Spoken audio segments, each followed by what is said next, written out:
Well, very sorry for this interruption. The everything completely froze off. We needed to reconfigure everything, but now it seems to work. So I saw somebody writing something earlier. I hope that he will come back.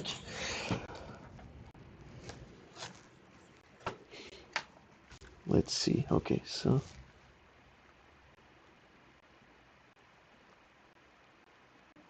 live stream.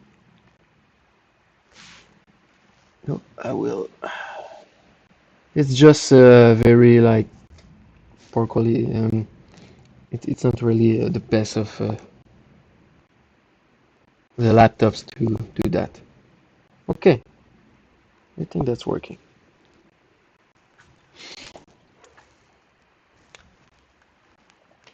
Now, one chip. Oh yeah, that one. Okay, that chip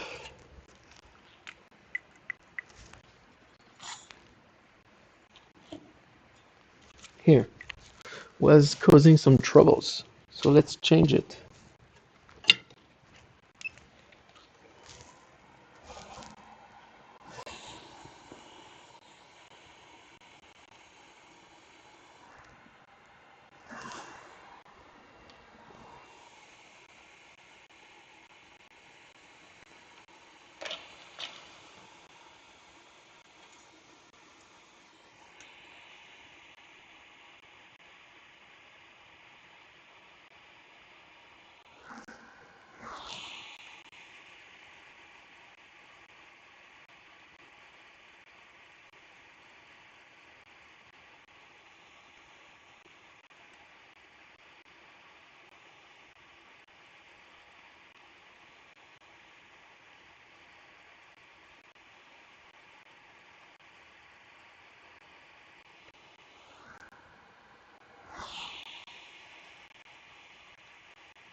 There you go. Whoop.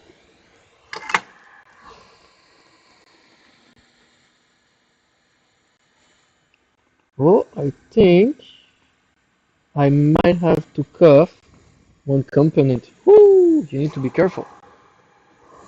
Look at that. I just took out that chip,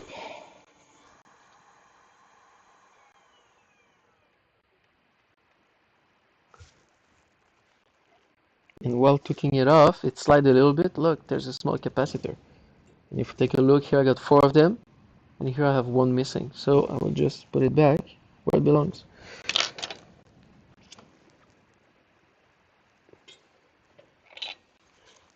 Let's add some plugs.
There you go.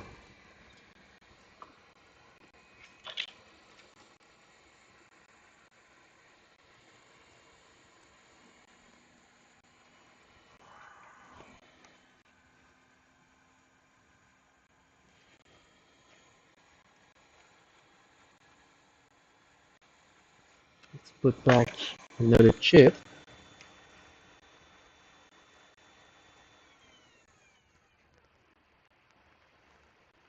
Seems good.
I just took out the heat sinks on the side of it, the other chip. Yep,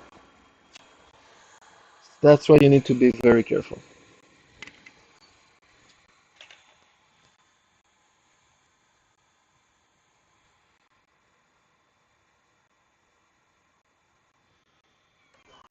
So that can happen sometimes. Seems recuperable, but yeah, needs to be very careful. All right.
Hey, that guy didn't expect the explosion so early. Yeah, actually, it just completely like honestly, to be transparent with you, is we changed the live stream setup from upstairs to downstairs, so now we got more room. But thing is, it's connected to like a laptop with just 4 gigs of RAM, so everything is in the cutoff. So we tried to change something during the streaming, and it was a little bit too much. Everything froze, everything exploded, but now we're back. But glad that you found your way back onto the live stream. Okay, that one seems nice. The other one would be okay.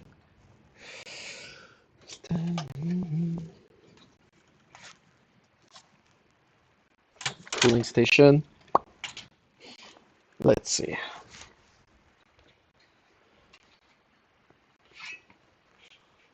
I just changed it. Again, that chip was causing an issue. Return signal was blocking from here. Before plugging anything, let's try. Let's see the resistance values. Good, good. Okay, okay, okay. Now let's plug it.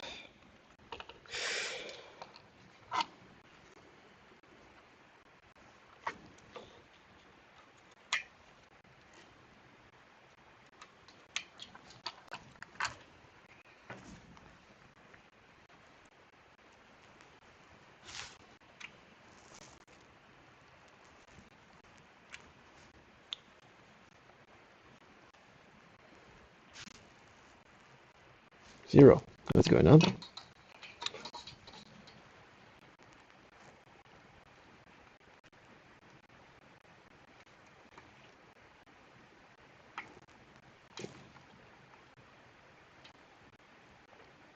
It's better now.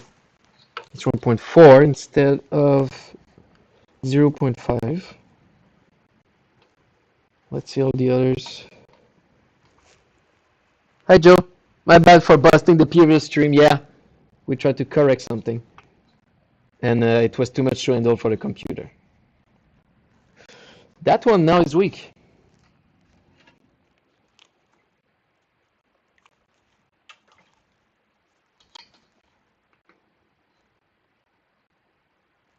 1.4, 1.3, 4,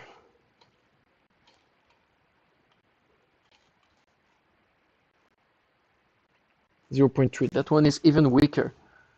You tried to fry an egg on the laptop, almost. It's running at 100%. Okay.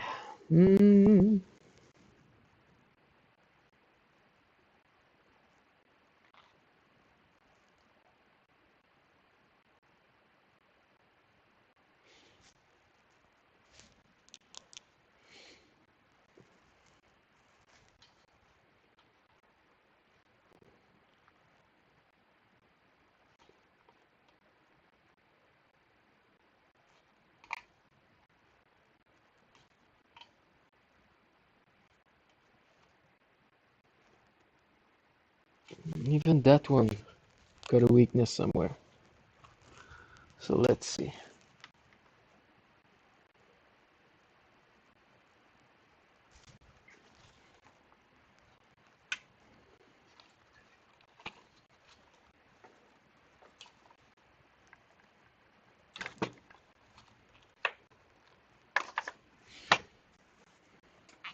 So that one should be fine. Now let's try the third one. 1, 2, 3, and yeah. I will probably strip everything of that domain just in case, but let's go one by one.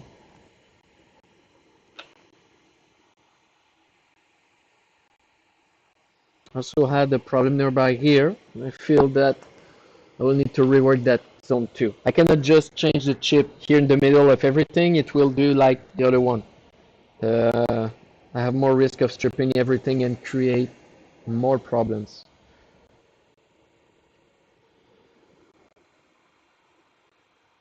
There you go.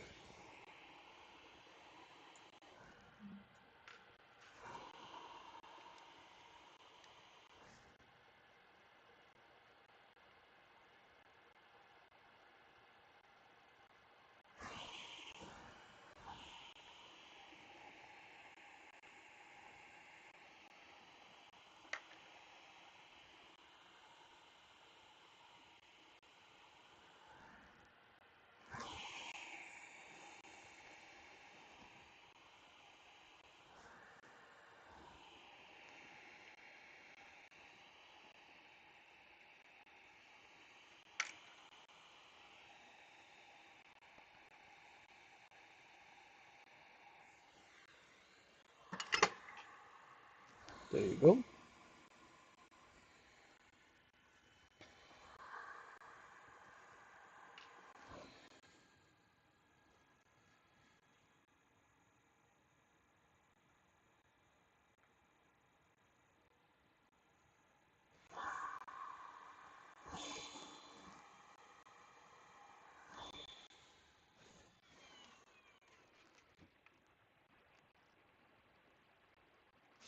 Whew, it's hot.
It's not working very well from that side. I don't have any angle. Oh, okay.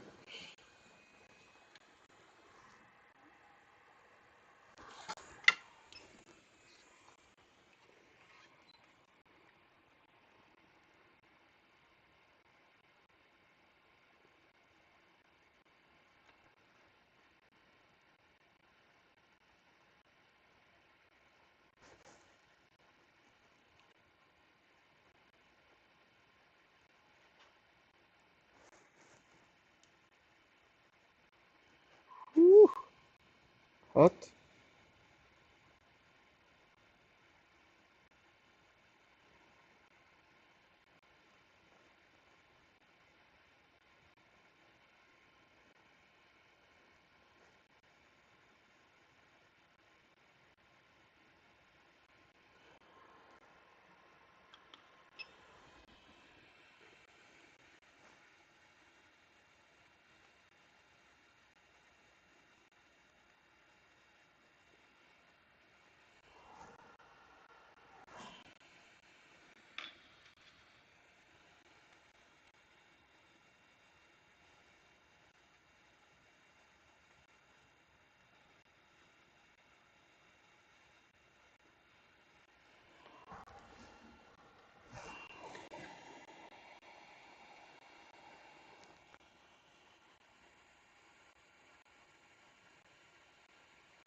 I don't feel that this one will stick properly. Since there's something under it, I will try it anyway.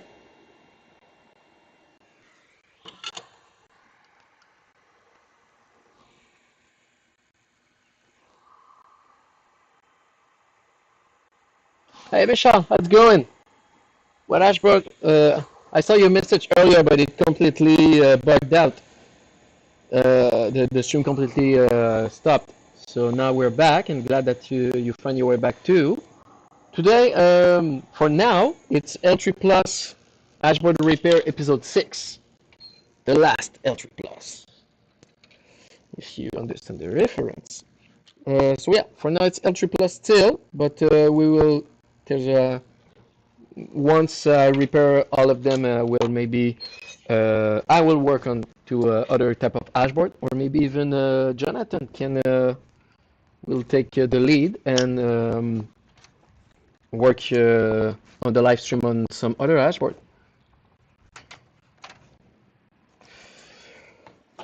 So I got two dashboard with the same issue, chip problems. Those ones seems to be harder than many others.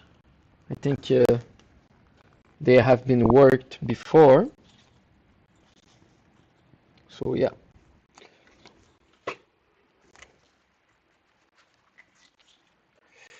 One, two, this one.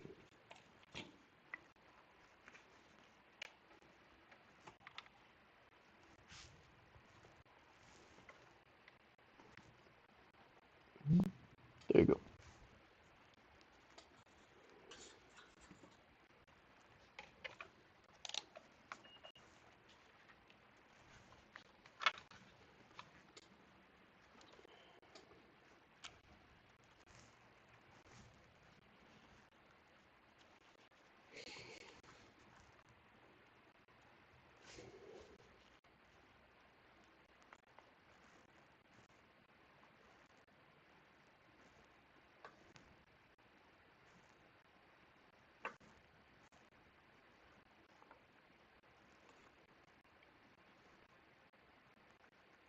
Okay.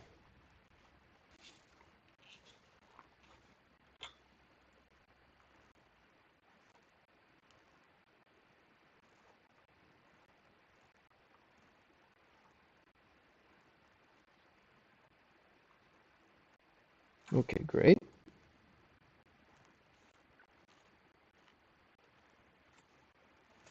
There's just, oh, okay, now it's working.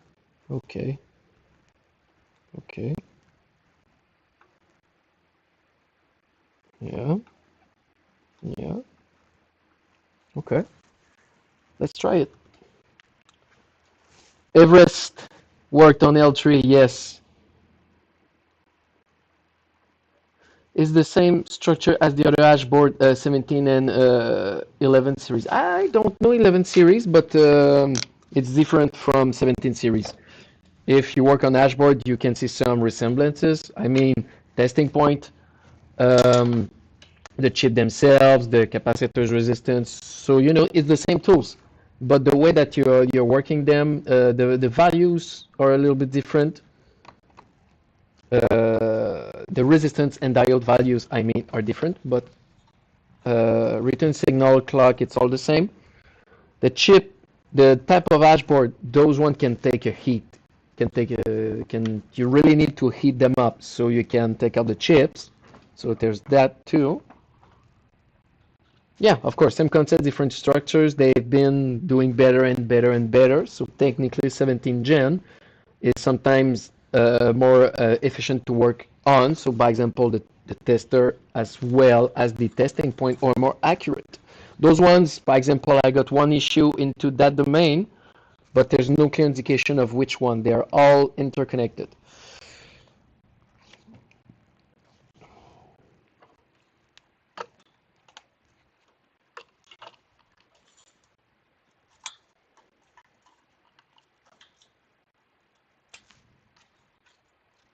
But I don't know, what do you mean by Everest?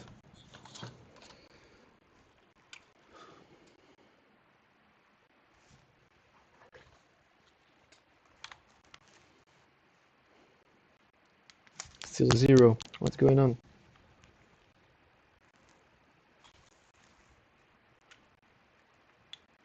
Do you use the black glue for the heatsink? Not the actual black glue that came in a plastic transparent puck.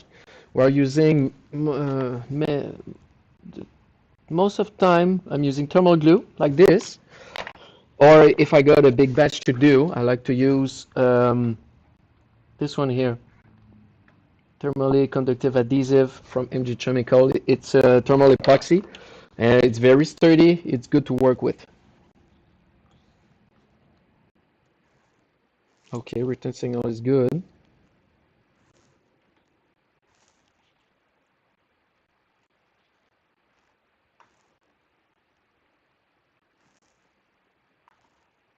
Return signal is the same.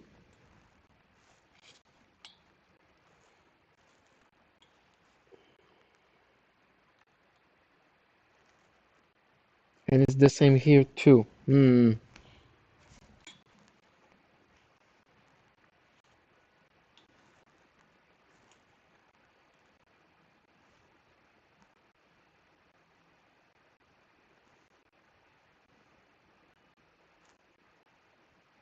12.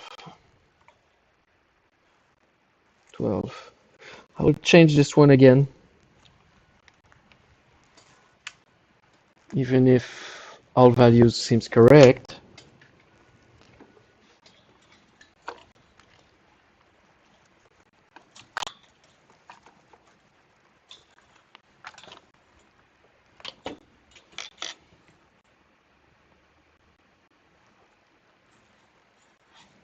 Yep, I'll change this one again.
Those dashboard testers are not cheap. Indeed, they are not, but they are life-saving.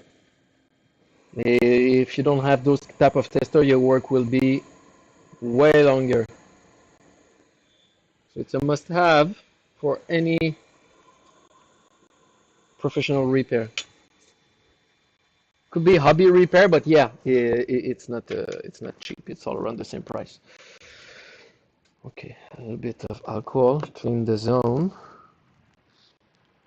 Yeah, not for an individual. Well, for an individual, if you want to repair your own stuff, it's very great.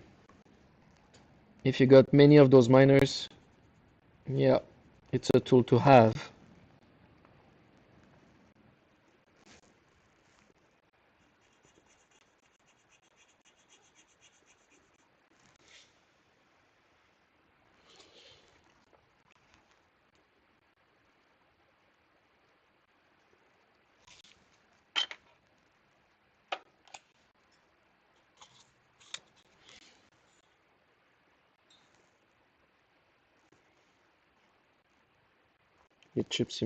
This chip seems fine.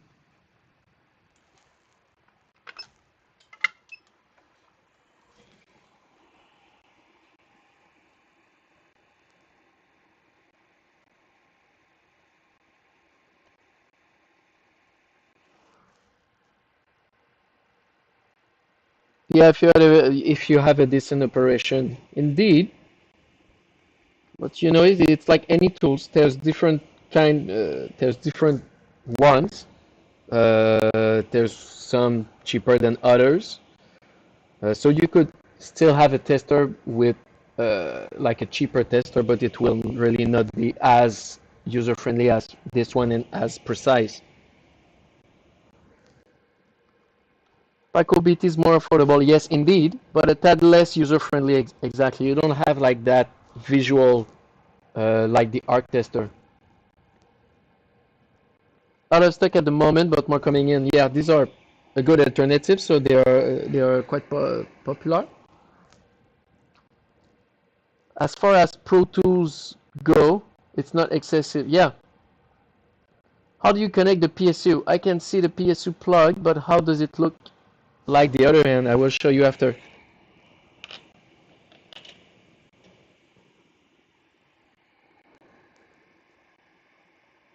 I think I've touched the subject during one of the other stream. It's just a regular computer power supply that I am using. That is starting only when the dashboard is commanded.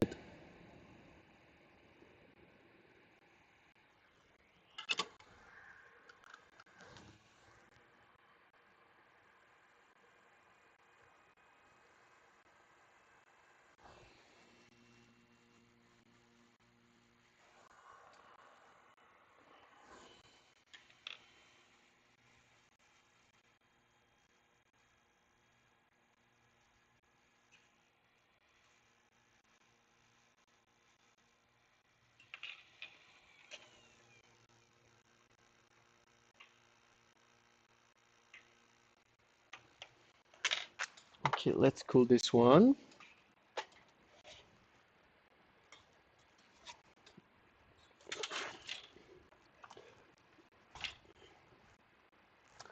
But for just a guy with one or two in the basement, you have to find another way to just get another used one. Yeah, but finding me used one is pretty. I didn't really look for it, but I didn't saw many or at all.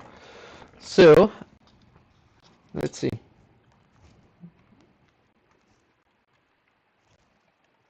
I don't really have any camera to show. Well, no. Use ASIC. Yeah, use ASIC. Absolutely. So you see, if I'm taking the small camera, it's just a regular PSU power supply here. That one of the cable, the main cable for a motherboard.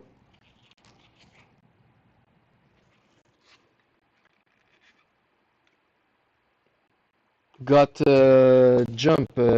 It's a AVG jumper that is jumping like if the power supply was communicating with motherboard. And so when I plug the power supply to the dashboard and then I'm just opening it, current will go on when the dashboard is commanding it with the tester. Yeah, just under ATX computer PSU, exactly. With the jumper for the motherboard connection.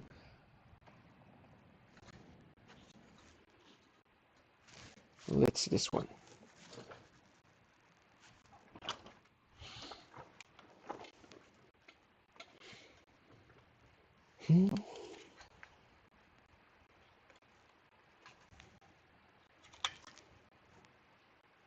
Yep, just tender.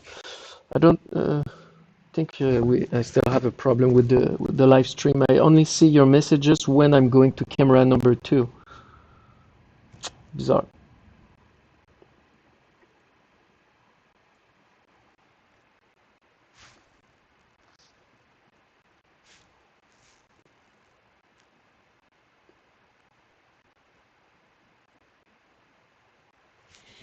Okay, let's try it.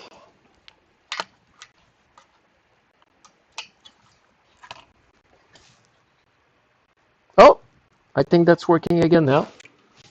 I saw something was blocked.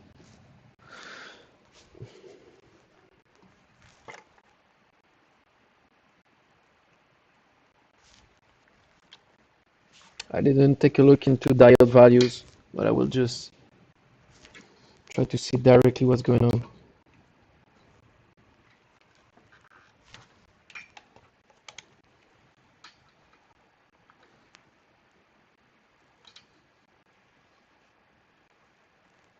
One 1.7 and straight.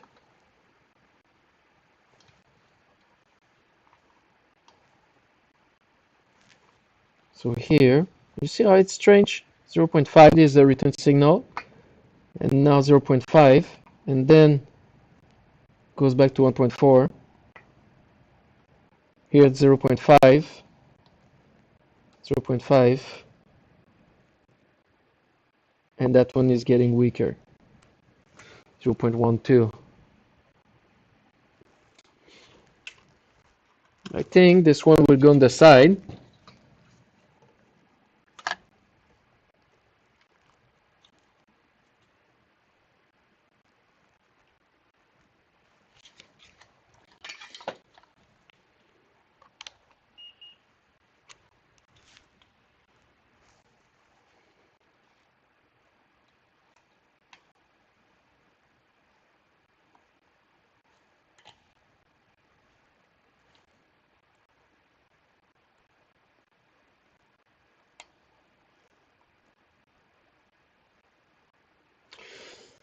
Yep, this one will go on the side. What I will probably need to do is just take off all the chip of the main and then put them back one by one. There's one between them that is making bad behavior, and there's no tell right now to know which one it is. So yeah, next one. Those ones have already been worked on. I'm measuring actual diode drop, but you make me think I could measure continuity.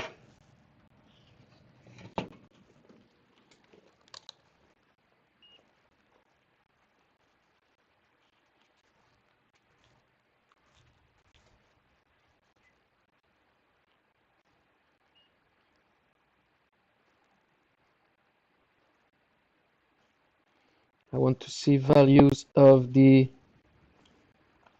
capacitor connected to LDOs first.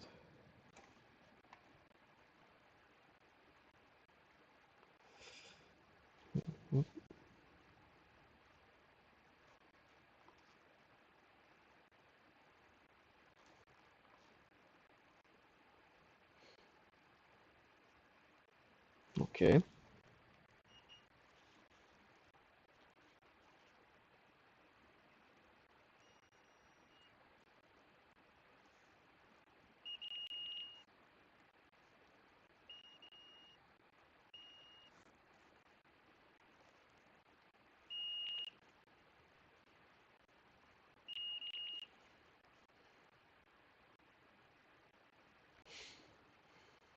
LTO is fine. This one, I don't think I can measure this one. No.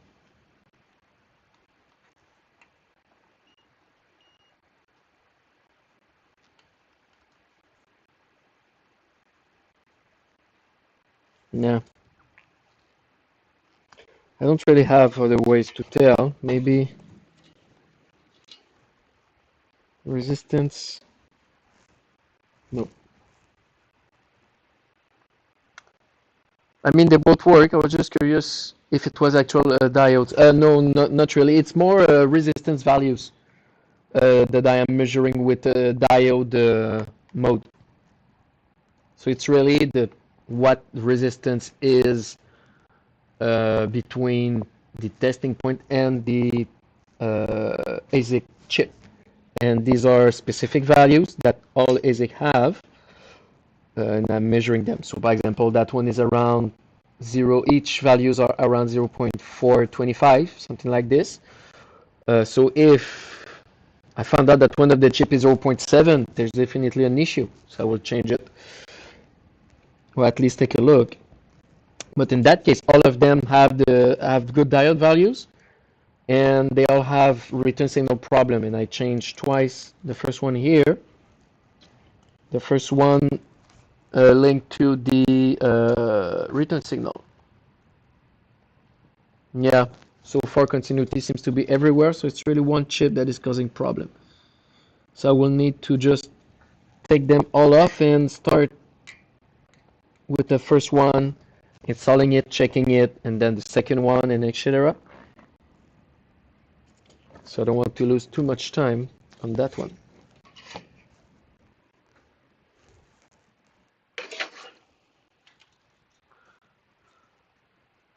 I should look up at schematics.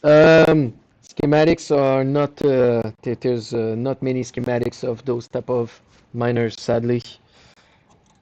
So if you found more, please head us up.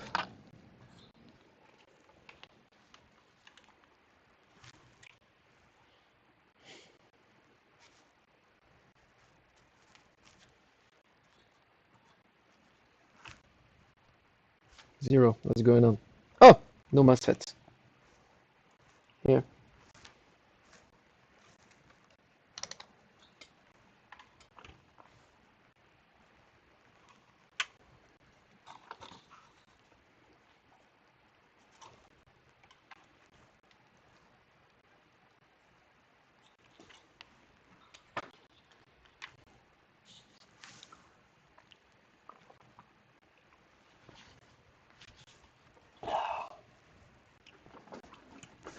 So let's see if there's anything else with those.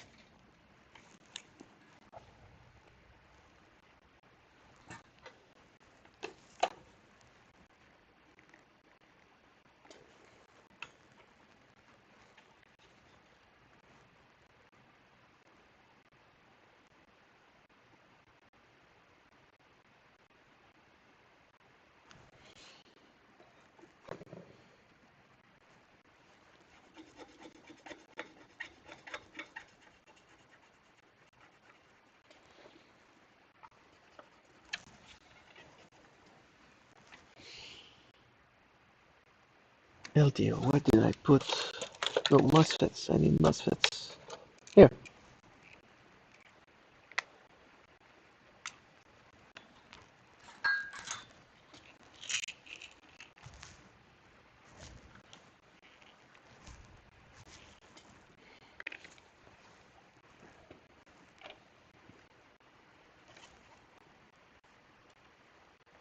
Okay, one,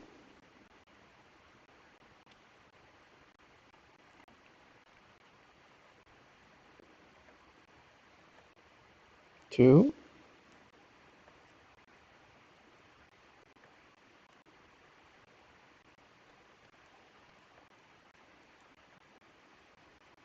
three.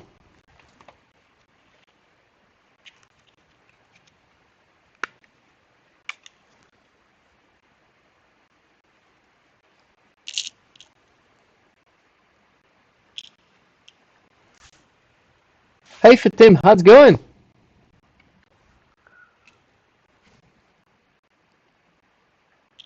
That's nice that you join us on this Friday Warrior.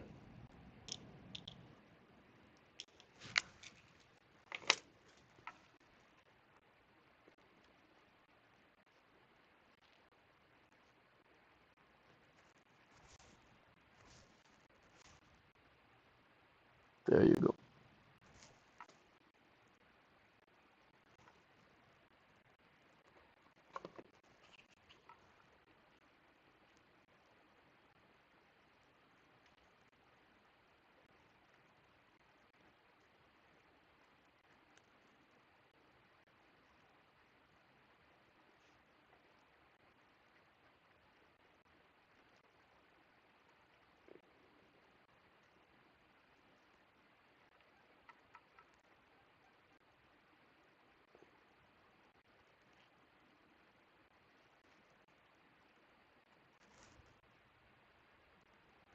Really good actually. I had a good day of work. Yeah.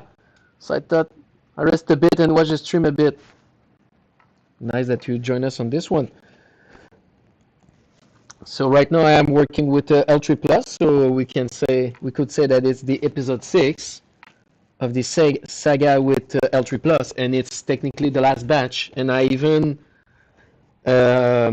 was looking between like a new hashboard between hidden hashboards that were into the back of the warehouse.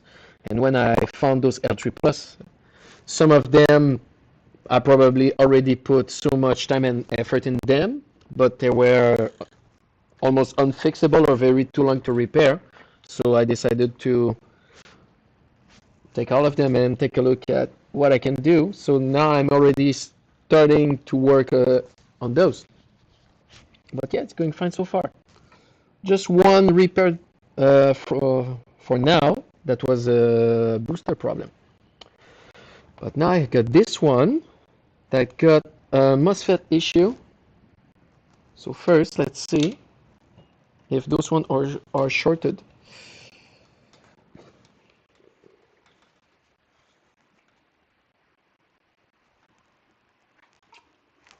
Hmm.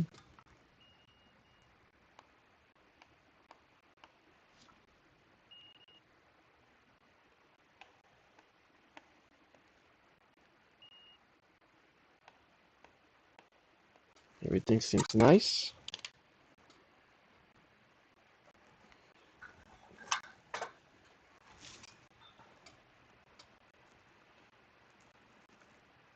I almost never have MOSFET issue, but as I saw in the past few days, you get cases like that very often. Not as often as maybe Boost problem, but yeah, those one had indeed MOSFET problem. Some of them were physically exploded. Some of them were just shorted without showing any sign of weakness. But you know, it depends of what you do with your dashboard. If you overclock them a little too much, maybe you got issues like this. So now let's see with MOSFETs what will work.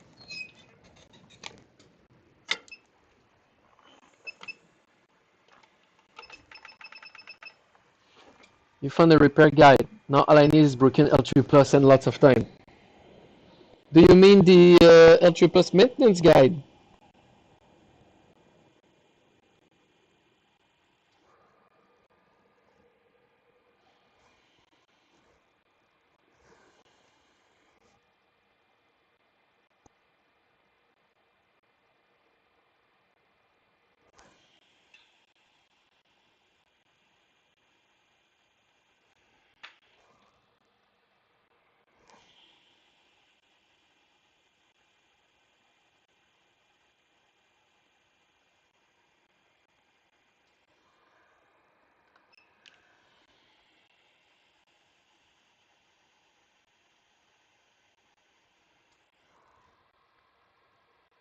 What setting do you use on the heat gun? Michal, I'm right now using 470 degrees Celsius and 55% of airflow. And just for a reminder, the gun station that I'm using is an A10 ST862D, and it's a very good one, very reliable one, powerful. The temperature that it gives you is the right one.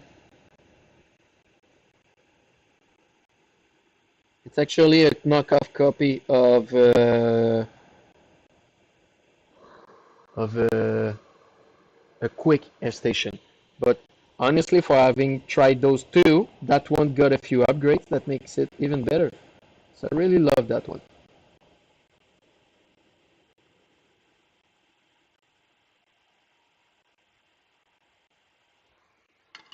There you go. Yeah, first result on Google from Zeus BTC as Ashboard repair guide. Well, yes, Zeus BTC is a good source, but just in case for uh, for less trouble for you next time, just take a look at our website because you have the exact same one.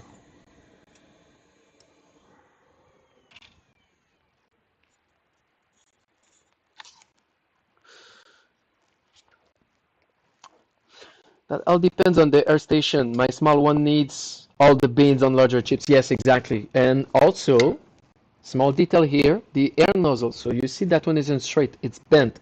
And it's so much better for work. First, instead of being like this, then you see anything, you can have a little angle and it's more comfortable for you also. So this one, I change the chip again.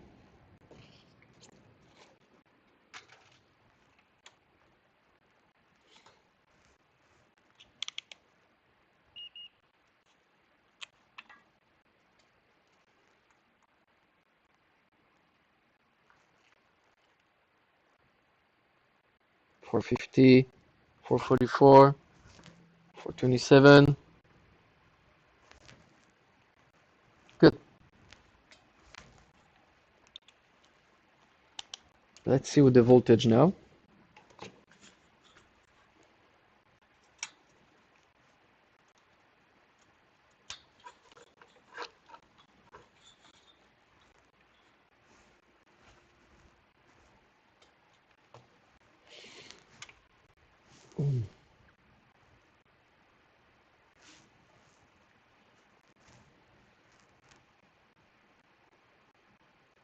Still zero.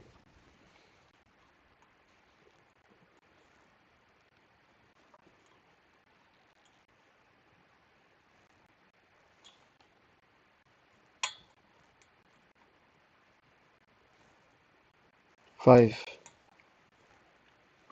four, four.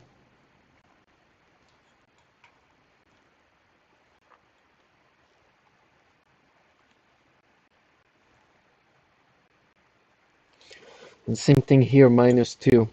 You know what? That one will go on the side too. I tried to work on them for like about 30 minutes, and I know that I've already put some times on them, even before the stream.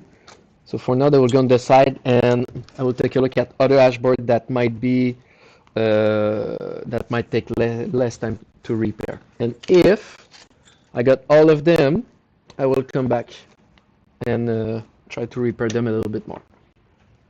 What head nozzle size do you use? I don't remember the actual size. I know that when you're purchasing that kind of air station, they give you a bunch of them, and I'm taking the medium one bent. I don't have a clear dimension that I could give you. Okay, that one too has been worked on. Crazy. No chips. What's going on? I feel like this one is from the same batch as the two others, and no wonders why they're still not working.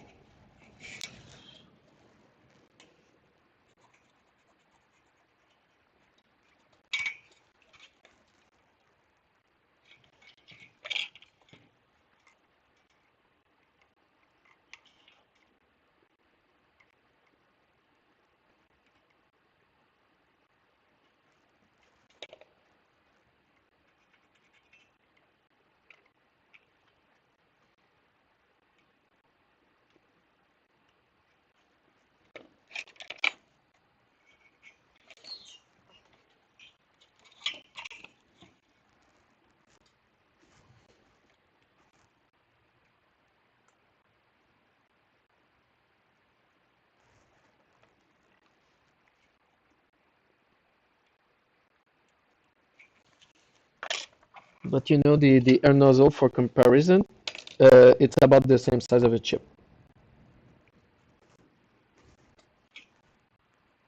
Uh, you know, it's about the same size. So, whoop, where did it go? Well, one chip has just gone into the nth dimension.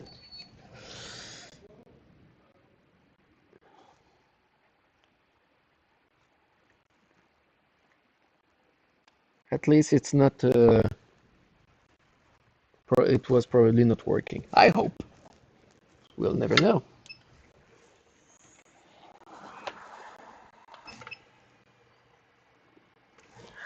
Yeah, 10 millimeter ish. Oh yeah, we could use that comparison. If I have here my,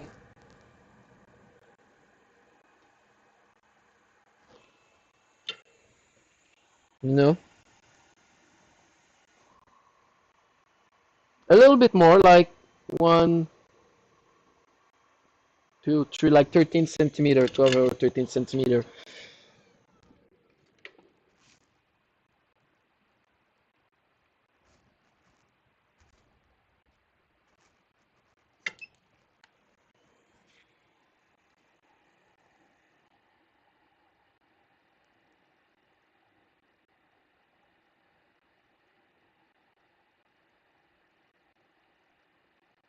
So just a little bit larger than a chip.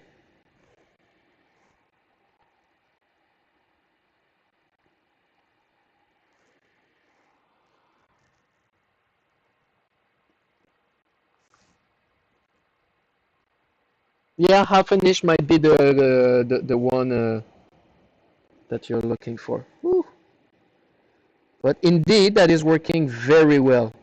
That's the best that I've tried so far. And for the price, you really have a good performance. And I don't think we had a failure yet, and we got like 20 of them.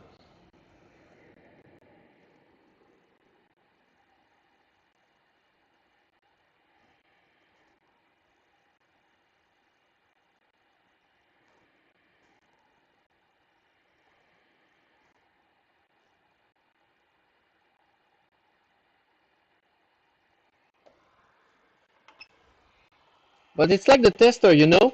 Good tools can be a little bit more pricey, but can make all the difference in the work.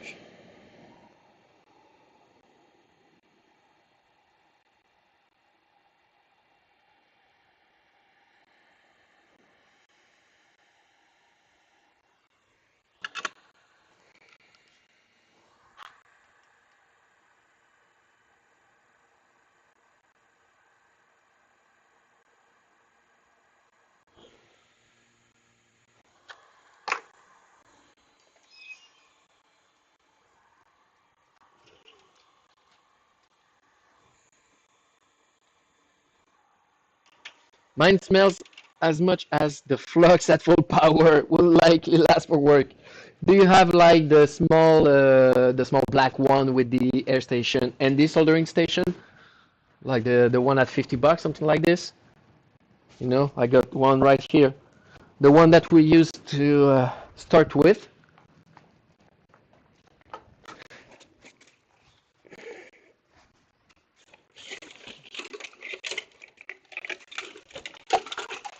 Woo!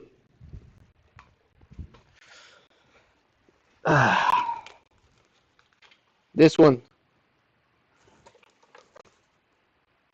This one was the one that we worked with at start. So you had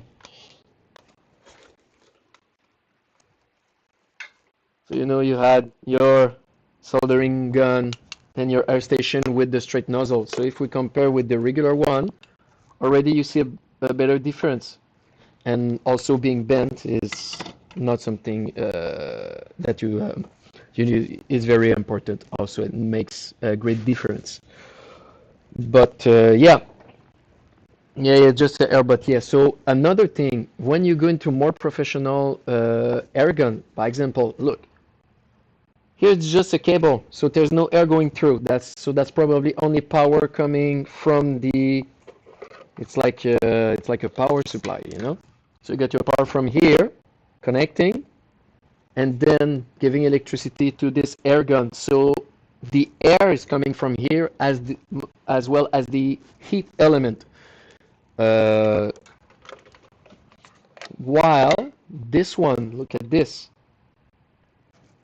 This is air that's coming from the pump inside the machine. So there's that as a difference. Also, just the build quality in general. What's cool also with that one is that, by example, if I am using air like right now, I can just click on off here, but also there's a detection with the bracket here. So once I'm putting it here, it's stopping automatically, pushing cold air. So it's just stopping on its own. So I can just work, leave it on the socket, and continue my work. And when I need it, I'm taking it back, re-clicking, and it's ready to go. And once I am ready with my job, I don't even need to click back. I'm just putting it on it, and yeah, it works like magic. So 410Bs isn't as much as nice as the other one from my perspective. So yes, some tools might be more pricey, but some of them are worth it. Nice two-in-one, but yeah, the fan is in the one, yeah, exactly, but not in the case of the A10 that we are using. So it's really the air's coming through the plug, and then the heating element is here. It can go at up to 480 degrees, but yeah, the air coming through is really nice. MOSFET installed. Let's see the continuity. Do I have a short? It's not supposed to be the MOSFET because these are new one and tested. So if I got a short, it's somewhere else. Yep. Yep. That one is normal.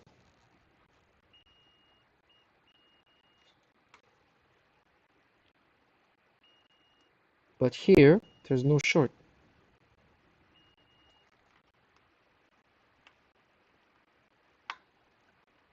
But you see, now I don't have. What? Very strange. Okay, bizarre, but let's try it. Yeah, that's much nicer, but my cheap one does that too with the stand, turns on the heating.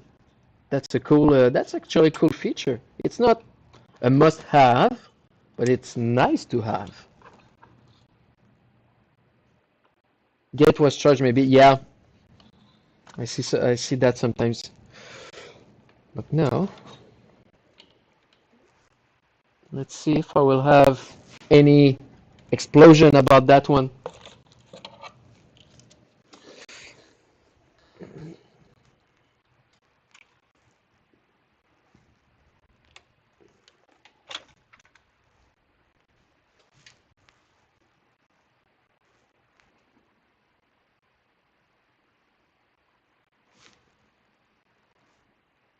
Okay, good so far. First thing, do I have voltage? Yes, I have. Is my step down working? Nope, step down is not working well. So step down is at 0.434 instead of 10 volt. So I probably have an issue with that small chip U73 that is the step down module.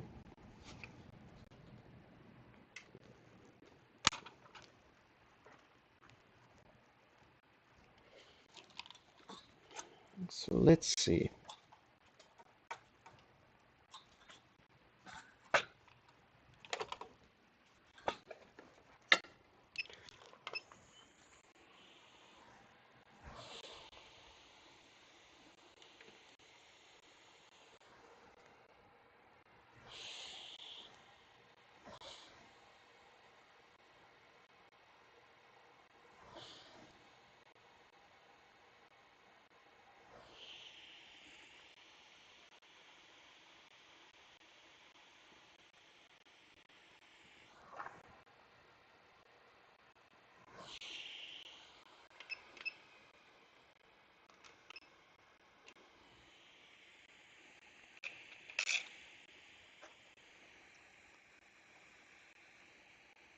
So do I have one in backup now? That's my question. That one isn't working, technically. I have one here that I don't remember if it was faulty or not. So let's change it and see the behavior. We'll clean it because I don't see which way I need to put it.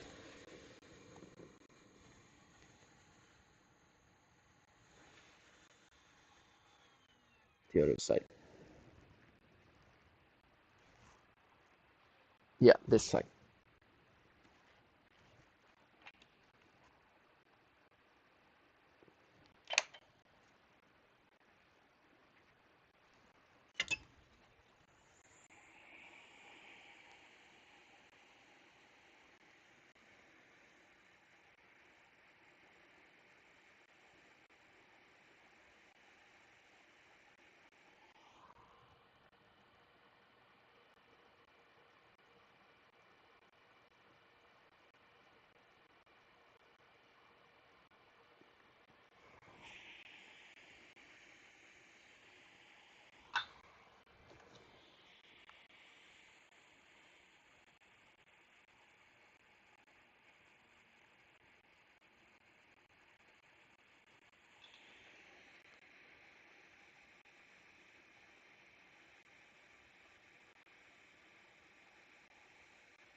Little bubble on the left, but should be fine.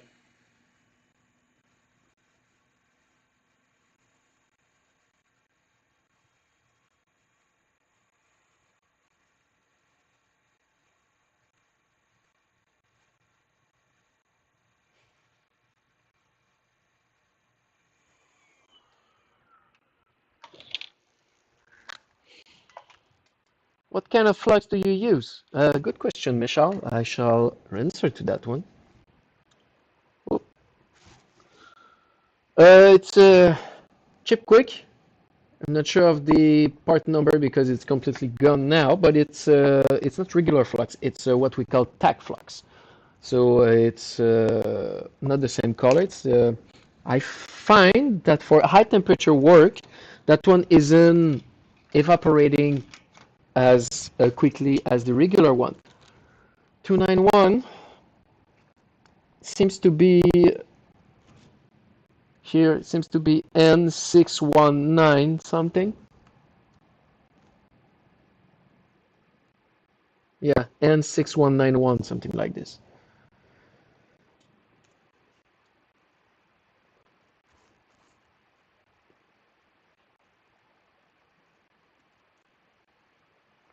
N6191.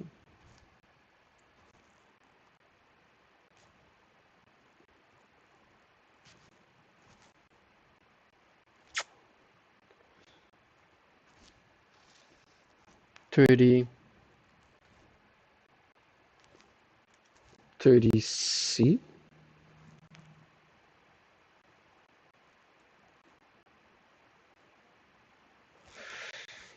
Well, I don't see it.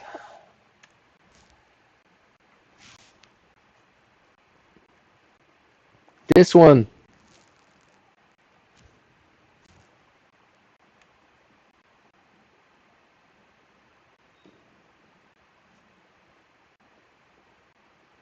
Nope, not Google Lens. Oof, maybe that's too much for the computer. This one. Yeah, seems like it. But that one is NC551. But you know, it's a no clean tack flux. So that's the important part.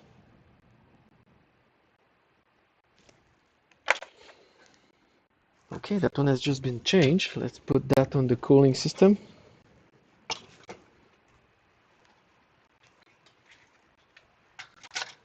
Raz is on chip quick. Myself, I'm more an M-Tech 559 effect. Indeed, Jonathan is using AIMTech, and a funny thing, it smells differently. It smells more like mint. Mine is more like smelling like resin. So when he says resin cheap quick, it seems like a drug. It's almost is.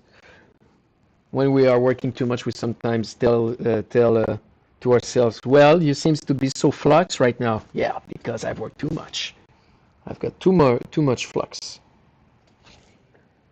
So I just put one chip. Yeah, they have a few formula. I only tried 291. Don't know this one. Okay, so 1, 2, 3, 1, 2, and 3, 4. So all those chips. I just change that one.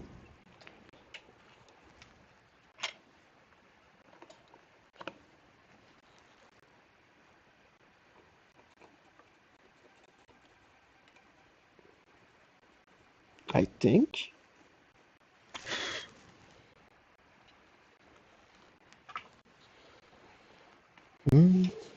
Diode values. Let's take a look.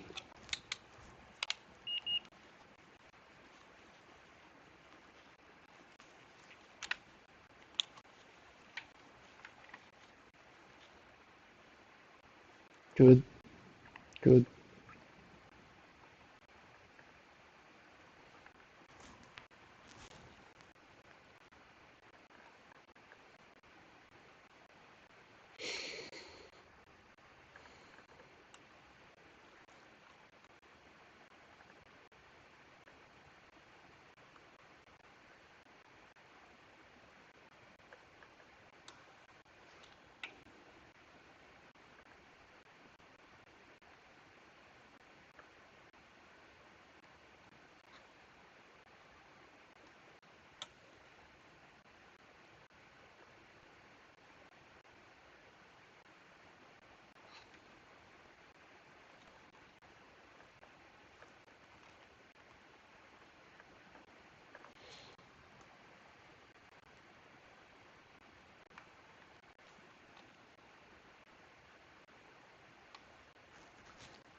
Yeah, sweet caramel.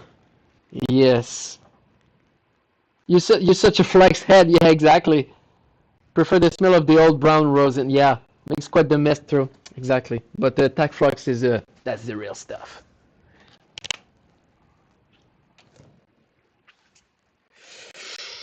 Okay, diode values are fine. Let's plug this bastard. I feel he will show me strange behavior like the two other one that I just did. Feels like it. So I will not push my head. I will not flux myself over that one neither. 0 indeed. First thing. Voltage, yes. Step down, yes. Boost, yes. LDOs, 1.8. Let's switch.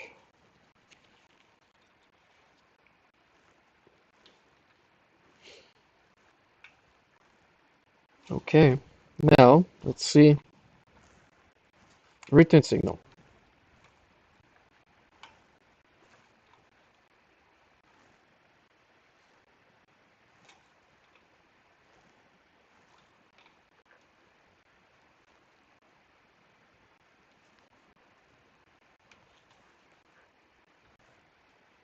One point eight. 1.8. 1.8. Oh! Sign of life!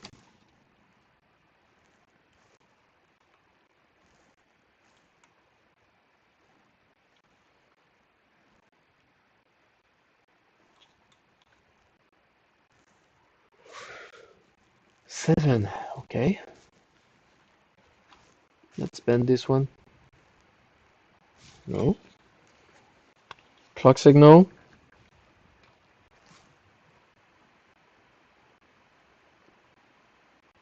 Kids haven't grown a third arm yet. Yeah, that one just came back from the dead, but now it's fluctuating between 0 and 7, 0 and 12.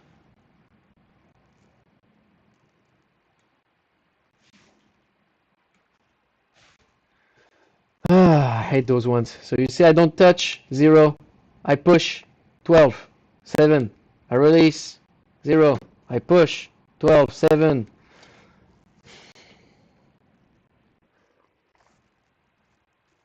That third arm would be so useful though. Yeah, more flags.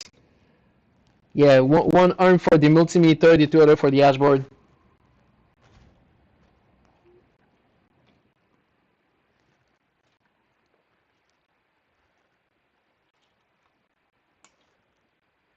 Ten, 7, 8.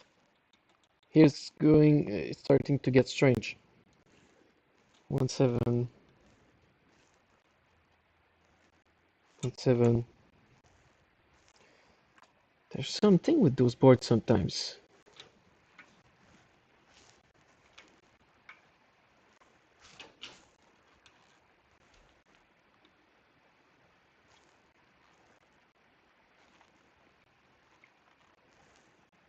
Oh, that one got nothing.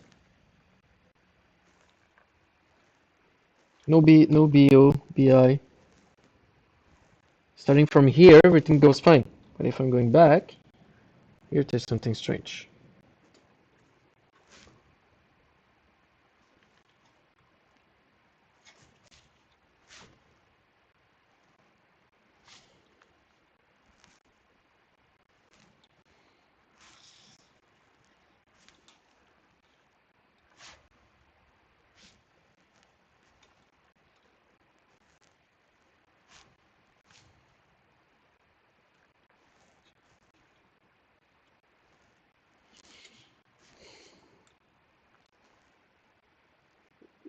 One 1.88 of it just disappeared.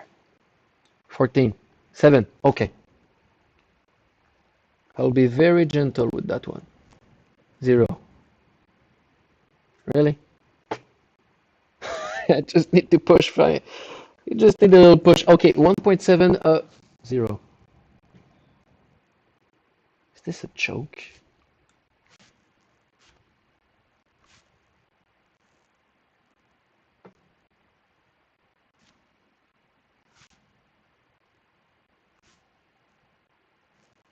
Every time I'm looking elsewhere, he's starting again.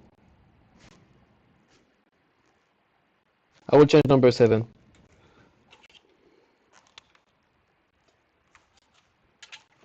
It's messing with me. This board sure is a mess. Blonde MOSFET and more issues, yeah. When you probe chip 7, it stopped flashing. And I needed to reapply pressure, so it's restart to number 7. So I will just change number 7 at that point. And sadly, it's the one that I just changed.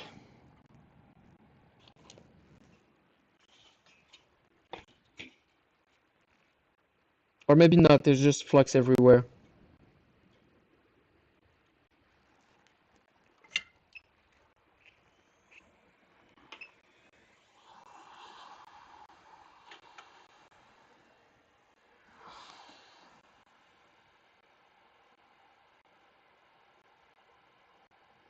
Before changing, try with no chip pull. Oh, no chip pulling. Interesting. I'll try. Oh, I will just put some air. Voila. Oof, it's hot. I will wait for it to cool down because I just started to heat it and the values might be different. So let's try this one that I've changed. So actually, this one is the one with MOSFET's problem. The other one is with a big amount of chip that have been changed. So let's try with this one.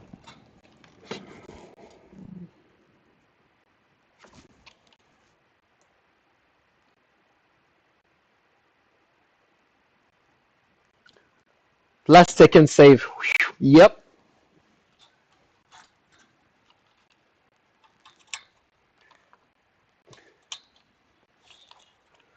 Yeah, it's a new method that we found out like this week that was actually on art since 2 months ago, but we didn't really thought about that one.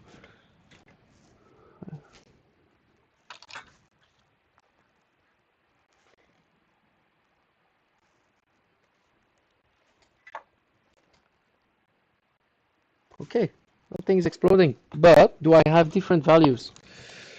Because I changed the U73 chip, but maybe it's still a defect one. So good news is that the behavior has changed, so that's a good thing. Instead of being at 0.3, I am at 2.3. But bad news is that I still don't have the good part because that one is broken too. So same issues.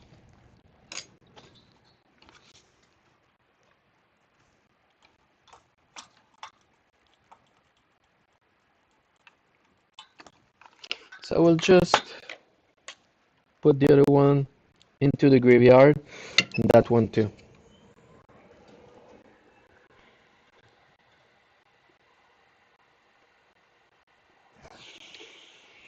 I don't. I try to go as original part as possible. So this one, I will try to find the same one. Otherwise, I have a step down circuit that I could add that I've tried this week but didn't work. But maybe this time is the good time.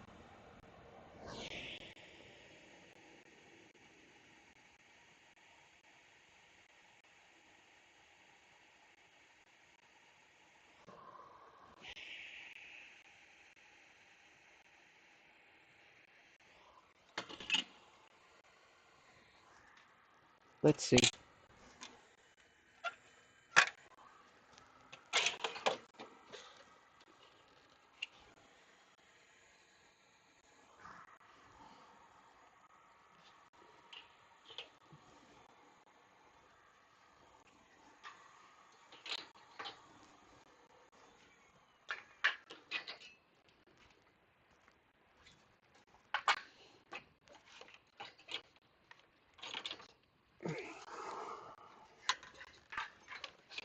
Last one.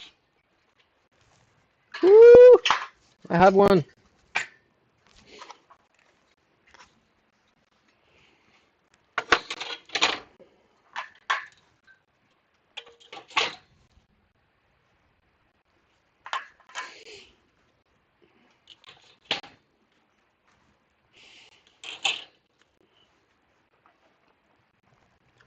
Um,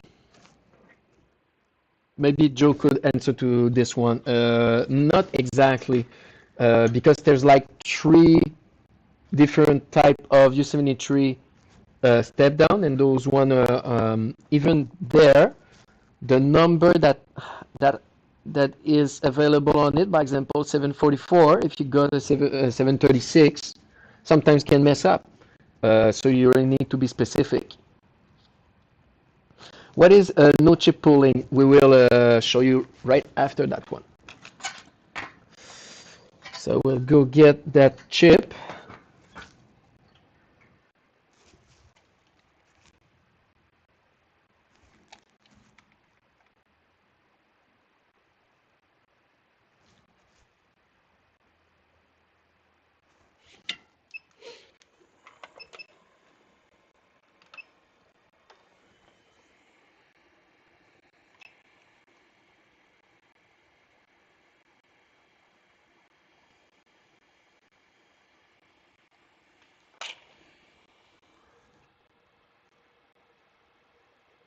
No, it's not a supplier that is on DigiKey. Yeah, no pulling chip is just shooting power with no signal. Good explanation. Yeah, there's less pulsing.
You could technically make a no chip pooling test without a tester by bypassing MOS with power source. Yeah, I didn't knew that one, but I think it's less.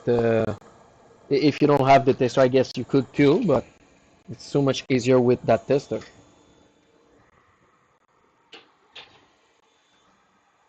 So I just change again the chip U73. Let's try. Now, if I'm trying chip number 7,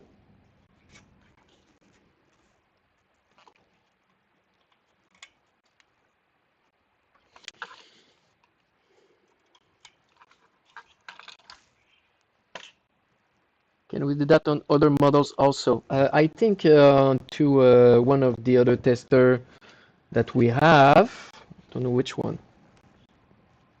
I don't remember the name. So you see here, step down is completely different. So this is why it's harder to get. So let's see. No chip pulling, power. And let's try.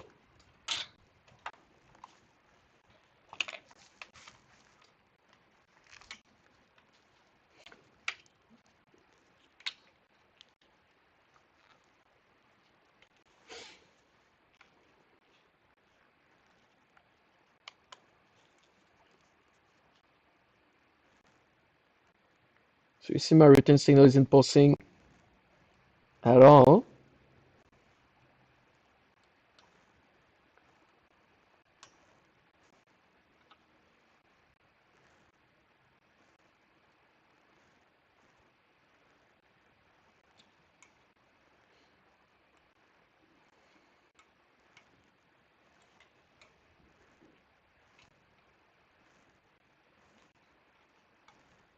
Nine.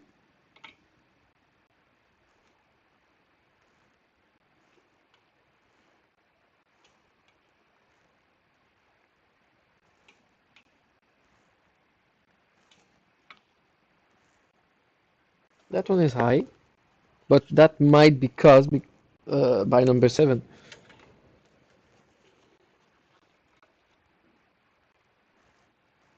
From there it's weak and then jumping. Yeah.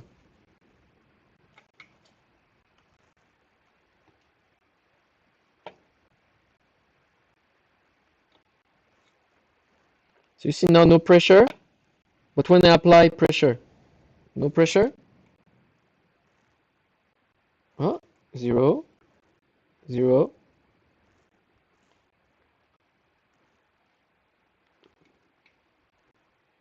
1 point, oh, interesting. 1.7, 1.5, 0.3. Oh,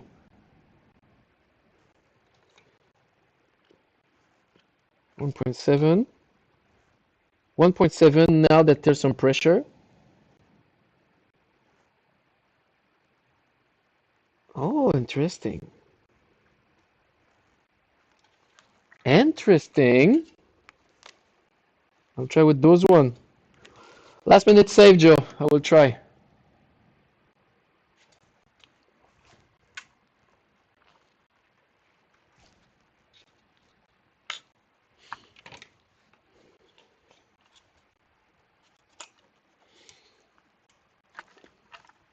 So this one is 1.5 of return signal, but this one is 0.3. That one might have a malus of 0.2 because of this one. So the between 1.8 and 0.5, it's less problematic than between 1.8 and 0.8 or 3 that this one was showing. So we'll try this one first.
There you go.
Yes. Smells like flux. Yes. C'est fait. Quoi? You hungry? Je commence à. On se commence. Quoi?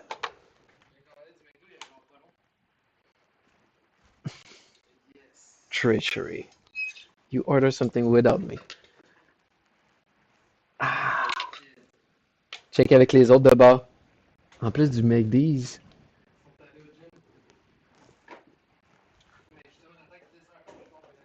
T'as pas pensé à moi.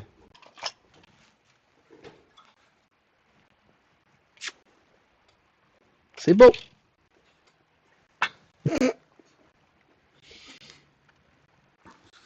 Okay, let's see this one.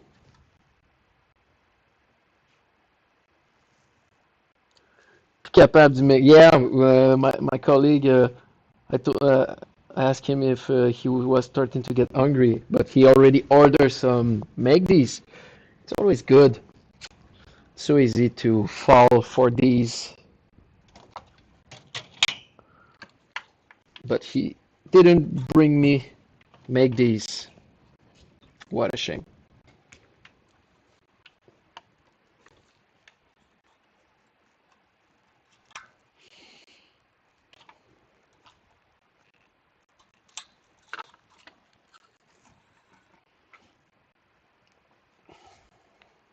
Okay.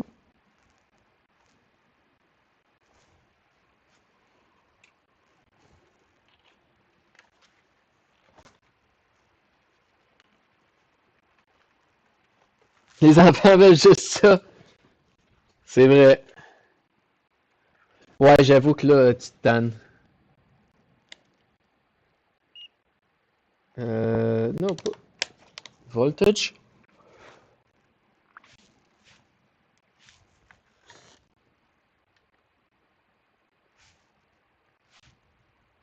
There you go. Ah! What happened? What happened? Voltage? Uh, Step down is working.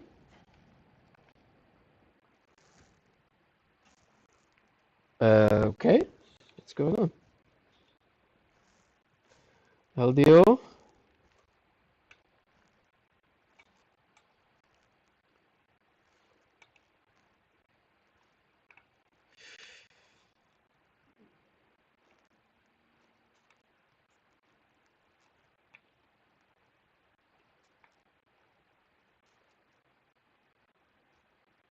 Mm-hmm. Bizarre. Return signal. Let's try again.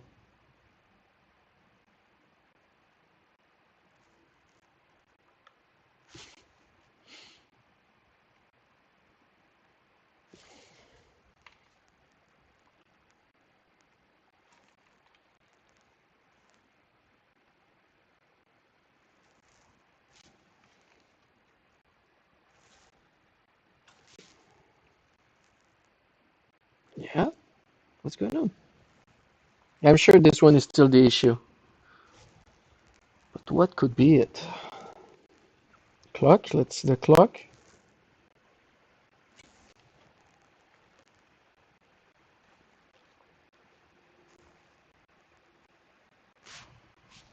Yeah, one chip got a problem, but where could it be?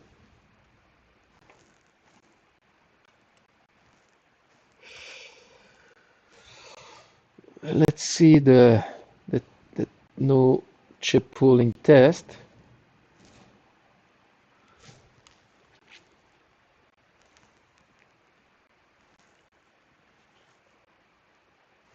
So it worked for 1 second and then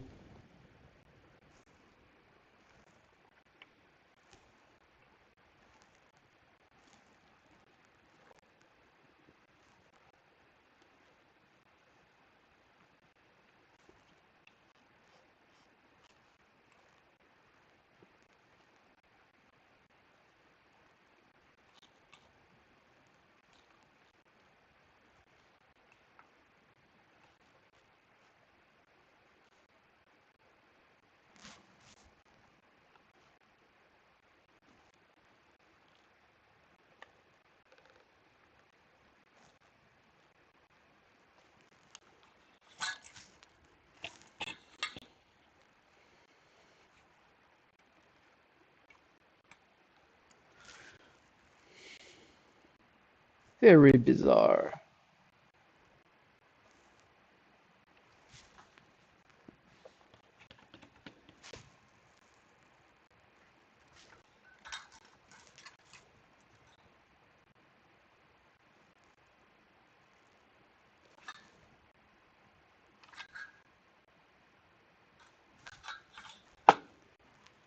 Power's on.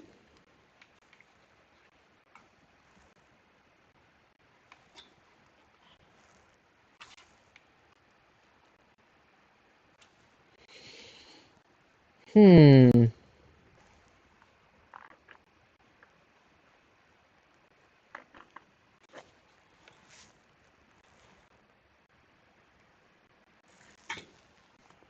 Is there one missing part? Nope.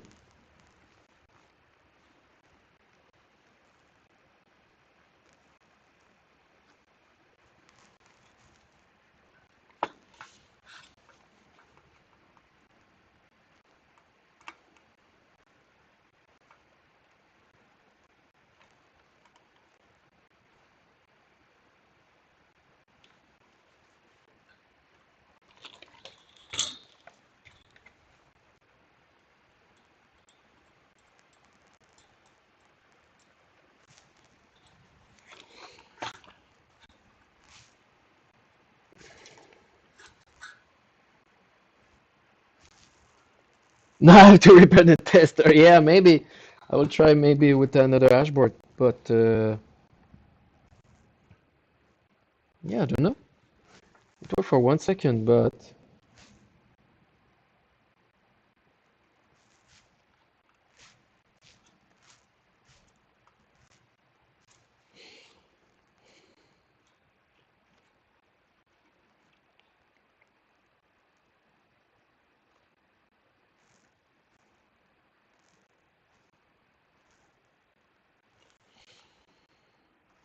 let's try it on the other dashboard.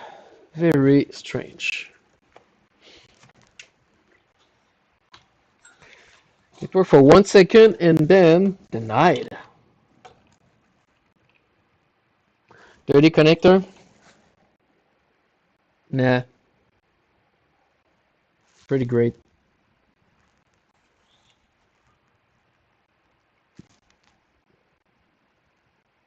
I will maybe change the pick.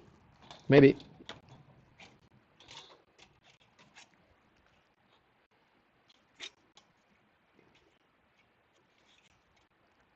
So I changed this one here.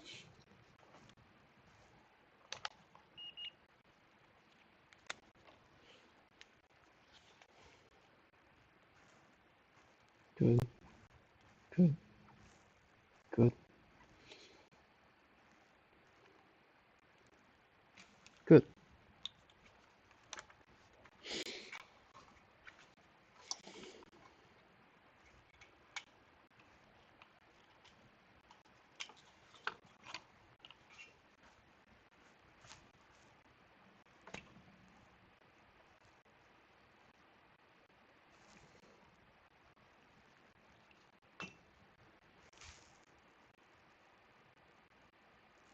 Hmm. Now, of course, if I'm bending, it will go into its original state.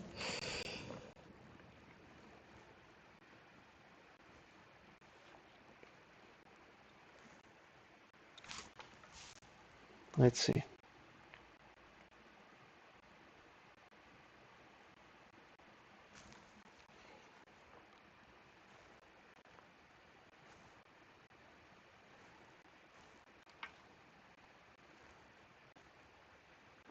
So now, pressure or not, it's more stable.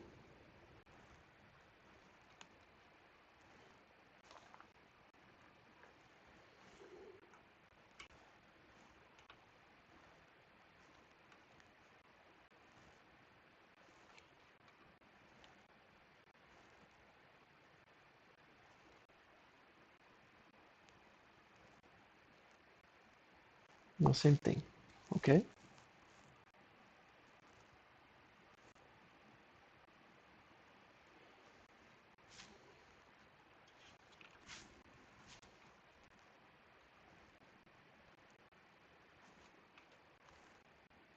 Eight, 5, 11.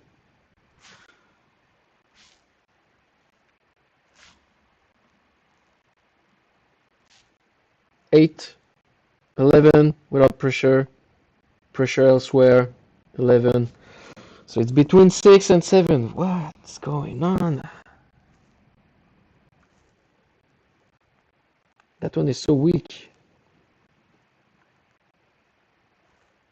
Oh, I'm in the reverse. This one, okay.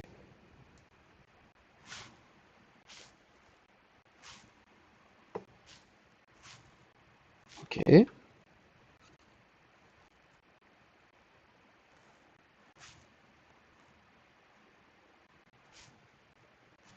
same thing.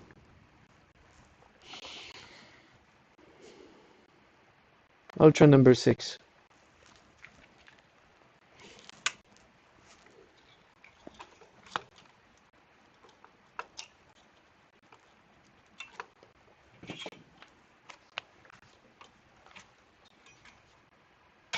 So at least the tester is working.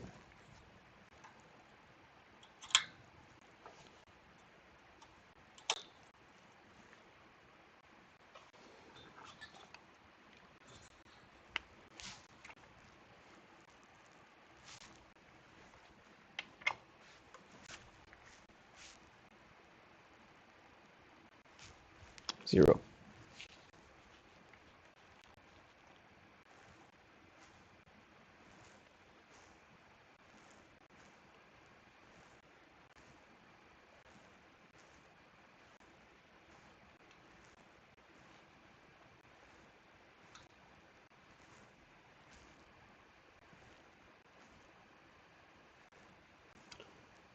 So thing is, with the peak, I'm supposed to have something like 2.3 volt, and the highest that I'm seeing is 2.6.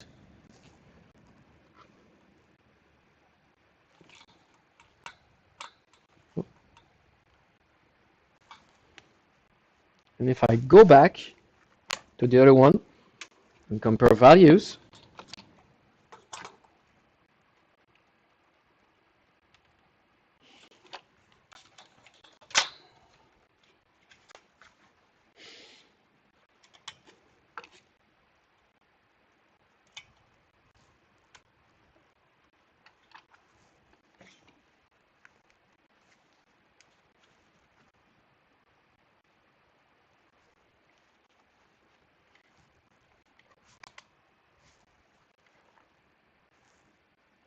two point six.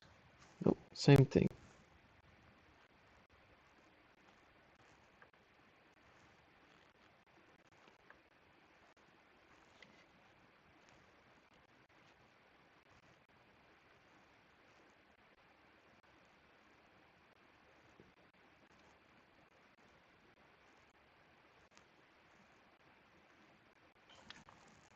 same values.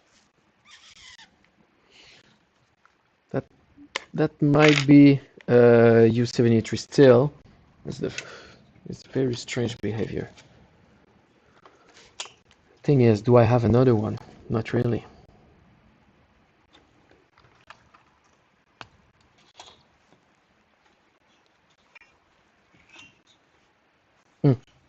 Here, chip number 5.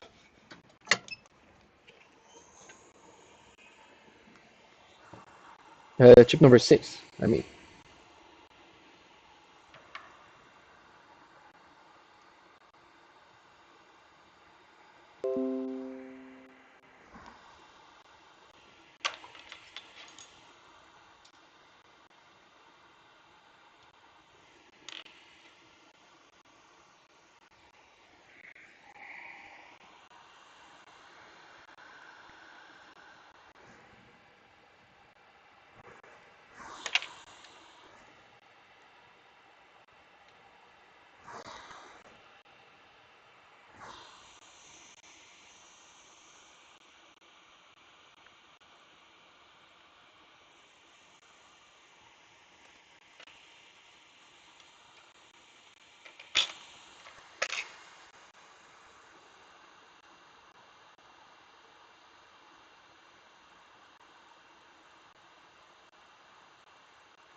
There you go.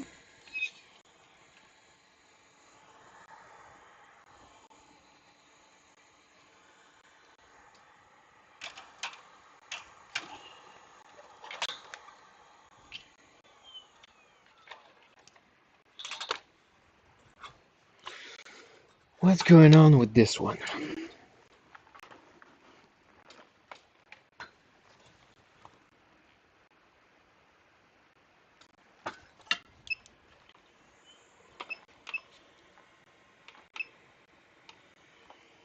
We'll try to reflow this part.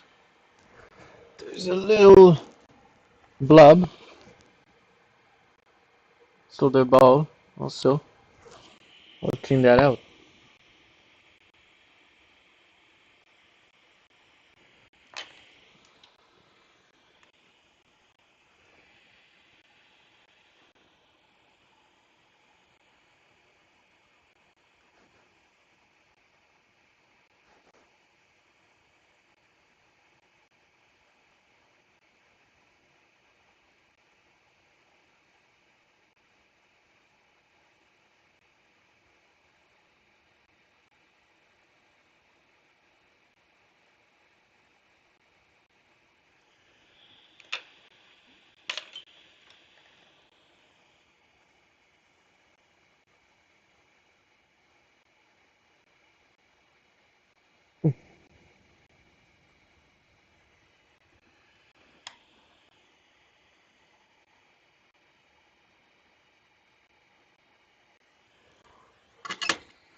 At least now it's stable.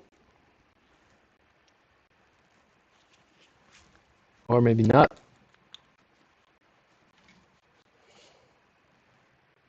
It's still 11. If I'm playing pressure 8. Yep. At least. Now it's good. At least it's connecting correctly.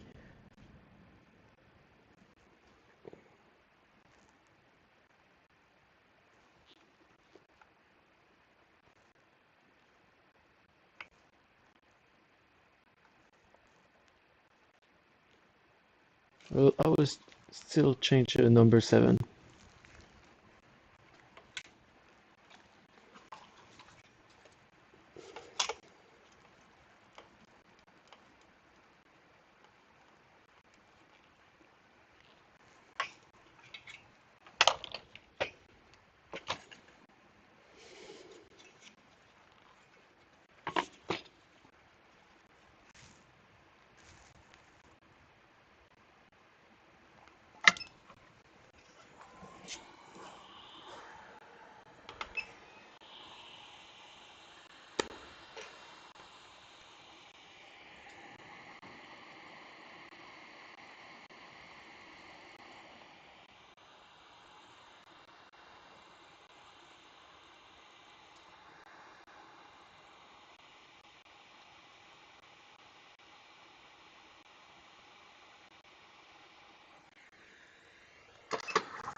Good.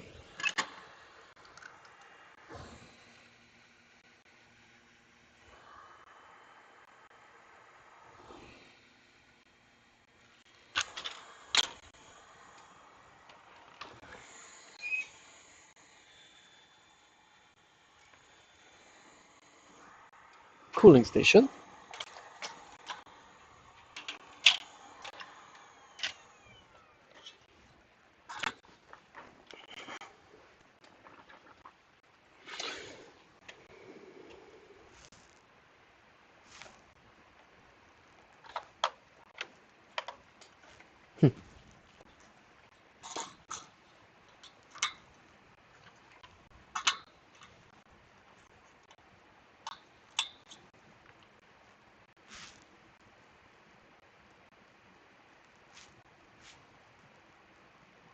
Oh, I got tester problem. Let's refresh that page.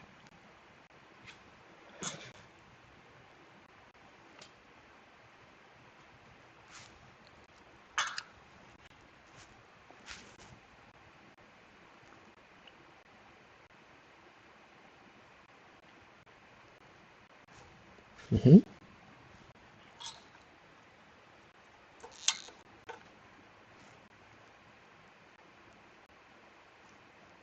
There you go.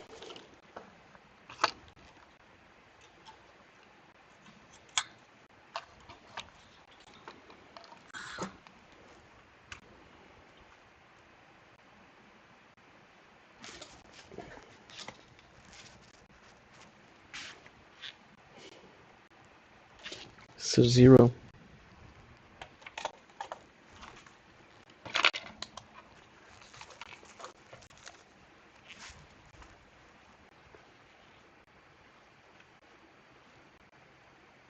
To a volt,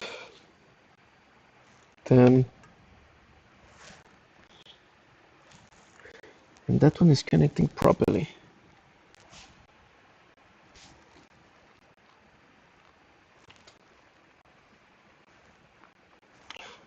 Well,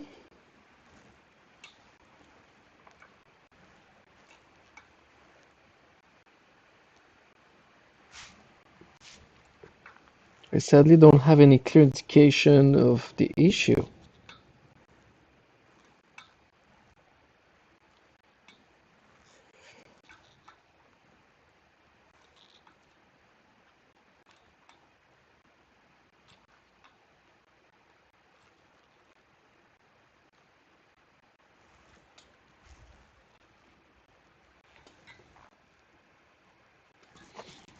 I will still try to change the pig, and otherwise it will sadly go on the side.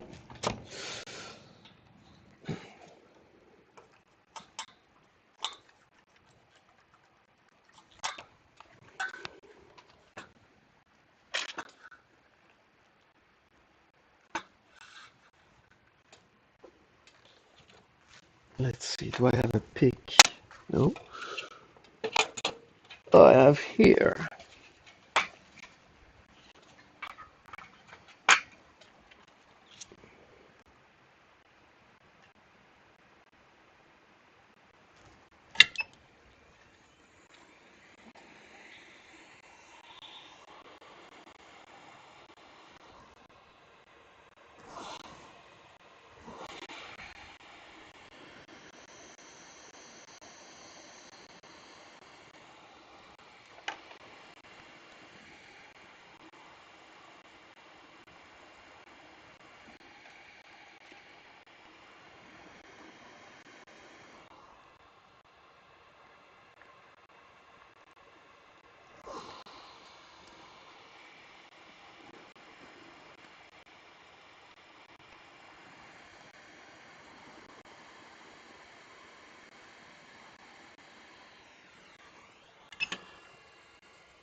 Oh, maybe 1 inch, less than 1 inch that I'm keeping the nozzle. I'm getting pretty close.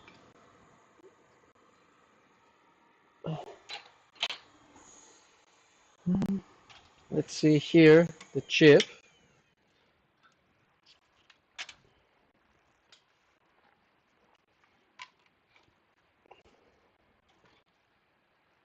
I changed chip number 7.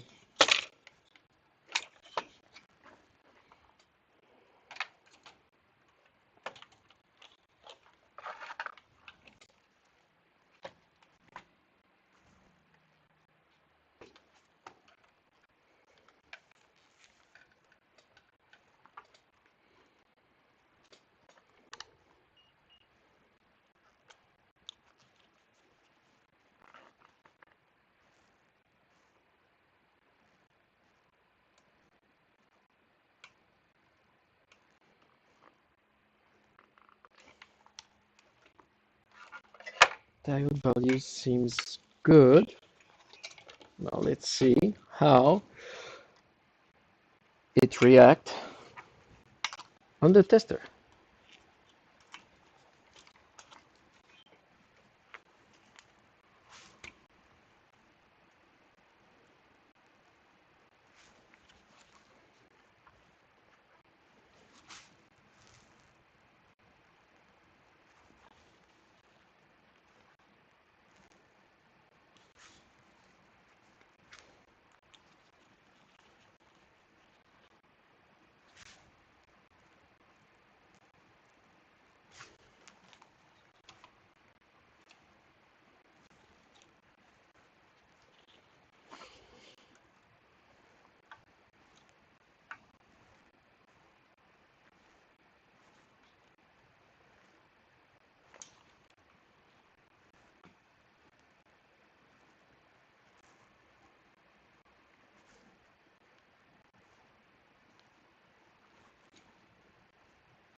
This is where a third arm would be useful.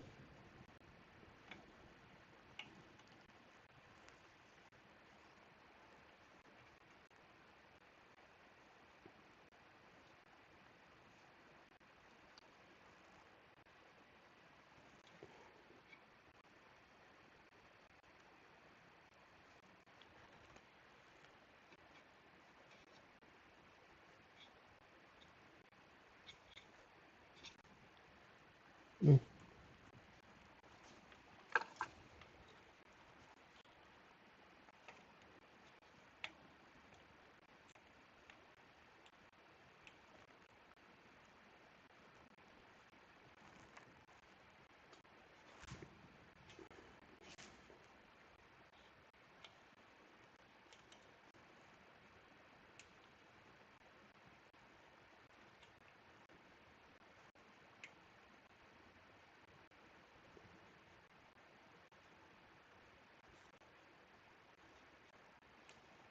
Hmm. One of the chips is messing with me. But which one?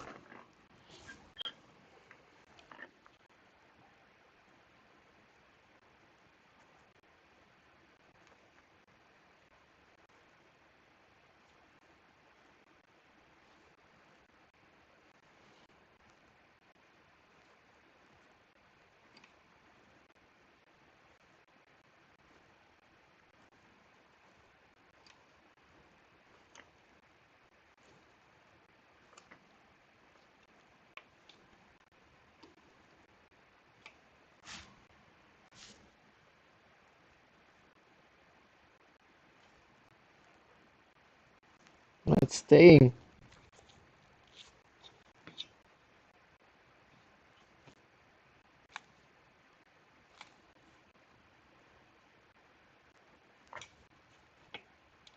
Yep. That one is messing with me too much. Well, put it on the side. You see, sometimes those boards can be very easy to repair, but other times they don't give you a clue.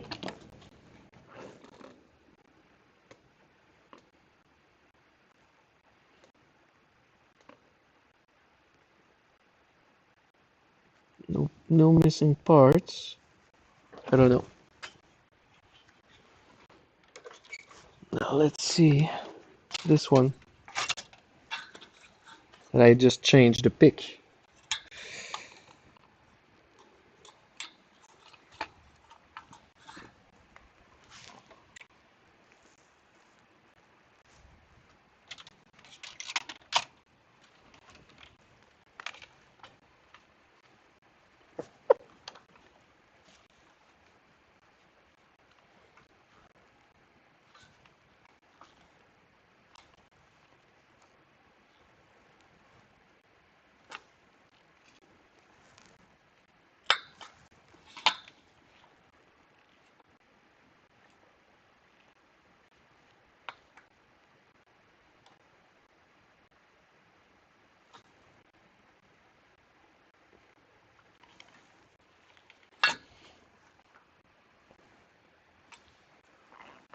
I'm very curious if I change this one again.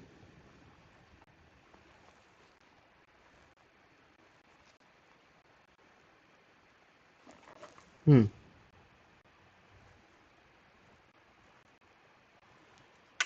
Power off.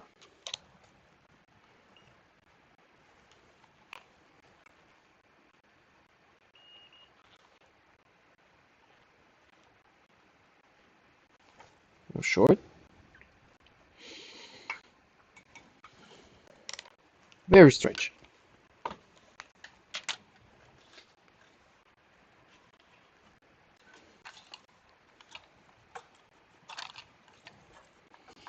It's sad because this one seems to be working very well. Now, thing is, they're all pretty straight.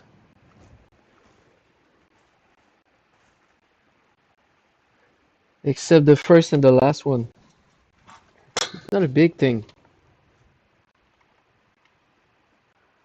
It's not a big deal, don't you know? Number 72 is a little bit sideways.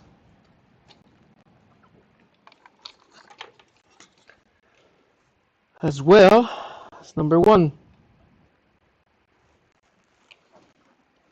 So that will be my last attempt. I will change chip number 1. And maybe last chip, depending.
Let's put the new chip with the flux right before.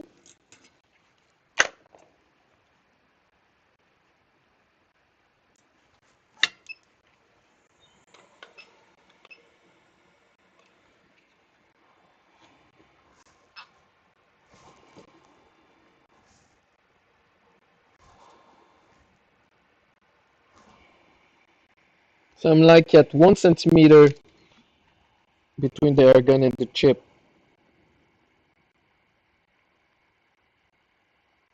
Maybe two, depending. 1 centimeter might be short.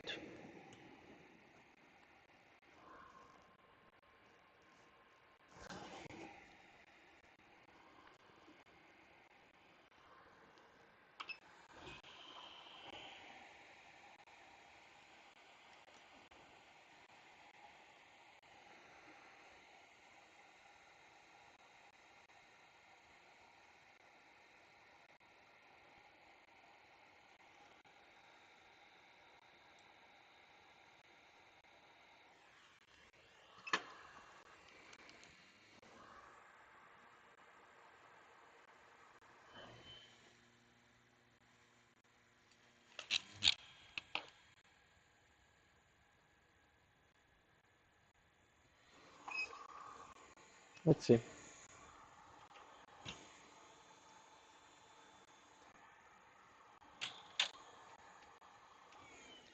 Meanwhile, let's see what remains.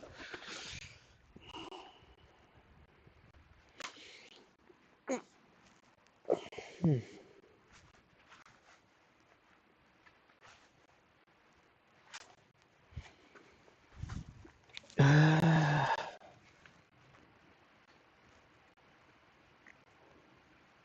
Chip number 69. Pads were missing. Oh, okay. Let's try this one. I worked this one earlier this week. That one had pads gone.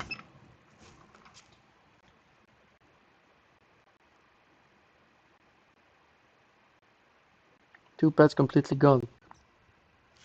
So I could try to rework those, but with the kind of jumper wire that I have that isn't flat, it's way harder because most of the time that type of jumper wire tend to go on the side because it's round. So most of the time it goes towards another pin. So yeah, what I would do instead, I tried it yesterday. 1, 2, 3. Number 3. We'll try to jump that chip.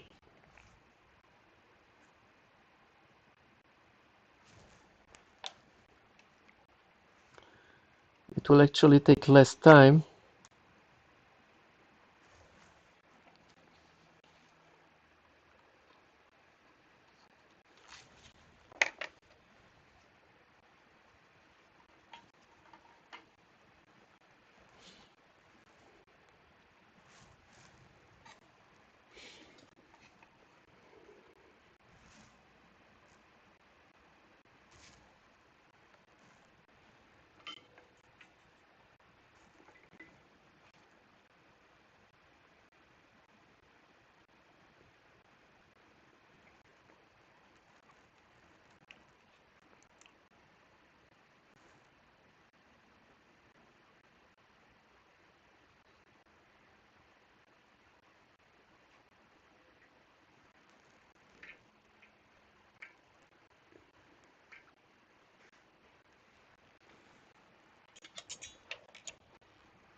Yo!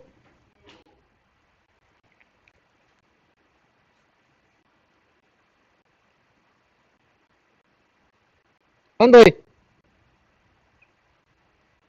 Oh, I think he left. I just saw one of my colleagues passing by.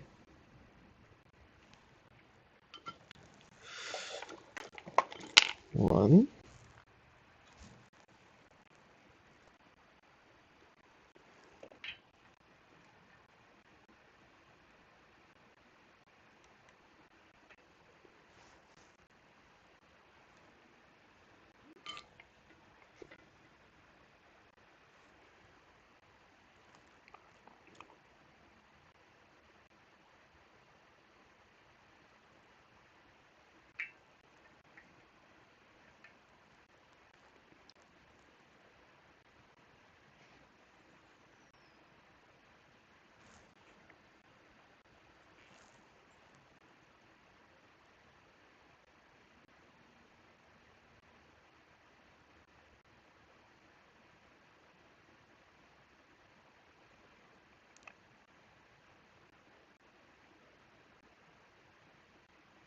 There you go, two.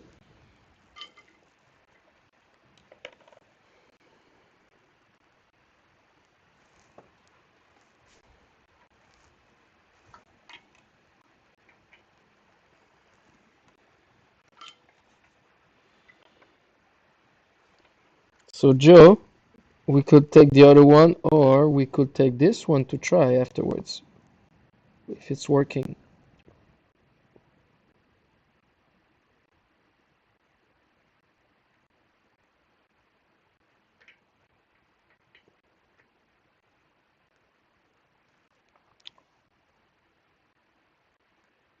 Whoop, that one.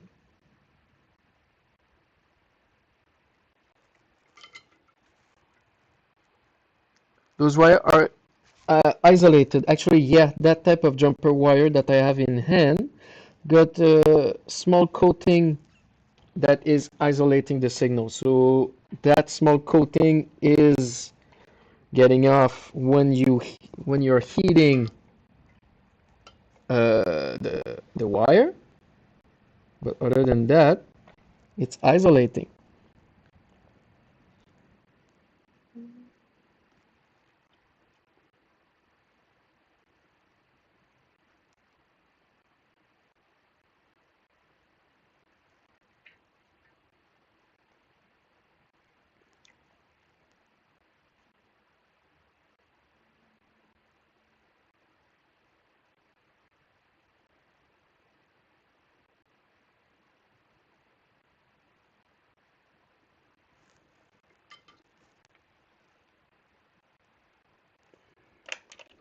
So it will be a sloppy job, but if it's working, it's working.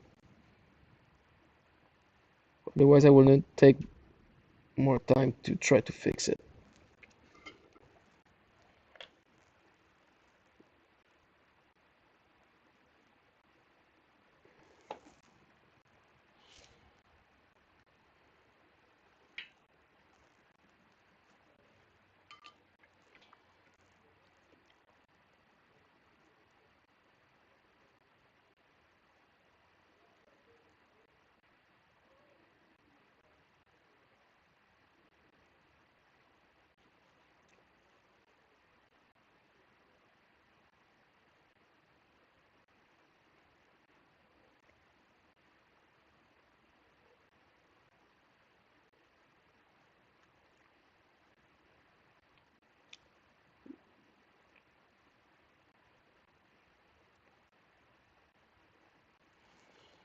Sometimes that isolating coating is making it harder to solder, but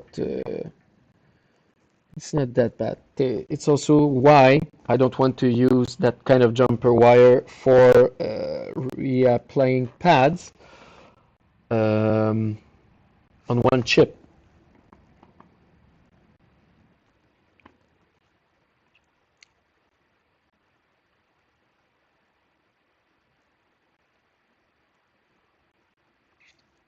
And I just saw something else at the meantime.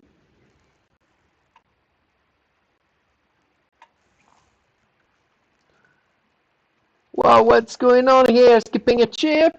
Well, you got me.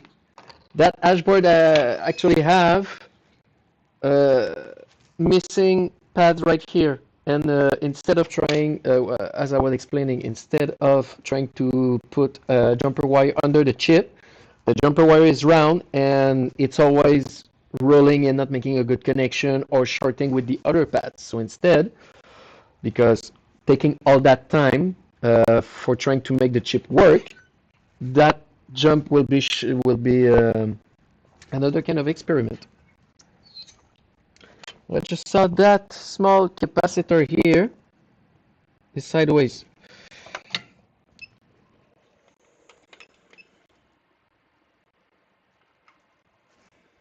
And I tried it earlier this week, and it seems promising. Didn't try it yet into a machine, but we will find out later on if it's working for real.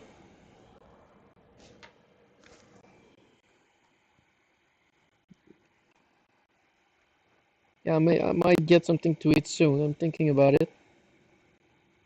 Flux is great, but it's not very, there's not much nutrient in flux fumes.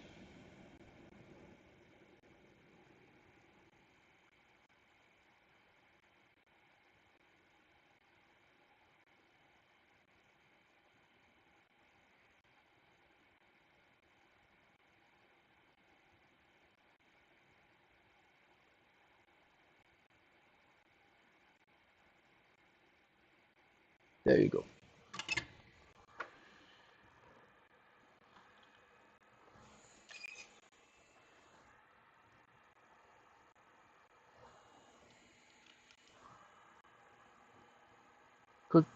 Could make a jig to skip a column of chip at a time. Yeah, if you can access from the backside.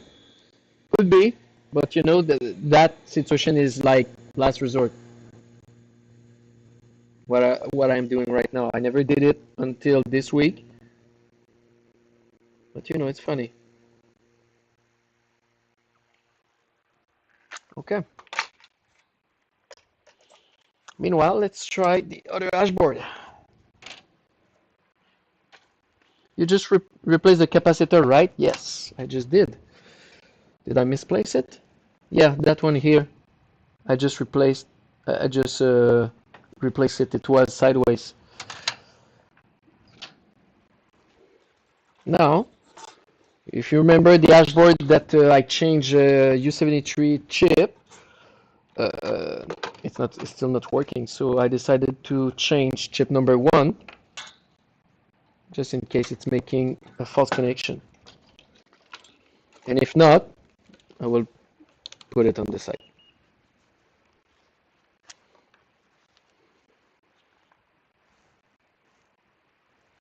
Diode value seems nice.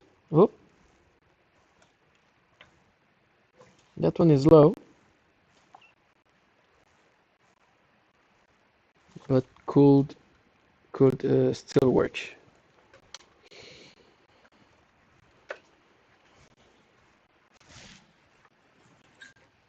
Booster? J'avais pensé à du Harvey's.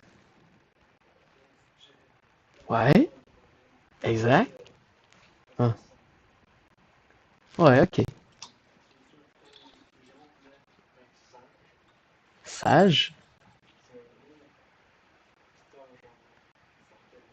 Je te suis, man. C'est quoi? 2 gyros? Non, non, juste un avec le trio pis tout. Toi, t'en prends 2? Tabarnak! Toute la kit. Whatever. Ouais. Thanks, man. Keep me updated. Yeah. So food is not settled. Let's see if the dashboard is settled.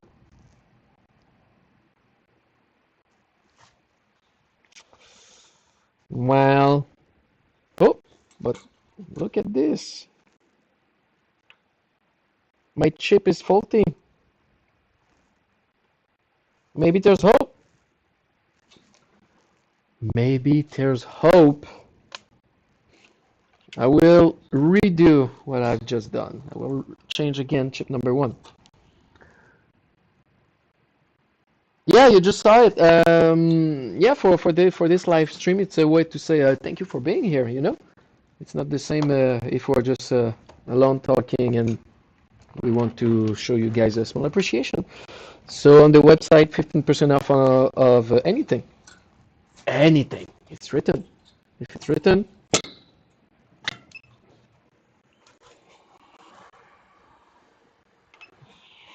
so now might be the time to get one of those heat system that is L3 plus. And we talked earlier this week about modified L3 plus with better fans, better performance and sound. If that's something that's interesting for you, you could just put a quote into the email if you're ordering one of those L3 plus, and we could do all that for you.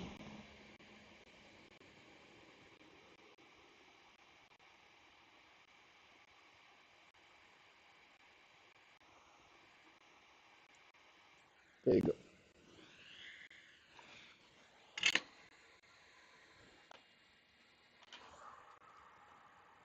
Do you take good old cash money or just credit?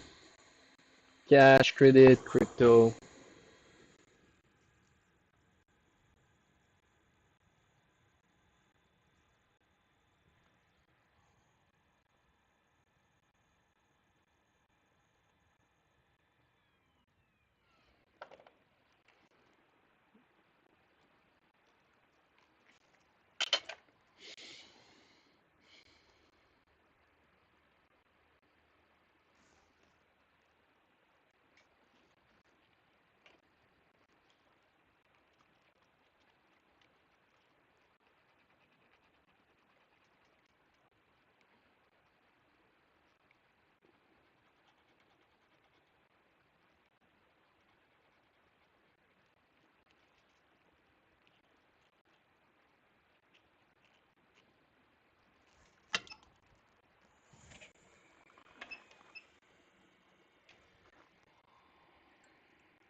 So changing again chip number one that maybe was faulty or misplaced, even if the dial values were good.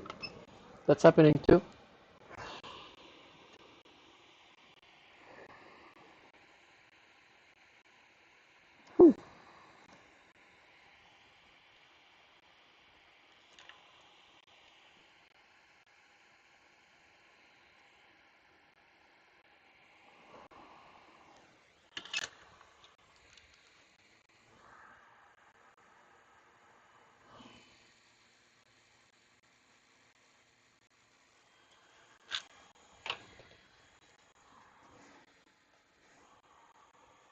Okay, let's see if the Frankenstein jumping is working.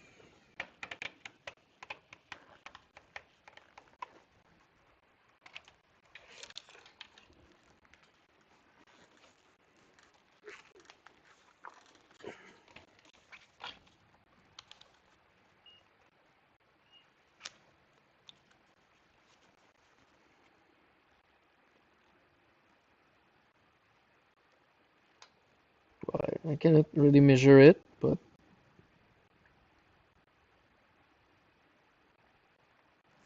technically the values are fine. Let's see.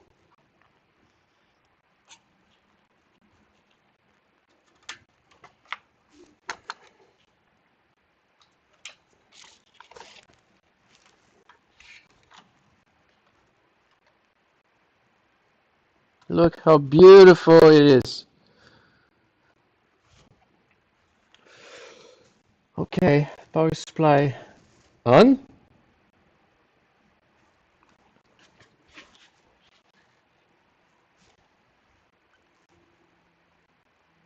0.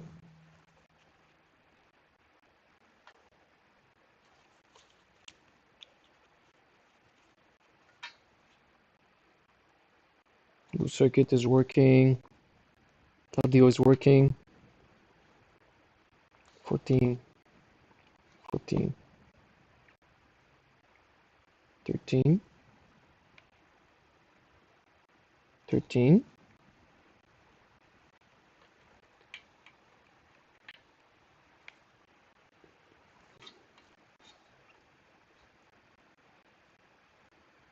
And minus 2.64. Yeah, ready.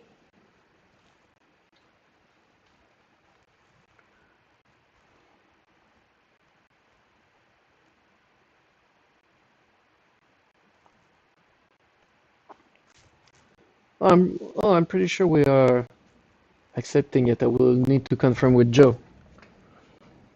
I don't know if he's still on the stream.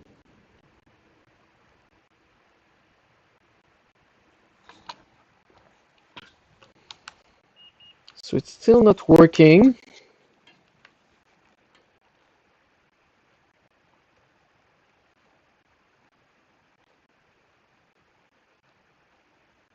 Oh, but also probably that on the website cannot accept cash. So that might be it.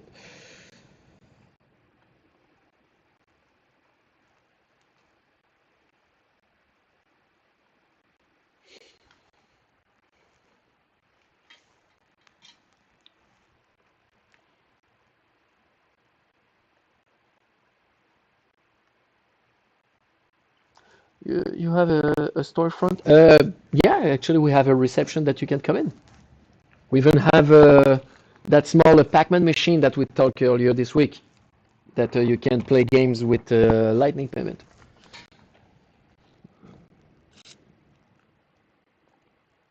A Pac-Man for sats.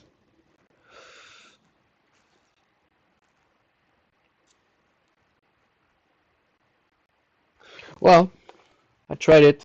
I will not mess anymore with that one.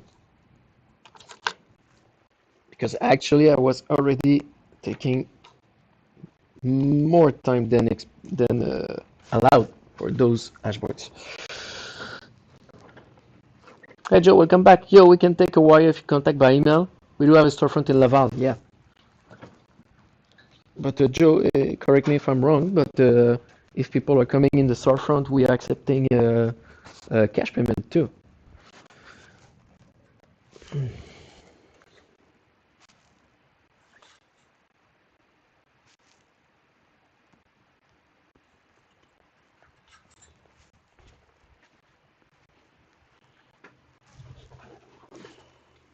I might just come in and yell Black Friday. Yes. Don't worry if you come by into the next few days, we'll remember you.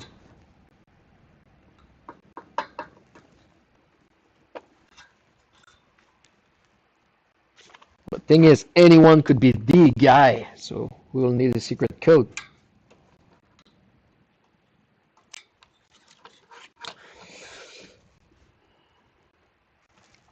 Yeah, that works.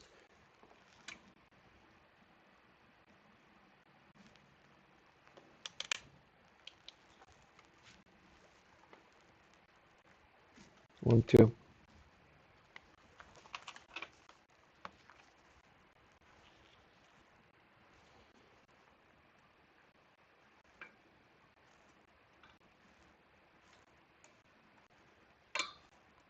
This one is completely zero. And from here it's completely zero. Chip number 3. Again. Again!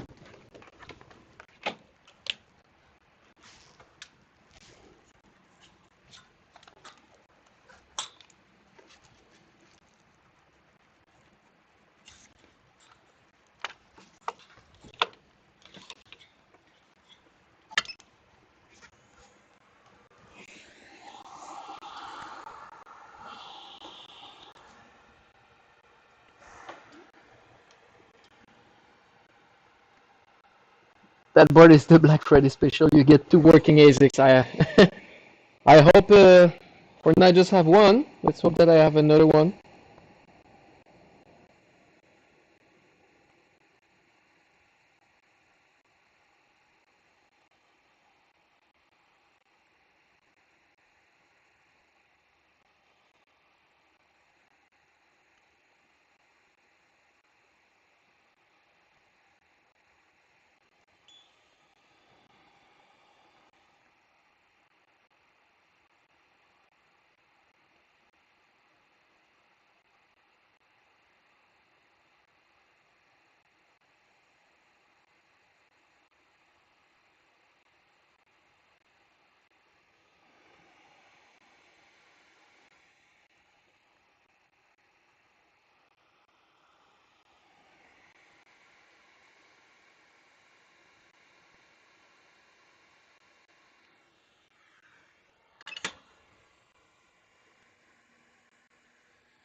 I think today is the hardest day on L3 Plus.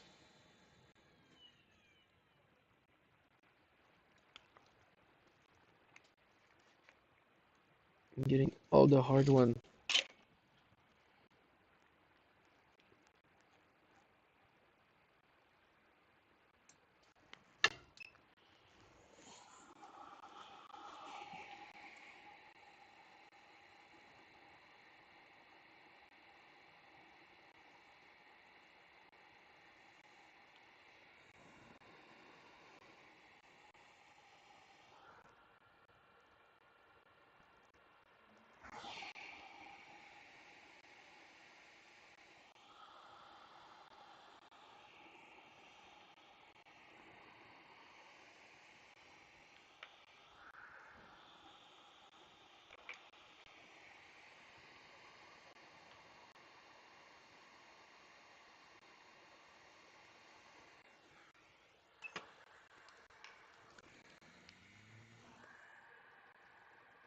There's just been so many personal info leaks that I prefer by in person.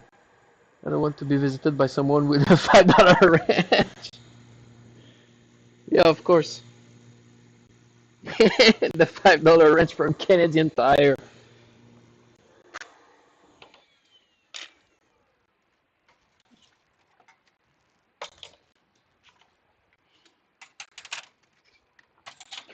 Okay, chip number one.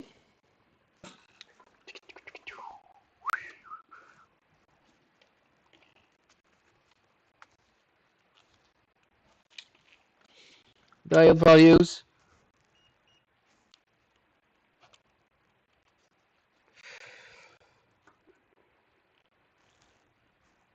That one is high. Same thing as earlier. Maybe it's the next chip that is problematic now. Component seems fine. Very bizarre.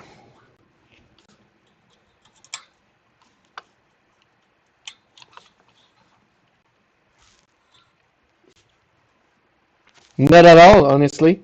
I just find it funny that you say, but what is there's been a real $5 wrench attack nearby here. People are getting crazy. COVID has been hard, so even you need. Oh! Chip number one. Let's bend this board. Let's make a good bend. Bend seems fine. Satisfying. You know, if you never did repair, I strongly suggest to at least try to repair something of your own.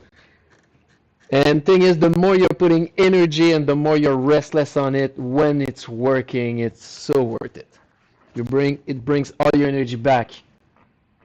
I'm fluxed and happy because that board is not working.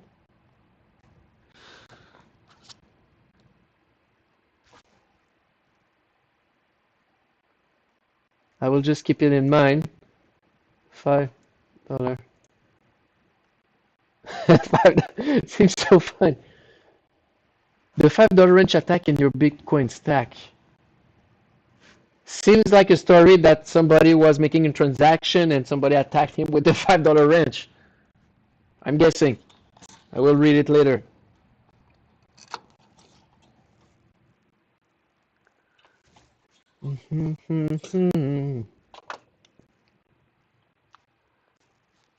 Another one. XKCD. Holy shit.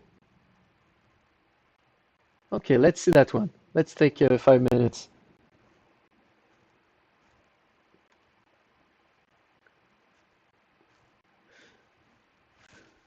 A crypto nerd's imagination. Is laptop encrypted? Let's build $1 million cluster to crack it.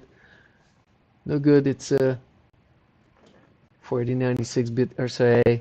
Bless your evil plant. It's foiled. What will actually happen? His laptop encrypted. Drag him and hit him with a $5 wrench until he tells his password. Got it.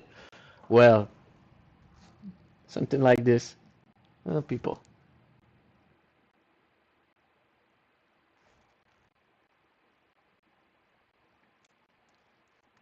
So it really happened.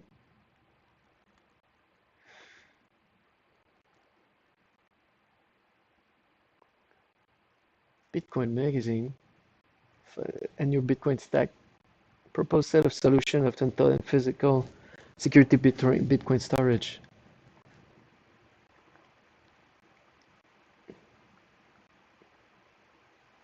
The fabled $5 wrench attack with our health and Bitcoin stack intact.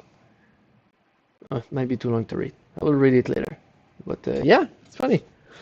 That board had MOSFET problem, U73 problem. I changed the PIC too, but it detected for a pulse for like 2 seconds and then turned back to 0.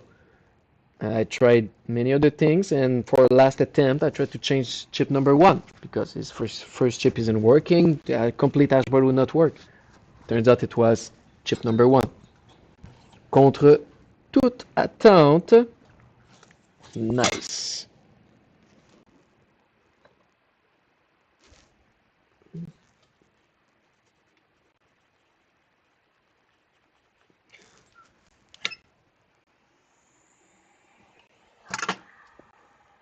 The point is, even with grid encryption, someone can use force against you. The ledger leaks. Some people got nasty calls. Yeah, you have to protect even against you, make it unavailable, even if forced to. That's a good thing. Yeah. Okay. So let's put this. Oh, there you are. I was looking for it.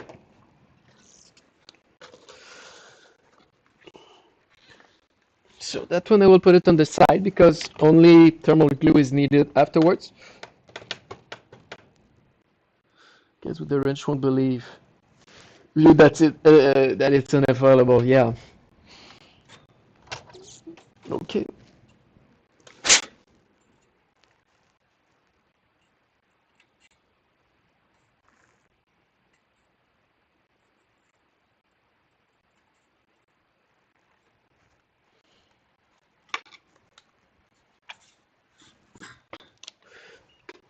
Chip number 3.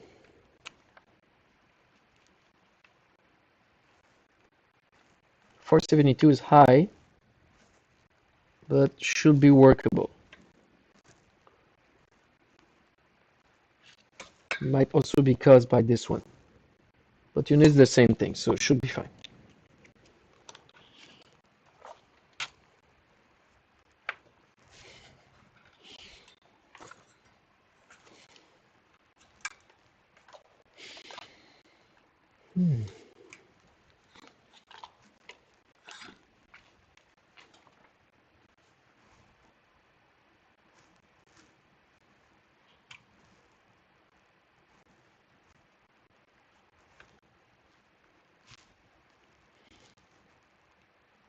Voila! Black Friday 2 on 2. Let's bend that board left, right. 1, 2, 3, 4, 5.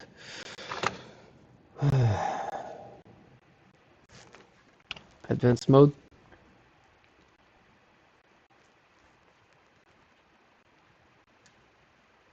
Just say it's all in Celsius.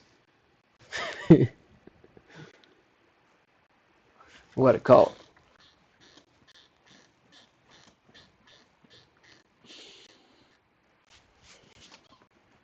Temperature sensor is working too. Nice. They're under.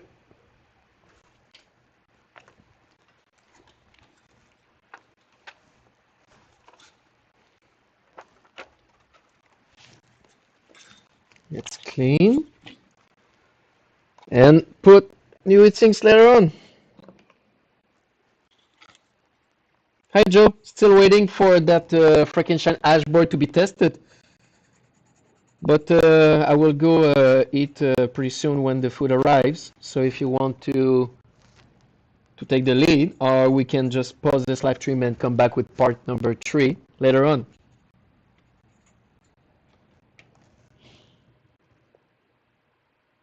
Just fill up this form range guy and good luck. Yeah. Yeah, sign here and here, and it's all yours for what remains. Okay, nice. So that hashboard was actually into the bin that took too much time. So it was almost, it's been saved. Let's try another one. No marks. Change some chips on it.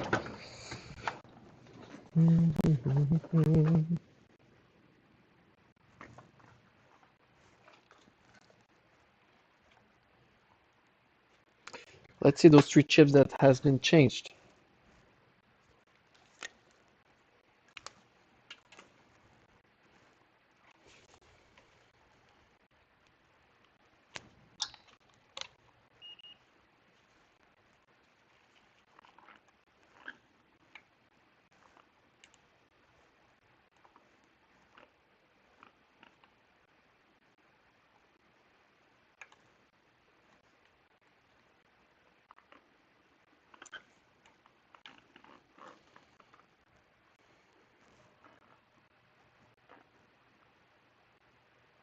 Need to say, oh, good night, Michelle, man. See you soon. Have a great weekend, and thanks for being with us. I know it's like 3, 4 a.m. From where you are. So, great warrior.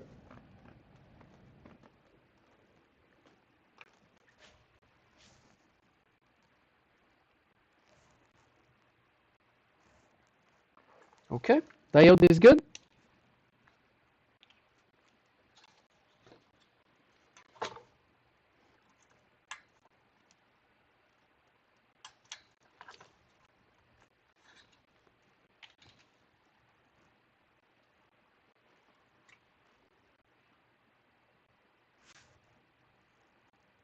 Mm,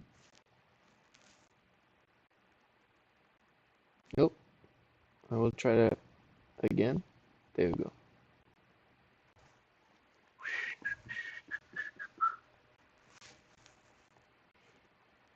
Okay, 0.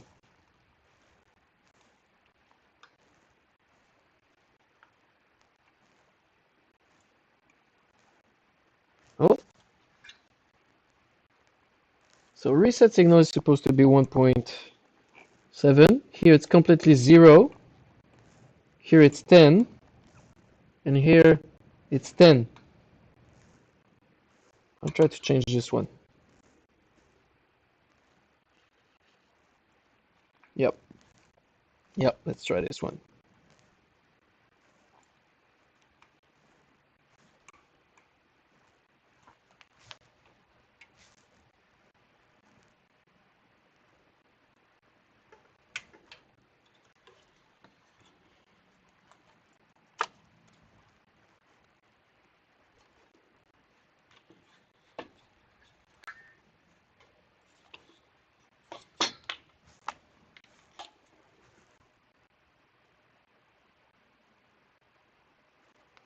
Let's see if we can save another dashboard from the graveyard.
Yes.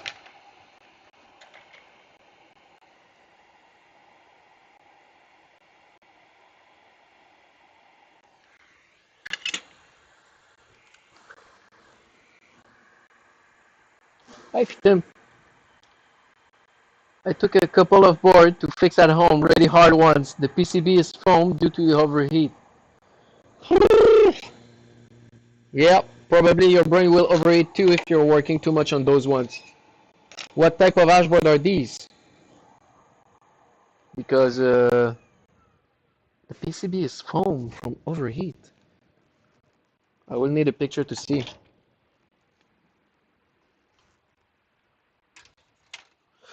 Okay, so this one, meanwhile,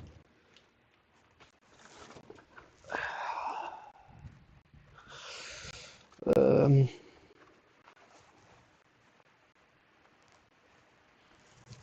that one was still an issue.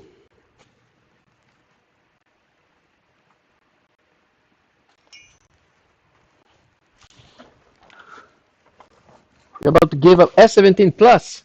Oh, S17 Plus. You know what? I got some right here on my desk that I need to do rework. So I've technically repaired them, but in the machine it didn't work. So I got I think 5 of them. I will go. You know what? I will go bring them right now. They are previous repair attempt. Same thing. So I guess someone without experience has worked on. Oh, okay. Has worked on them and used a lot of heat. Well, that's possible. So let's try to do them together. I'll be back.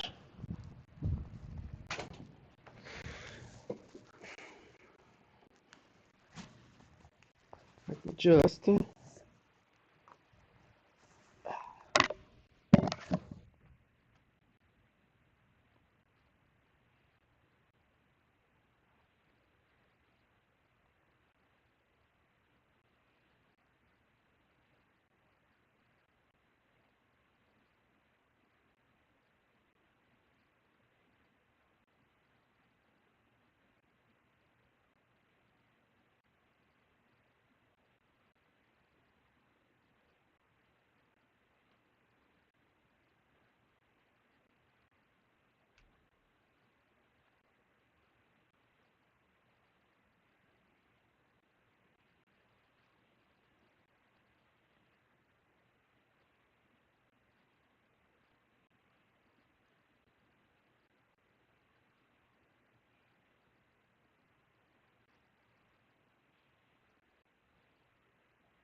The center pad of the small one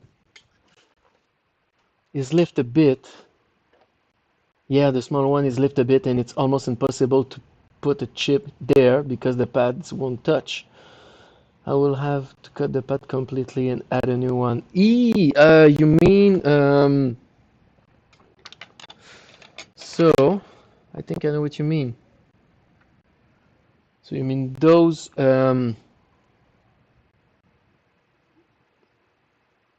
well,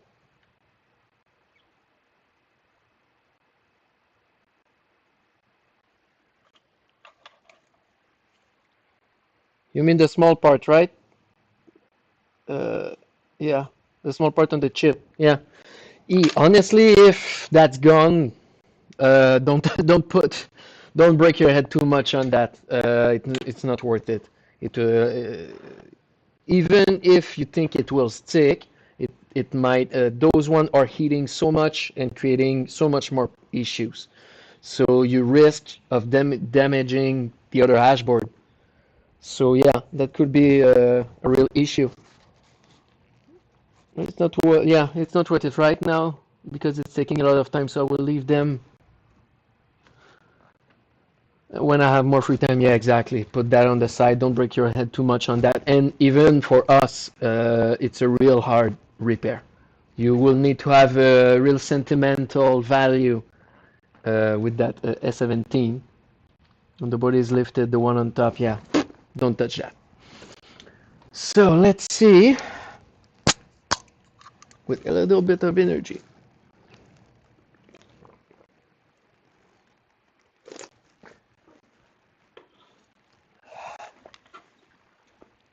But just before that, yeah, don't break too much. And also, there's something very, very important in repair, and it's pretty much the same thing as when you try new things. It could be trying to do live stream, could be to try to repair. What you need to do, and that is very important, is try to build confidence in your repair. And it's even still today. It's been quite some times that I've been doing repair, and even there, sometimes I'm still having an issue. I'm having a streak of bad ashboard, and I think that I am good enough to repair them. Or it might take too much time, and you're abandoning too soon because of the mindset. So it's important to have a few victories when you feel to work on it again while gaining more experience. I think is the best thing to do. Otherwise, you will just, it's like it's like a water drink, water cup. It's like a cup, and if you empty that one with your confidence into a bad ashboard, it's not gonna it's not gonna be worth it. So this is why sometimes you need to let go. So this one I just changed, number 3. So that was a yeah, I understand what you mean. I am really experienced with this, but I don't know. I don't know when to give up. I completely know this one. Sometimes I just want to fix it no matter what, and it's a waste of time. Yeah, I'm I'm with you on that one. I'm relentless with those ashboard. I cannot stand to see one of them not on repair. But those kind of ashboard can get the best of you because the more that you're putting energy, and if it's still not working, it's eating you up because you're like, man, I tried everything and it's not working. Or it's a little bit like when you go to casino and you're playing a game. So it's like the next time I'm gonna have it, the next time I'm gonna have it, the next attempt I'm gonna have it, and then 3 hours later you're just done. So yeah, I'm following you. Wherever you are, if you're into repair, we are all on the same page on that one, I think. Okay, power up. I work with miners since 2016, but past 3 years, that's all I do. Nice, really? Okay, so it's a full-time ashboard repair. Impressive. You've been there longer than me. I've been here since not summer that just passed, but the other one before, so like 1 year and a half. I've been working in the electronic industry before that, but not into miners. Nope, no. 4, okay. Reset is still 0. Here it's 10. Here it's 10.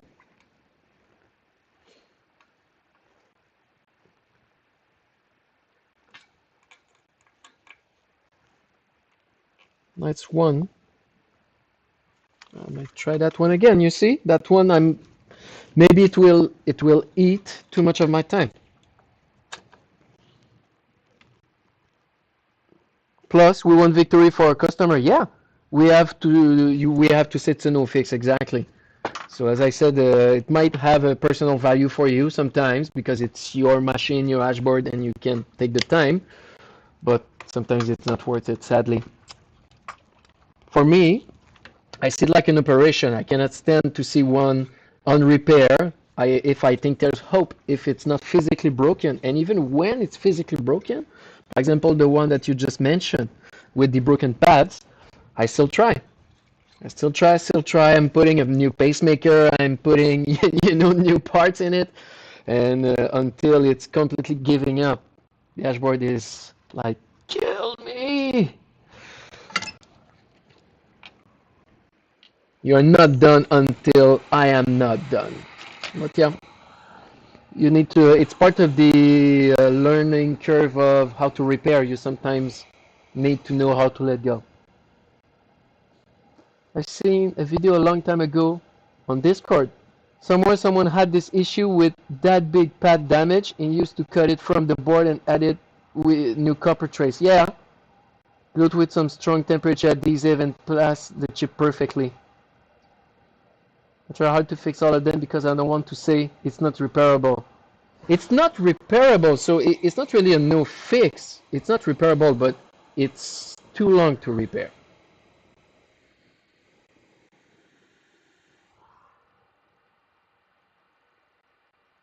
But sometimes they just take a long time. Instead of fixing 5 board, you waste a lot of time with 1 board. Yeah, been there.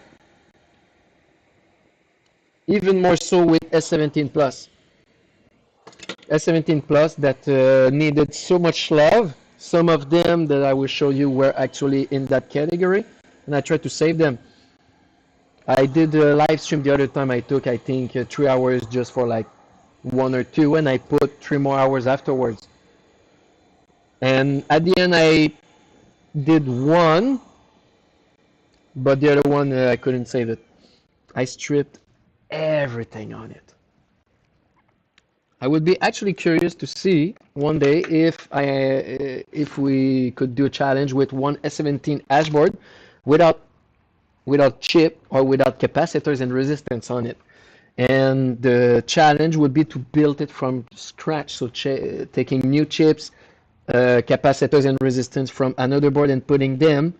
And if it's working, man, I would be. I think that would be a nice challenge to do and a very good practice for repair.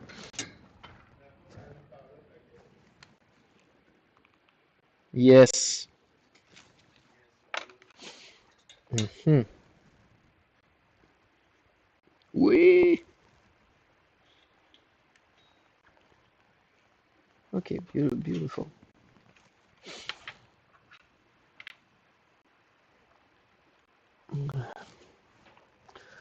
Put this new rule in my brain. If I see it needs a lot of work, I just give up and fix something else. So you see, those one that I put on the side, sometimes you just need to have a different mindset and a different approach. So put it on the side, and few days, few weeks after, you can just recheck it. C'est arrivé, Anto? I think food has arrived. So I will try this one.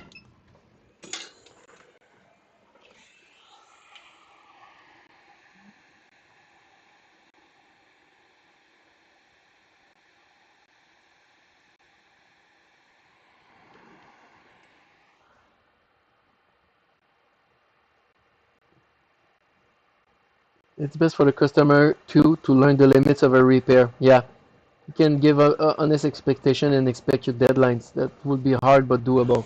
Yeah, honestly, those repair because some customer were unhappy about the time because they wanted the machine fixed. So they really wanted it fixed. But thing is, and they're asking how much time is it gonna take? Yeah. It's sometimes it can take 1 hour, sometimes it can take 15 minutes, sometimes it can take 5 days. You could break your head on it for 5 days and it's not repaired. So some customer will just never be happy because if you take the time to repair, it's gonna take too long, and if you are not able to repair it, I mean, you will put it on the side because it will take too much time. They will still be unhappy and thinking that you're not good at repair, and they will try at another place.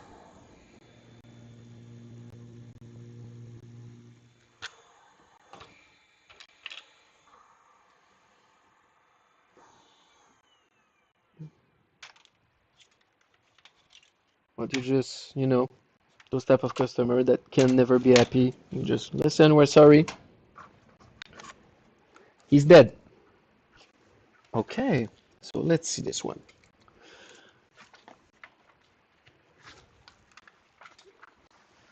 There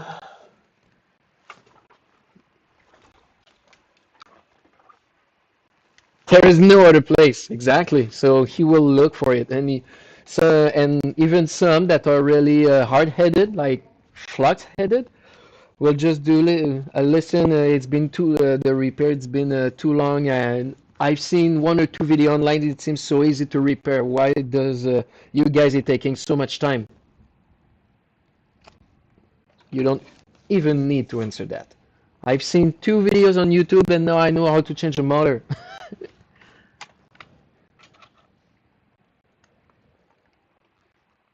S17 Plus.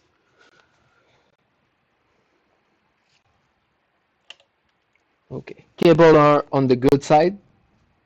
I want like so. What board is this? But hey, it's yeah.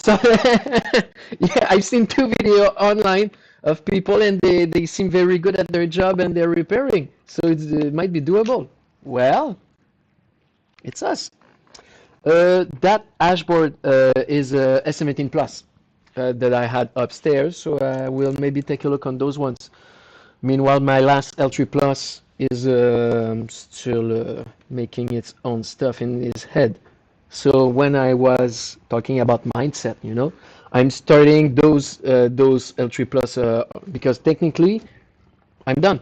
All of them that I could repair are repaired. So my batch is done. I repair more than 20, I think, this week with you guys. So the last one that I have are just messing with me. So instead of starting to losing patience and either making an error or not making a good diagnosis because I'm thinking meanwhile diagnosis, I'm so tired, I don't want to repair them, I know it's not going to work. If I'm telling myself I know it's not going to work, high chance it's not going to work. So instead, I will change my mindset and work on something else. And one of you guys was talking about S17 Plus. Those are 73TH. I couldn't say because much of the time uh, it's they are all into the same EEPROM system. When we are working with 17 gen or 19 gen, I know by example A17 Plus got 73TH and 76TH. We are all flashing them at 73 for it to work, and afterwards we can maybe make some modification. But we to have good benchmark and good testing, they all need to be on the same page. So yeah, 18 volt. Let's see what's going on.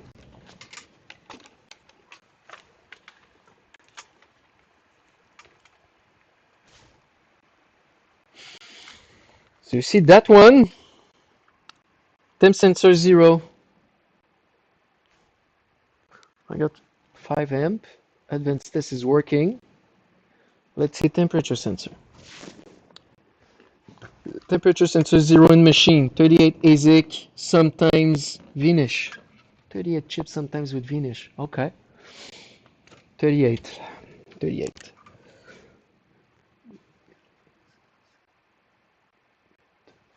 1, 2, 3, 4, 5, 6, 7, 8. 36, 37, 38.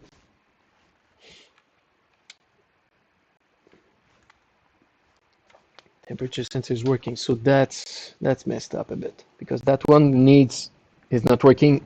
Those are the worst. That one is not working into a machine, showing error, but in my testing, everything's fine.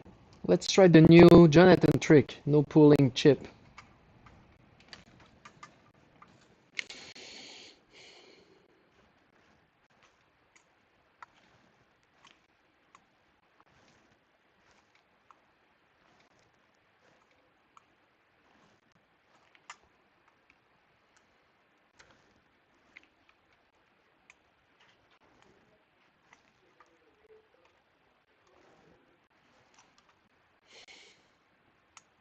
Clock.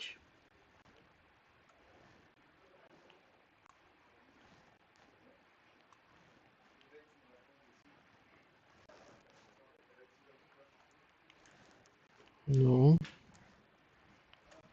No. No clear indication that I got an issue with that one.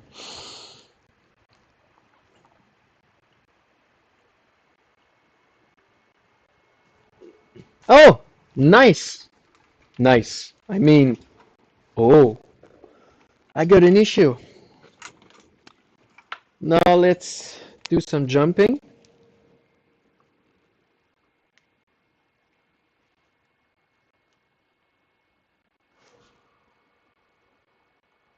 54.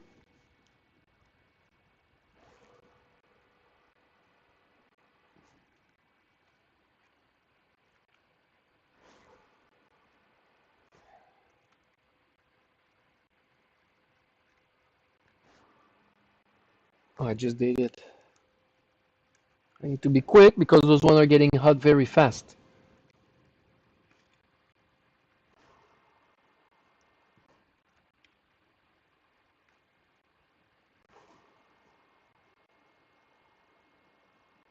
Oh, 0 chip now. Because I'm at 15 volt.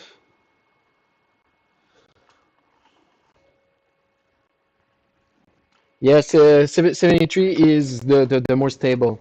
Um, and also the main thing that could be an advantage of is that the 76 ashboard will have better performance and might last longer if it's going to 73 TH instead of 76. So yeah, here I got an issue with that one. I will let it cool. So R3 Plus you can test them for a while, but S17 Plus you need to let them cool meanwhile you're making a test.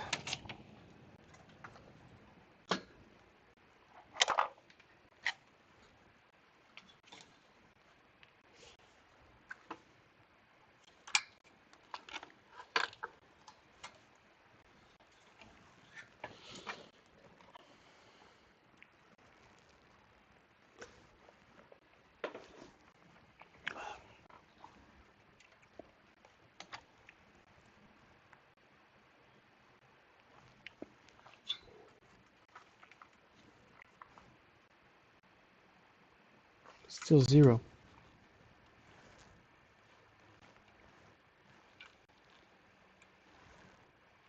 170, now it's even worse. 488.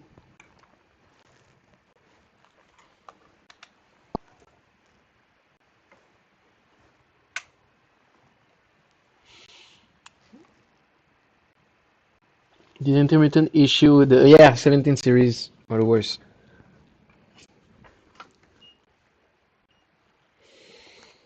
I'll take a look at diode values of my L3 Plus.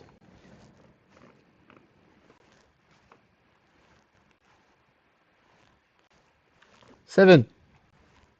7. So I got an issue.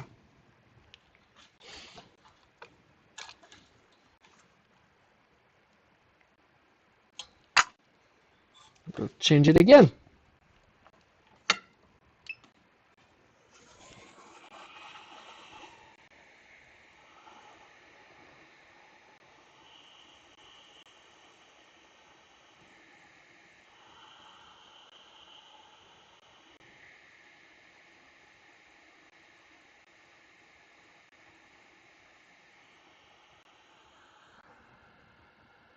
When I have issue like that, I like to connect voltage from PC directly without tester. With under voltage, usually that help find the issue. Yeah,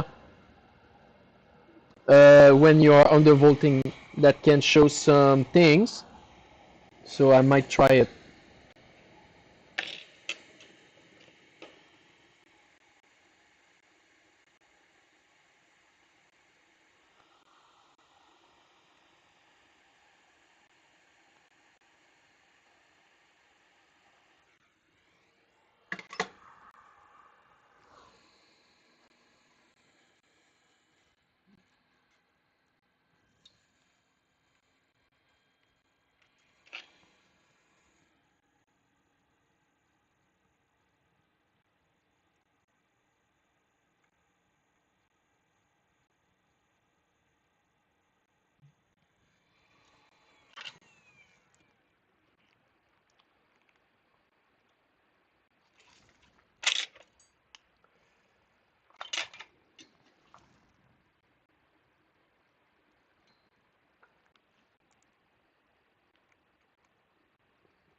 .99% of the case is the return signal. Yeah, didn't find any bad behavior yet, and I'm gonna try it again.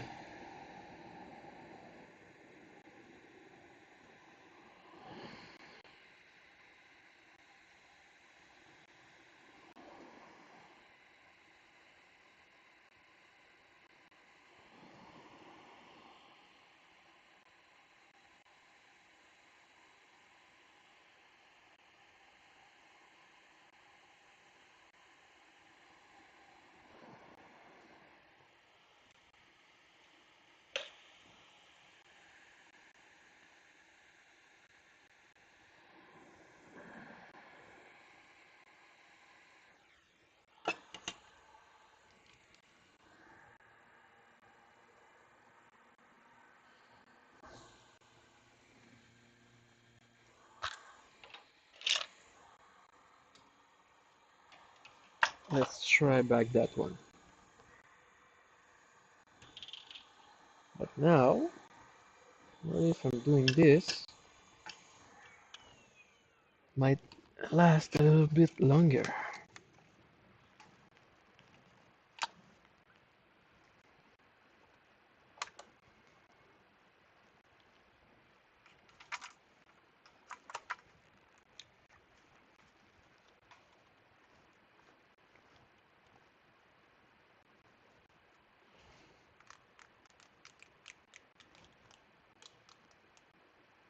Hmm.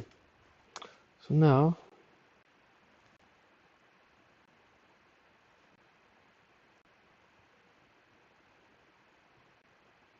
there you go. Okay.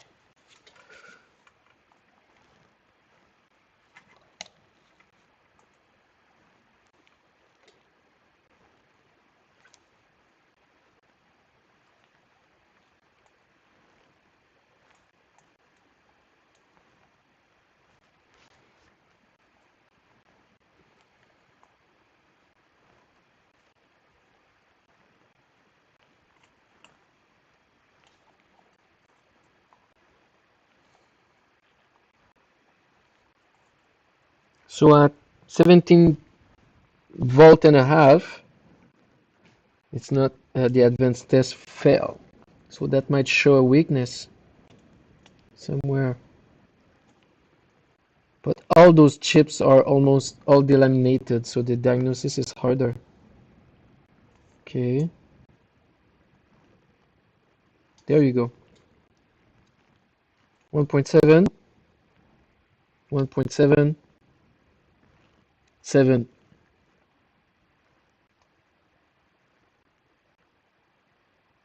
LDO are nice. So starting from here, 7, 7. Let's try this one.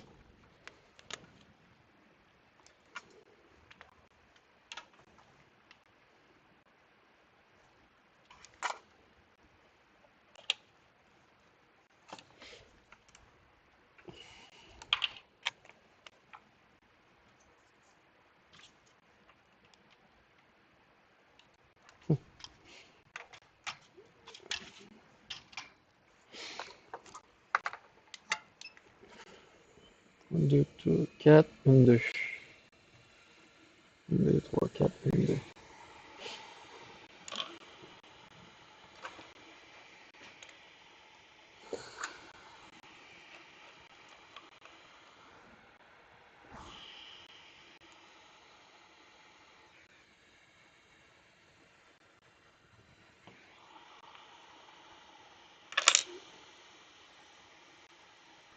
Oh, already.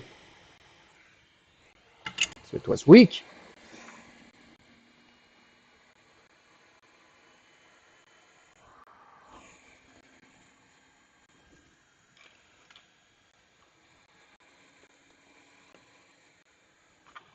We'll need to grab some new chips because obviously L3 plus chip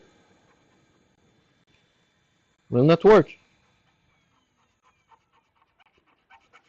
Or if you heard the joke of this morning, maybe I could put 3 L3 plus chip, one of the top of the other, and that might equal one 17th generation chip.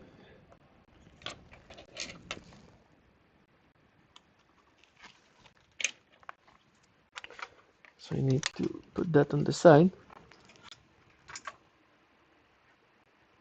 Zoom into that without cleaning. Oh, I would like to see if it looks dirty. It didn't look. Sorry, didn't saw it. Maybe there will be. Oh, nice. No, it's pretty clean, but honestly, it was brownish because of the flux under it. It was just a little bit dirty with flux.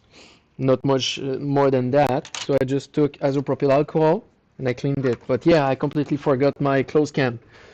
My bad. So I will go grab some chips. Come back.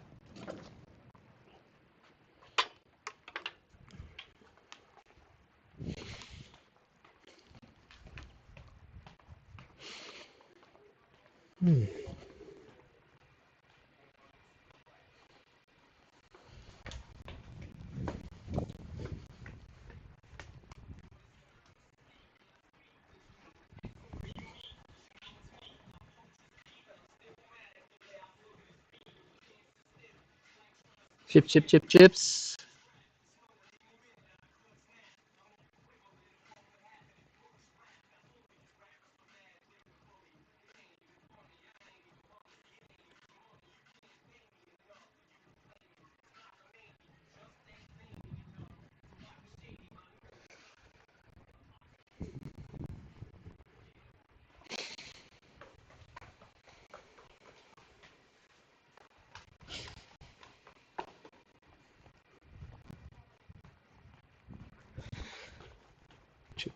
Chip.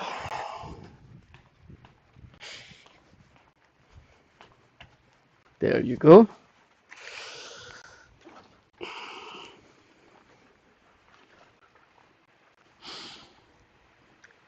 Yeah, that's what I wanted to see. Sometimes there's some bad flux being used from factories in China. Yeah, I get some case usually T17 plus. They looks like new, but all the chips are loose, just like that one you're working. Seems like sometimes with heat, I don't know, or during a bad manufacturing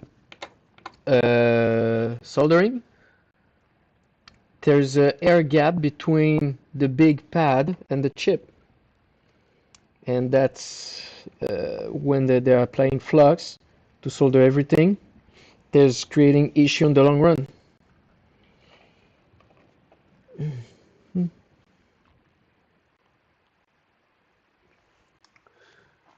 As soon as you start applying heat, ASICs move. Yeah, I think that flux is corrosive or something. They must have been churning those out as fast as they could. There's a high possibility, my friend.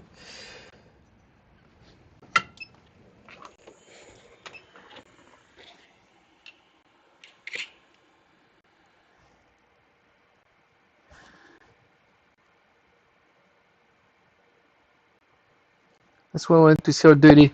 No worries, man. I got four more, and probably that one I will need to change some other chips.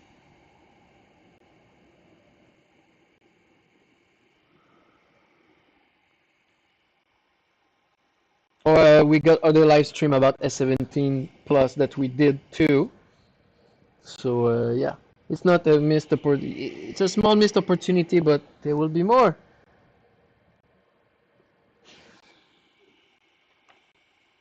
Yeah, I'm missing a two of here.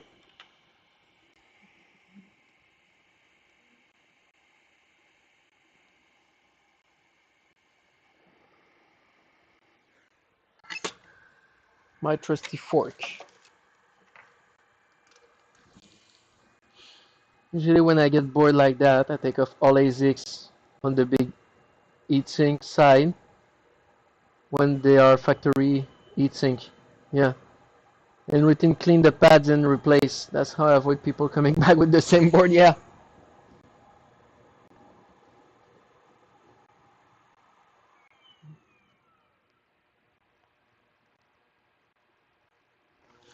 So you take out all the chips of the dashboard.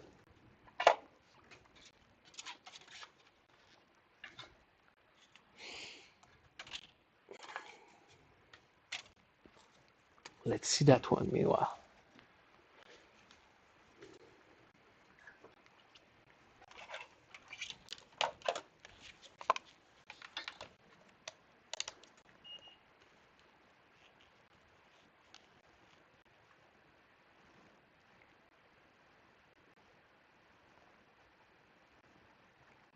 Already better. Okay.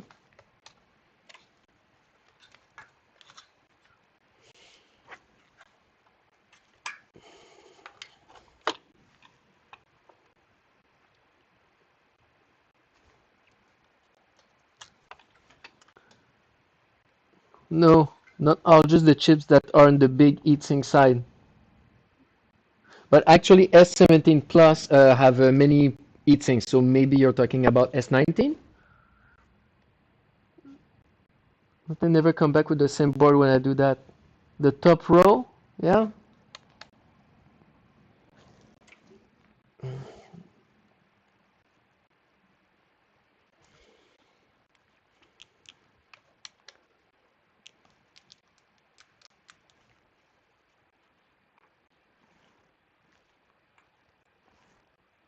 Same thing. What's going on with this one? Maybe the problem is somewhere else.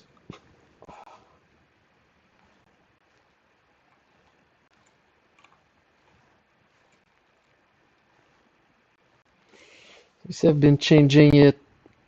The one down 2 times, the one up 2 times. Only thing remaining is the one in the center.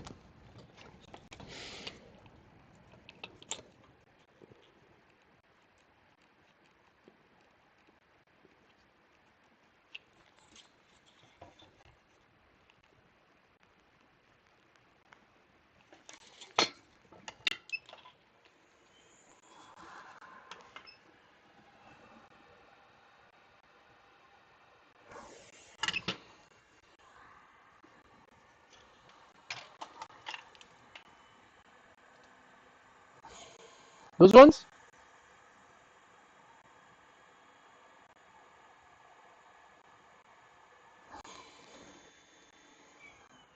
So you take them all out and then you do a reflow. Hmm, interesting. And it's like making a better adjustment.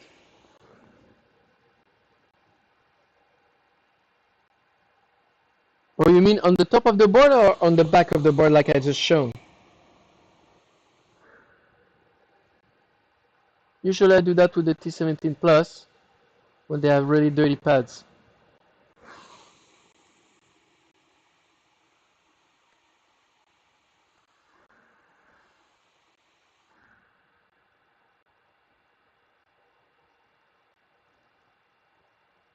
I remove. Oh, okay, okay, got it.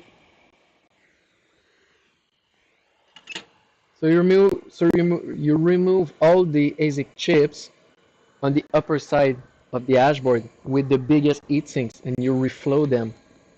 Okay.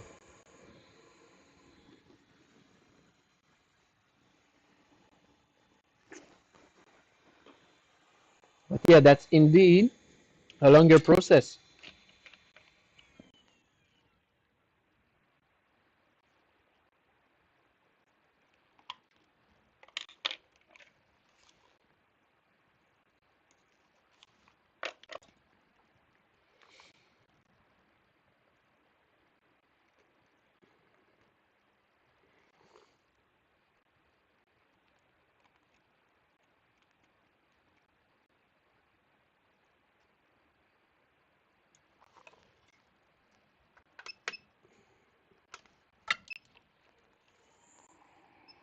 Oh, I might just take out a little bit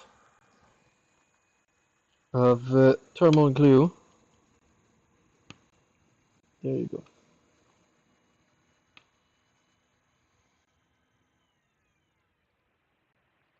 Okay, should be fine.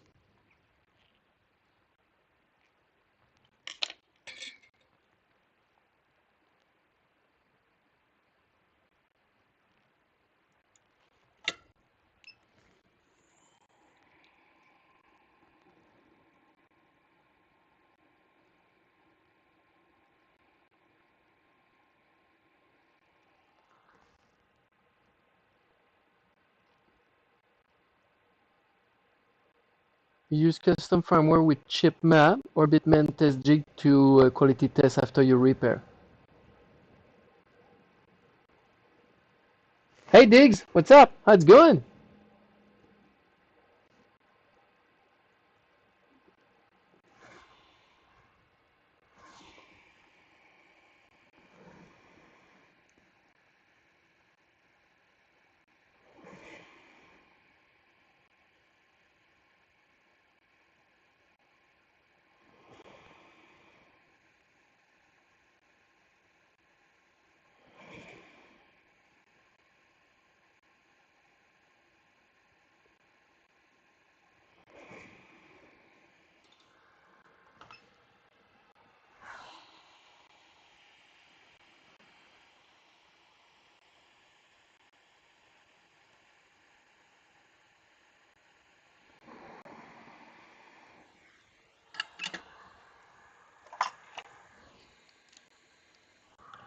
Because nowadays I work just for a limited amount of people and I like them to be happy with the work I do for them. Of course, that's why I try all green. Yeah, absolutely. I think we're all on the same page on that one. But you know, it's nice to hear different methods. Okay, let's try back that S17 Plus. Meanwhile, that one is cooling down.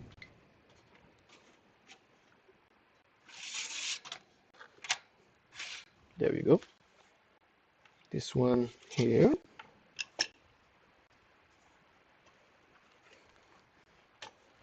First is my diode values good?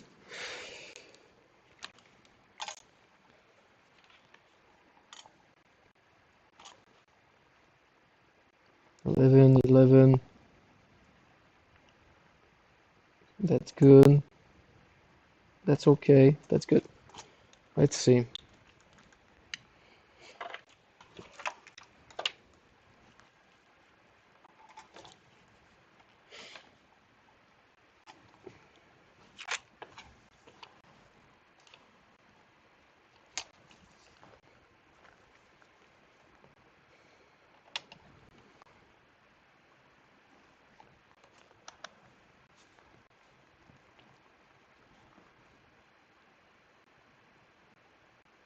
Okay.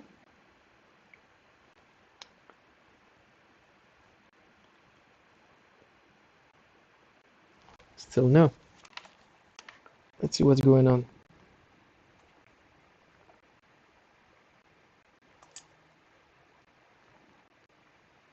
Same thing. Oh!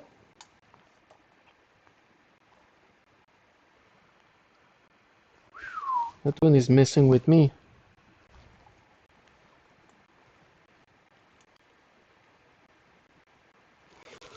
Let's try the trick. New pooling chip, but with lower voltage.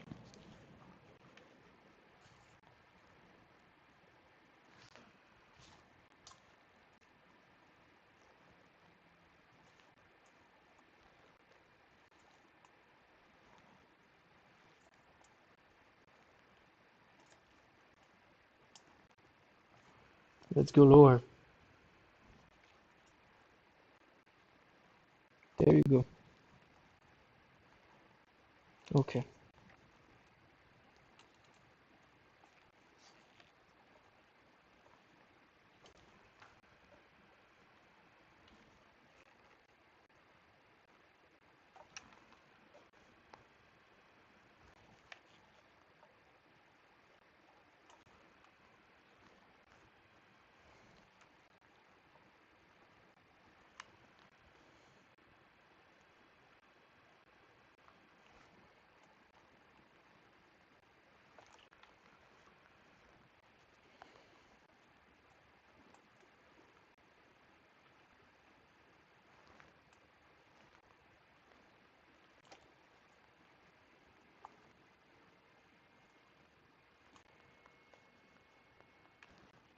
Nope.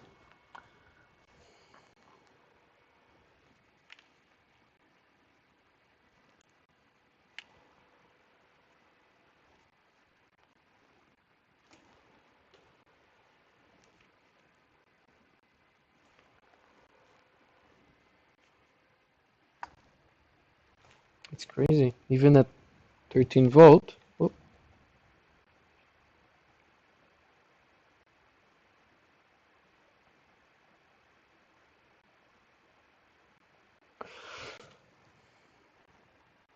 yeah, that's normal because my LDO aren't fed properly.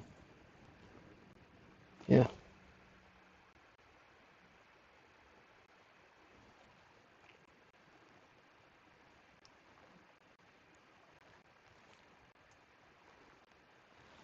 Oh, now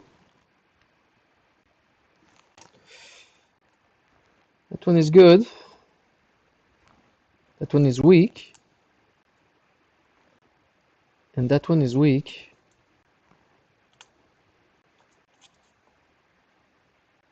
And that one doesn't have anything at all. I'm too low.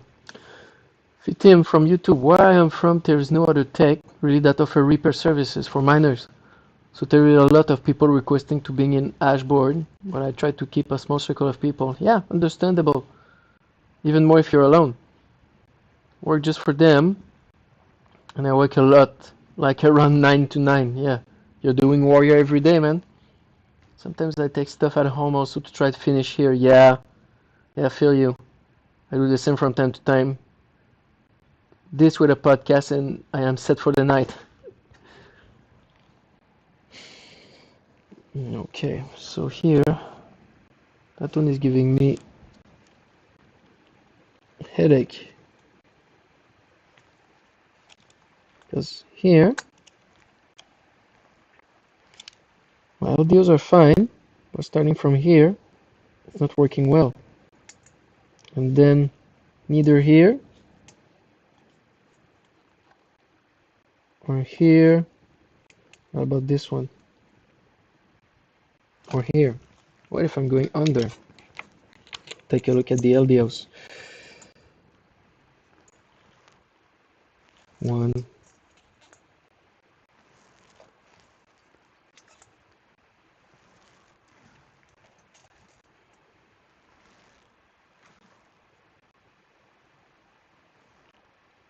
so the last four, the first four, pretty strange.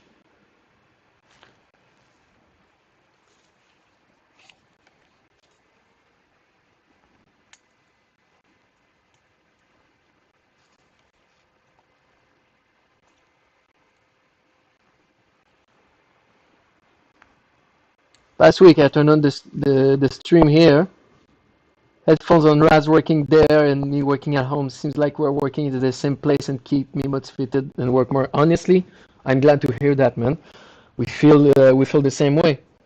So wherever we are, there's many people trying to do good repairs, trying to save those electronics one dashboard at a time.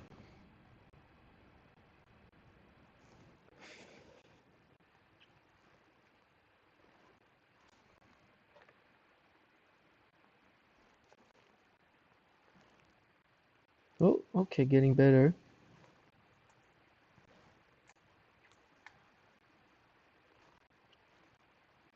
So you see here, I have LDO domain number 5. 1, 2, 3, 4, 5. That is good. Number 4 is weak. Number 2 is good.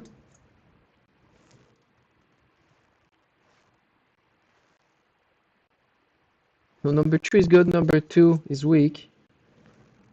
And number 1 is weak. Either it's many chips that are causing the issue, or many LDO are failing. 1.7, 1.7, 1.7. So at 14 volt, everything looks fine. But now, okay, 1.8,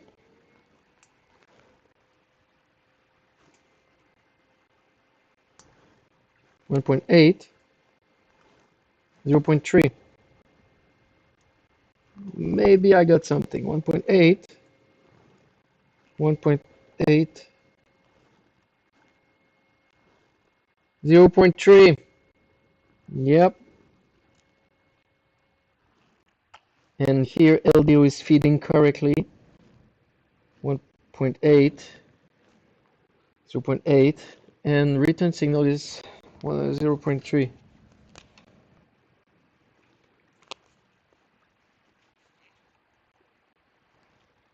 Yep. Whew! Finally.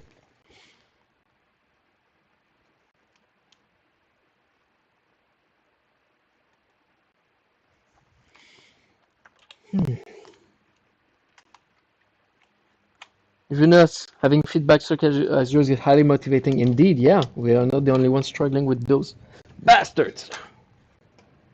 We'll change the chip. Show me the pad this time when you remove. Thank you for letting me a reminder. Okay, so this one here.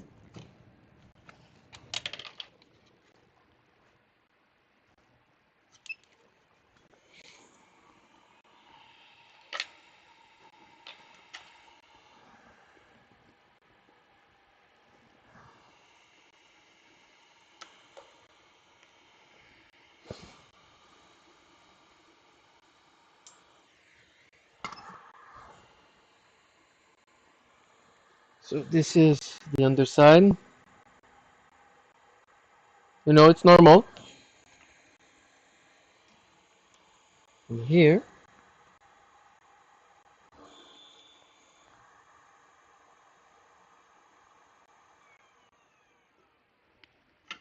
like if you were right on the side of it.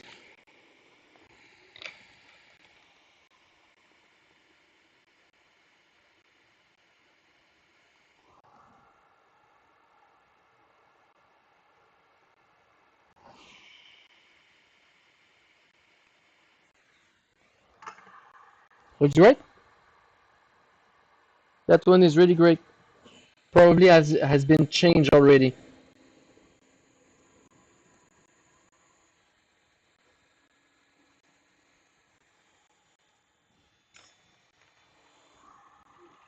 Yeah.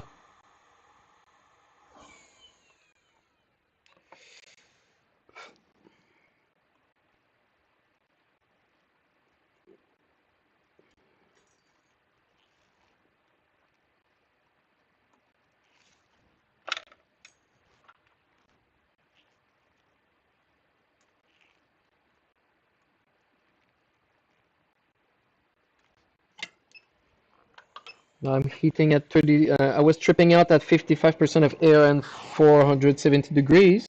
Now I'm putting it back with 33% of air and 450 degrees.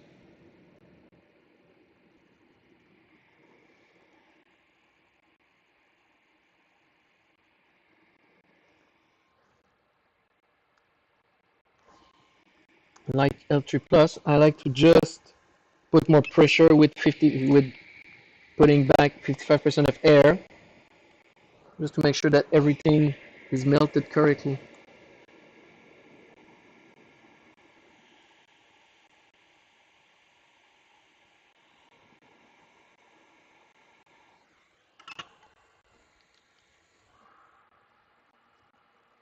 Next time I work on something with that issue that I'm saying, like extremely filthy pad, I will take a picture. Yes, of course. Yeah, keep us updated. Okay.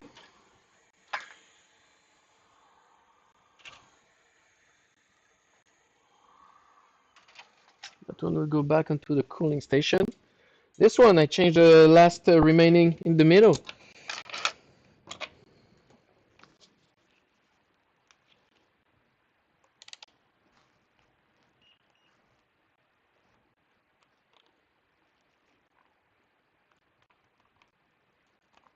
I got thermal thermal paste everywhere.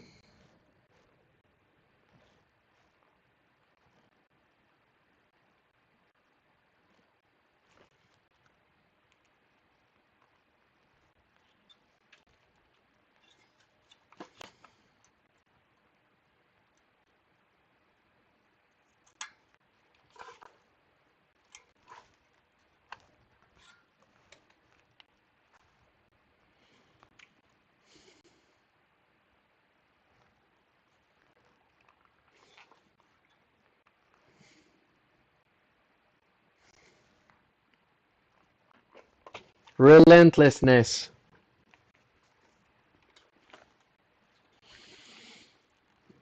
I changed 2-3 times the chip on the top, 2-3 times the chip under. The last thing, even without real clue, I decided to change the last one in the middle because it was creating problem nearby this place. And now, boom, another one.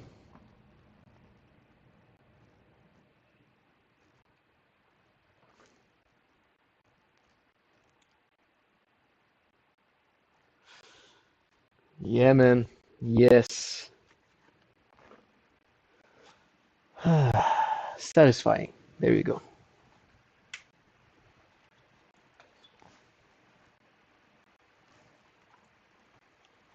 That one will just need to be cleaned a bit and put back heat sinks and should be fine. Ready to go. I'll just clean it a bit here.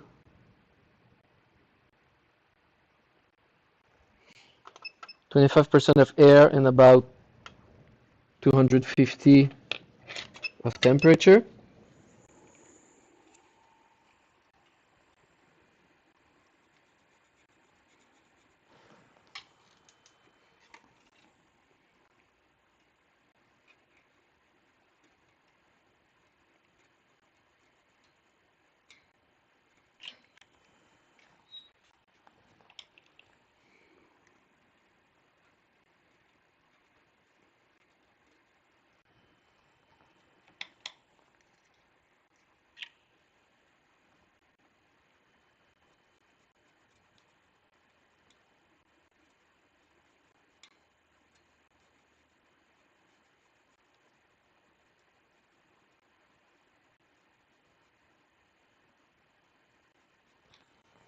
There you go.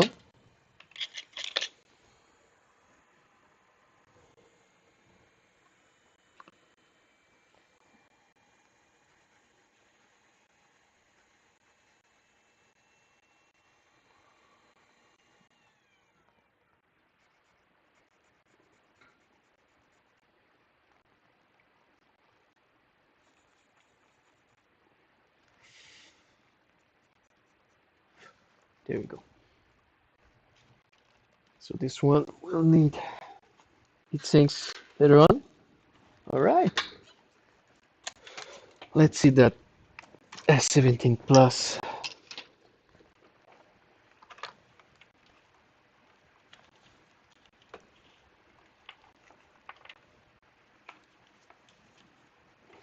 So remember, always the negative one, the black one closest to the I/O port, positive one further.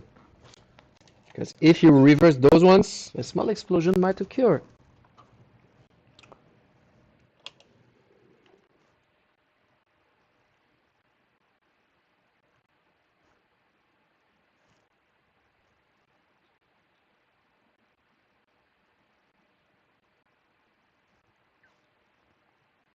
There you go. What's going on? Probably the chip that I just changed.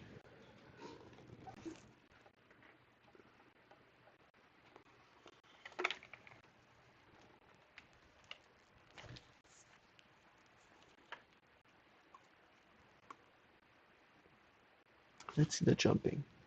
16.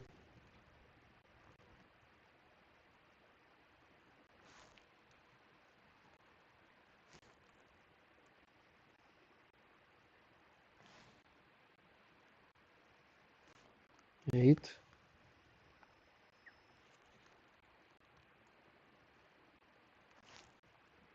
7.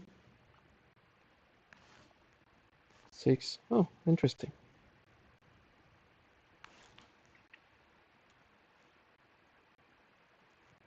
52. Hmm.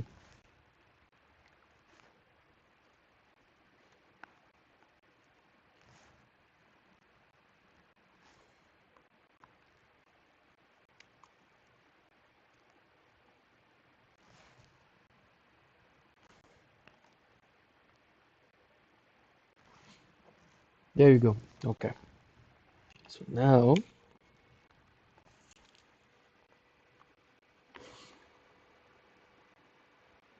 let's go. Okay. 1.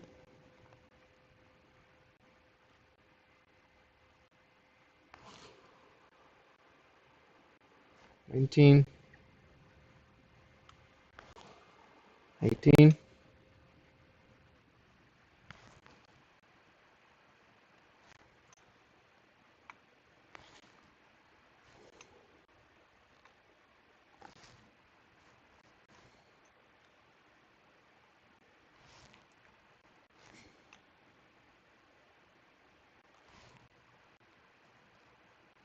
Hmm.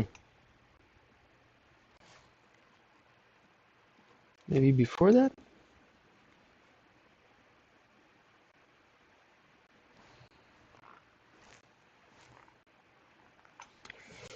Even before.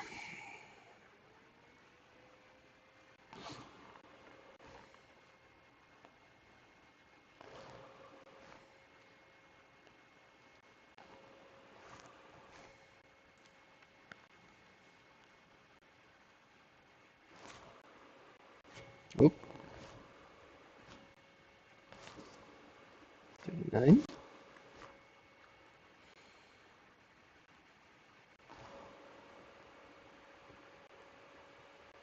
28.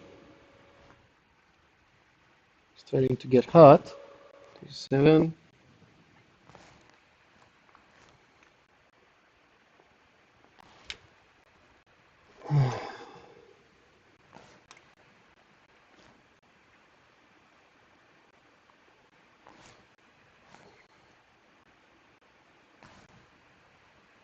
2. I don't know. Oh! Oh! 22 once. 22 twice.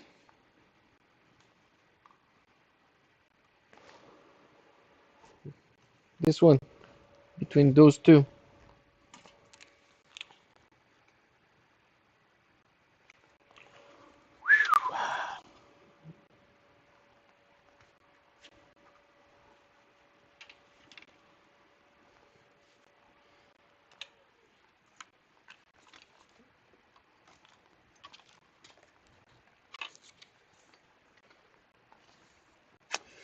I'll go first with that one. Just in case, I will take out the second.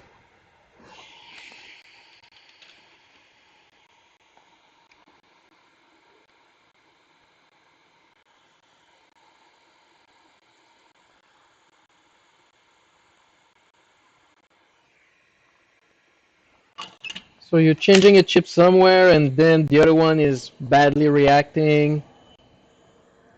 I didn't forget you.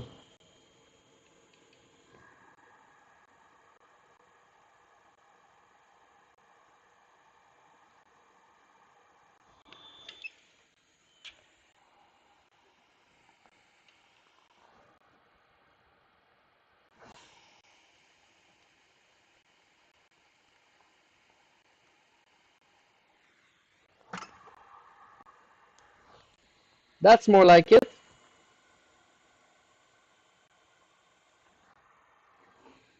That's way more like it.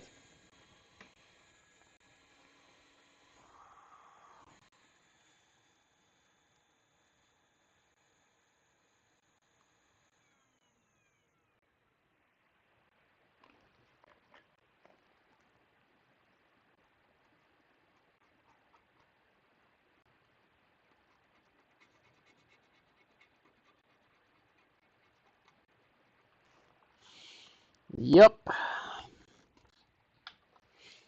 Okay, new chip.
Let's see. Another one.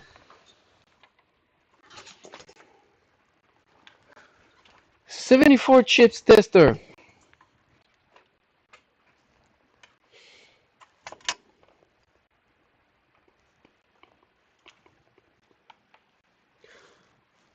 Or maybe I have some other bad L3 plus. Yeah, all the same thing.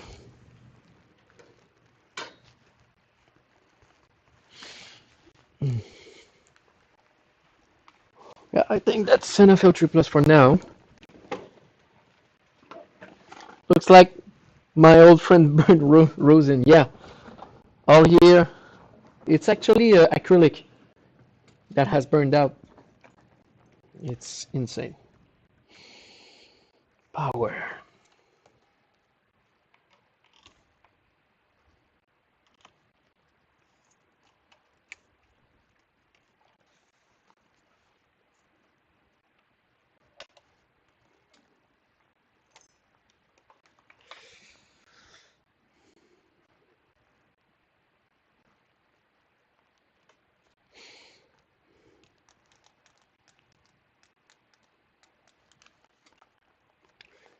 Jumper! Down, now, now, now.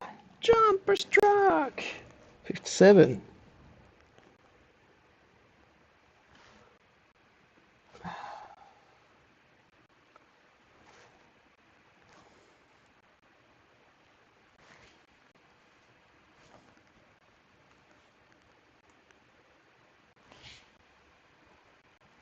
Around the same place.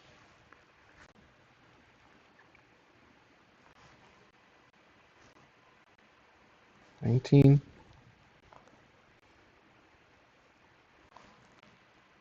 20,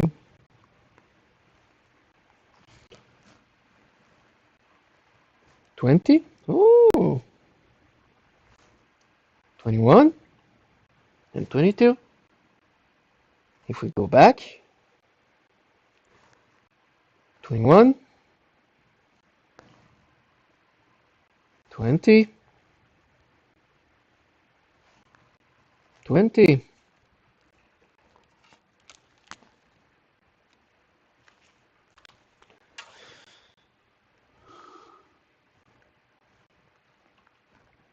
There you go.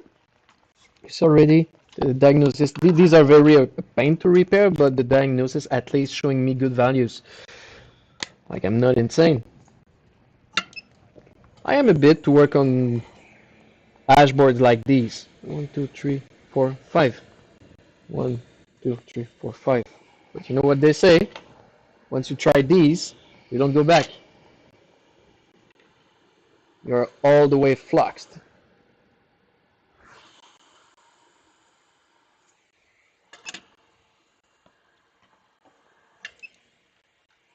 You see how convenient? I just dropped it, automatically closed the temperature, and then ready to be back on.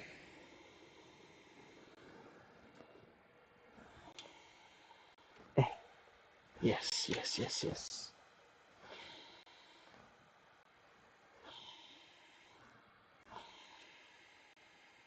There you go. Your jumping abilities have increased, my young Padawan. Indeed, I am twice more powerful since the last time we met.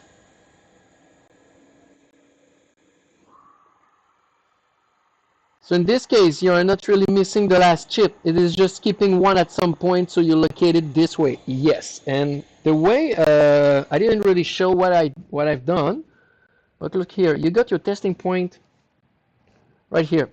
Thing is, you need to jump the return signal with the power of the domain. So in that case, it's LDO 1.8 volt.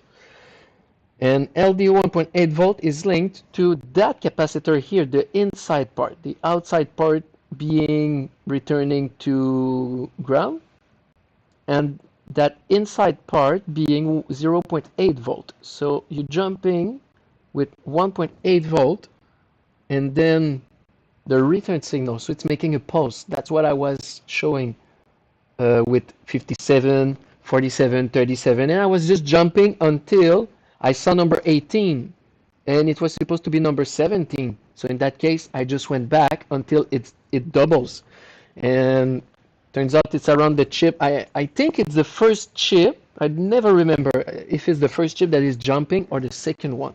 Logically, it's supposed to be the first one that is jumping because you're in reverse because of the return signal. So the second one is showing a good value. So yeah, basically, if you knew at the start when we started to do that, before that we were just changing 64 and 65. There's so much dashboard that we did that we were like, man, it's not fixable. Something's broken. The tester was something's going on. So yeah, you learn every day. That one is great.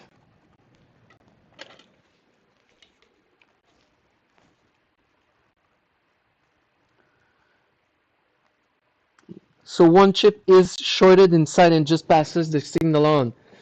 Something like this. But all the 5 values are great. Diode resistance, everything's great. It's just something's broken, like in the chip, and it's getting weaker and weaker and just eating the signal. Not enough so the signal isn't passing through, so the return signal is passing through and then full ASIC is showing, but it's just enough to eat the signal a little bit.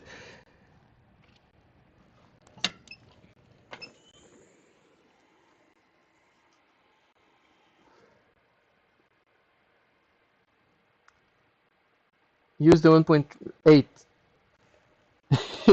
Use the 1.8! The 1.8 is with you always! Yes, it is. That's why I got it like a necklace. I just fixed that S17 that I had issue earlier. Really? The one with the broken pad. Sometimes you just need to take a break and then go back for it. Exactly, man. Or as we say here in French, exactement.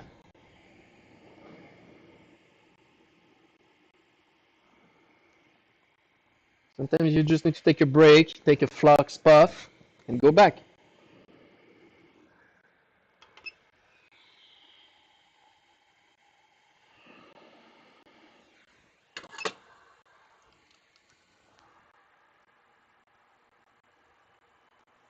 Bring don't forget to show picture of the work that you just did. I hope you took some. Okay. Yes, that one the pad PCB was firm and the pad was loose. I used a flathead screwdriver and apply heat and force with the screwdriver. Use the force.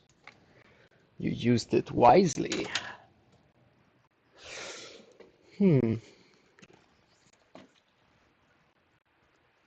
Straighten it well and put the ASIC in place. Now I get all the ASICs. Wow, impressive. Very impressive. I'm glad I've been part of that. We've all been in the chat. We're all connected through the LDO 1.8 volt.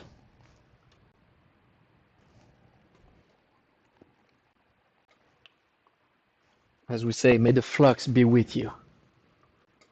Because without the flux, you cannot do any of that.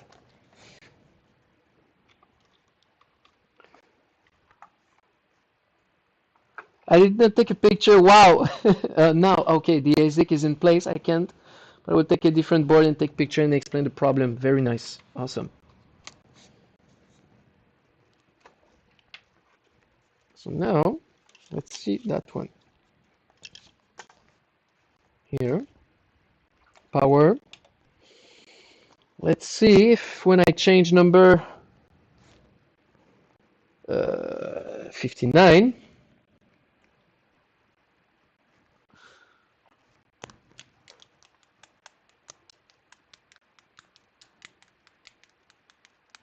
boom. But now will I have good values? But you know what? I am at 16 volt. I will try at 19.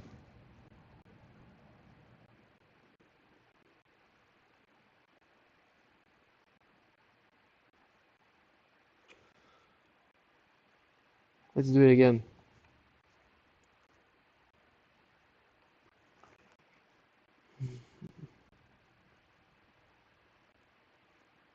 If it's broken somewhere, okay.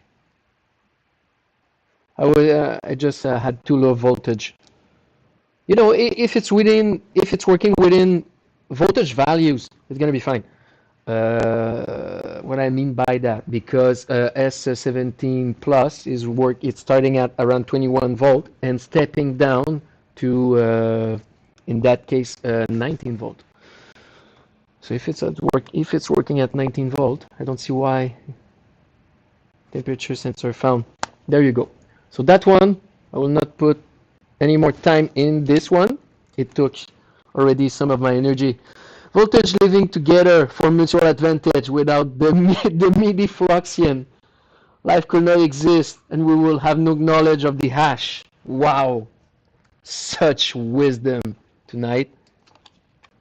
But it's not over.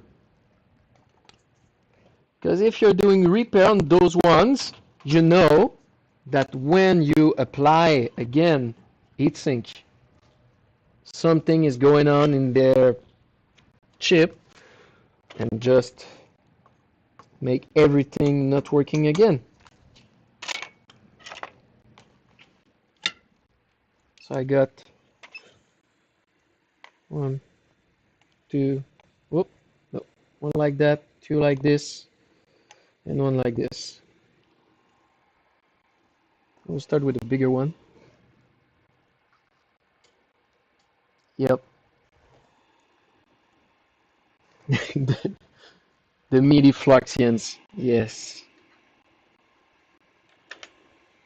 The legend said that someone had manipulated so well the MIDI fluxion that he created a being out of flux.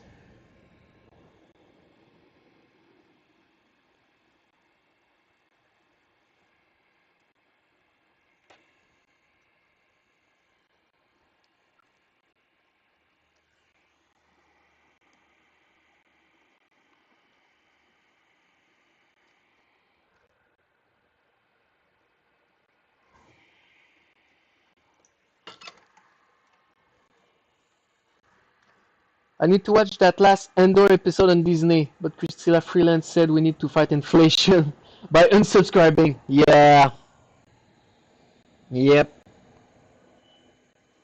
And purchasing $100 Canadian dollar grocery for a family of 4 people.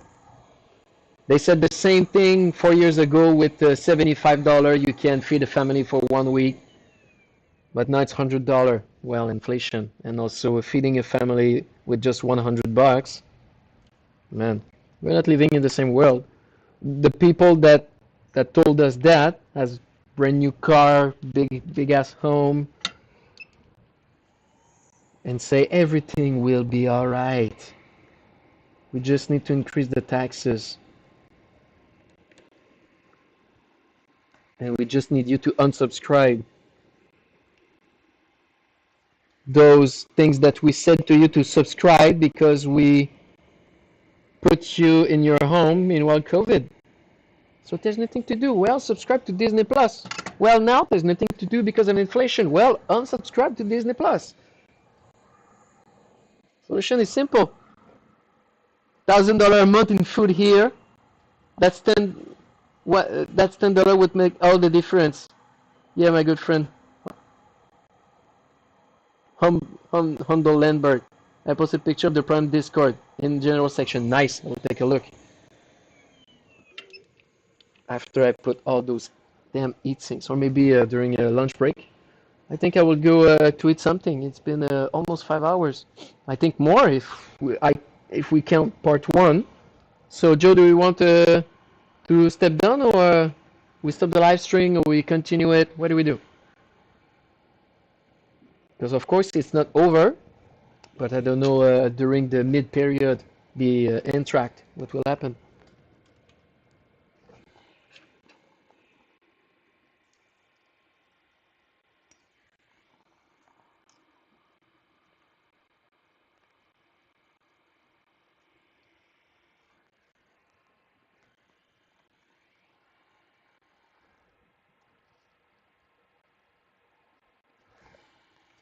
And last one. I'm coming, I'll take the puck while you're gone. Yes, I'm only gone for a little while. I will probably go into the warehouse and test the L3 Plus that I changed, that I did the Frankenstein stuff yesterday, and give you some news. There we... I will finish to test those two, and then, yeah, let's take a break.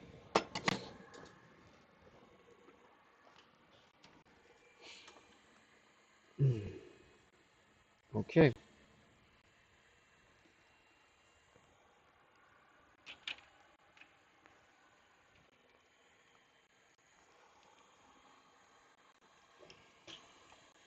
Now I change number 22, I think.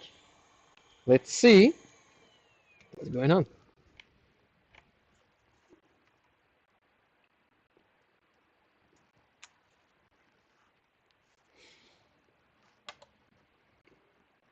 $19 volt.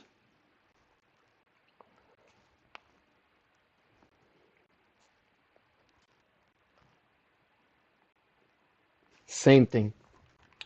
Let's jump again.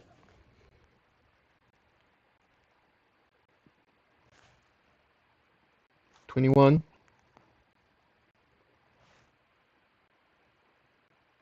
20.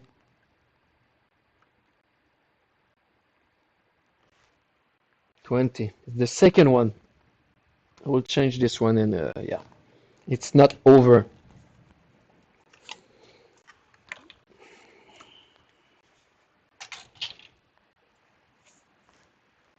That I took.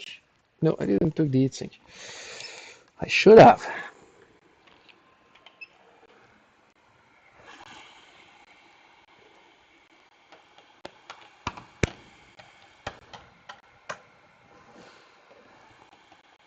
So sad that we cannot put music into the background, because otherwise YouTube is blocking the video. And we want to keep them so we can show what we are doing, but also because we'll for sure do a follow-up.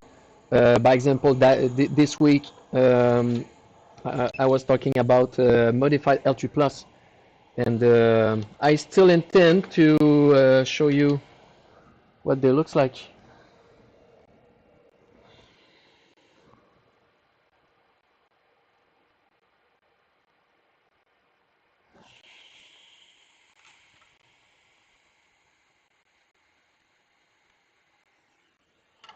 Beautiful.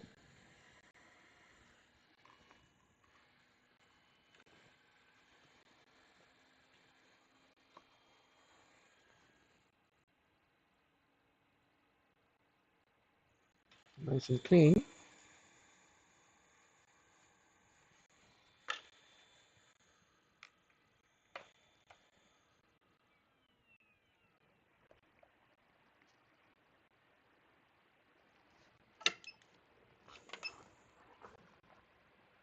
Whoop. Oh, they block or just demonetize? They literally blocked the entire video. So we had a message. We tried to find the stream of not yesterday, the day before, and it was disappeared. And then we received a notification that the video has been blocked. So it's saying it's either removed or demonetized, and in that case, it was removed. So we needed to take a look at what's going on. Good news was it was like one or two songs, so we just blocked the sound of those two moments, and the video is back online. But yeah, YouTube recognized into the background the sound. I think it was Linkin Park or something, and one or two specific songs did make a block, even if those videos aren't monetized. So yeah. Maybe I should contact Linkin Park and say, hey man, can I use your music to not put money and just show that I like your music? No?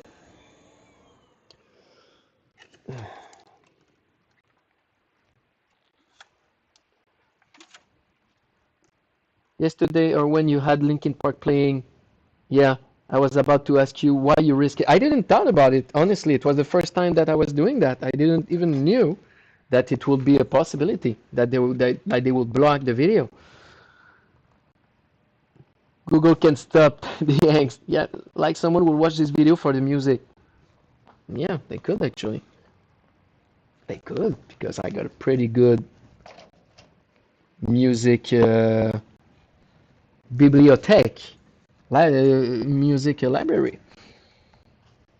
Or maybe I could. I'm most often than not listening to like rock or metal, and many times into like old school or mainstream rock and metal groups. So probably those ones don't even have copyright.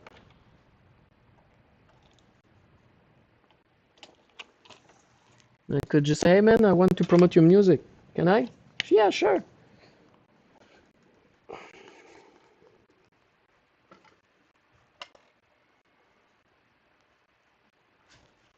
"30, man. I'm 30. We're all about the same age." Ooh. He was asking how old I am. Machine, nice. Tu veux la démonter?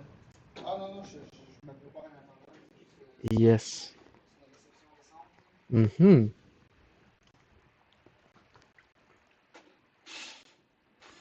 Physics. Nice. Let's see. Yes. Temp sensor. What about you, Fidim?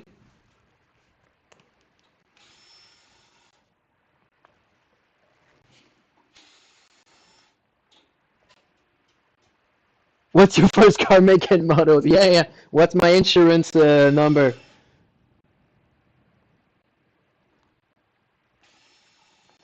Show me the first picture, the third picture on your phone with the credit card number.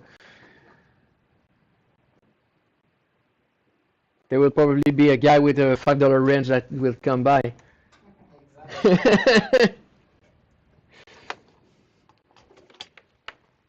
One. Done. I'll bring it back. Let's see the other one.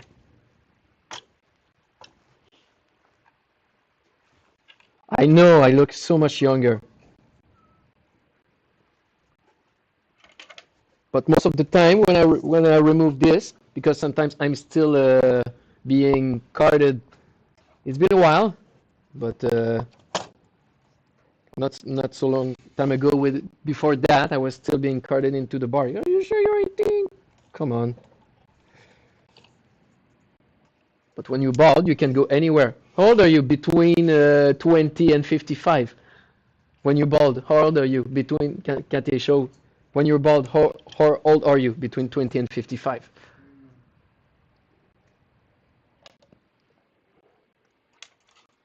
The guy's like, "Hey, sir, man, I'm the same age as you."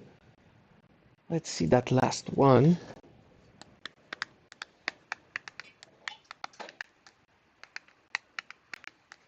There you go. Let's see. Advanced test. Nice.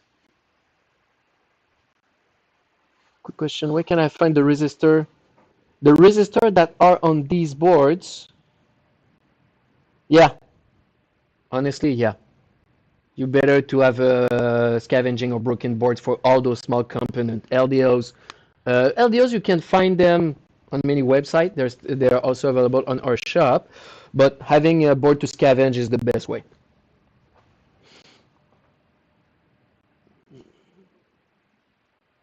Oh, Fitim, you're 32, so yeah, we're all about the same age. Temp sensor, nice. Put back heatsink. We're good.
We have the same haircut. That must be the flux.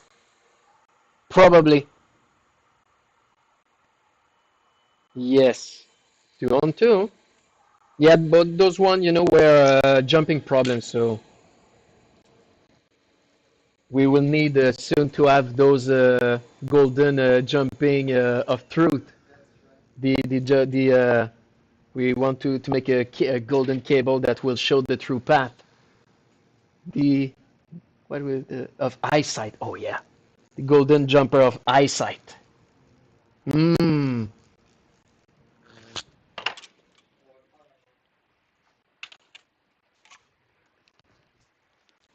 And I'm still waiting for the golden tweezers of truth. So for those who don't know those, it's a really good pair of tweezers, like in titanium and super precise. Those will be the golden tweezers of truth. Painted in gold, of course.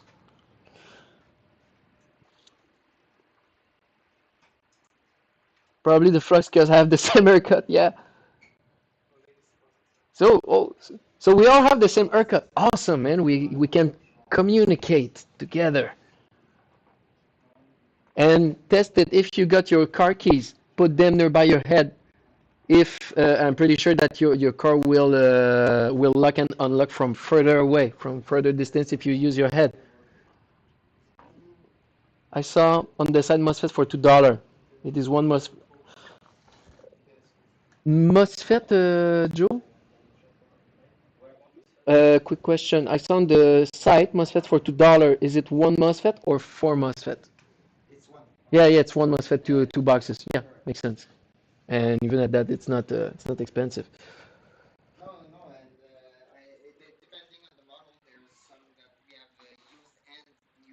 Hmm. Yeah, between new and used parts, like same thing for chips, or even maybe scavenge board. Maybe scavenge board could be, yeah, 100% the head will act as an antenna. Exactly. So last small test. Now that the heatsink is back on. No, no need. Yeah, just a bit.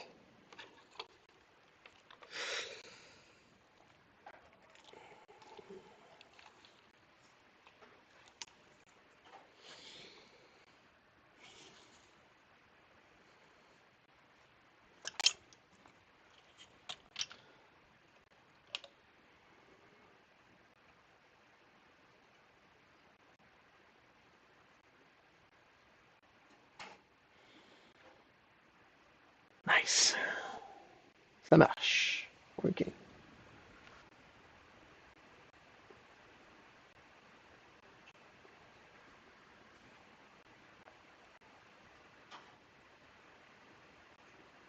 During that, you don't need a light bulb. No, not at all.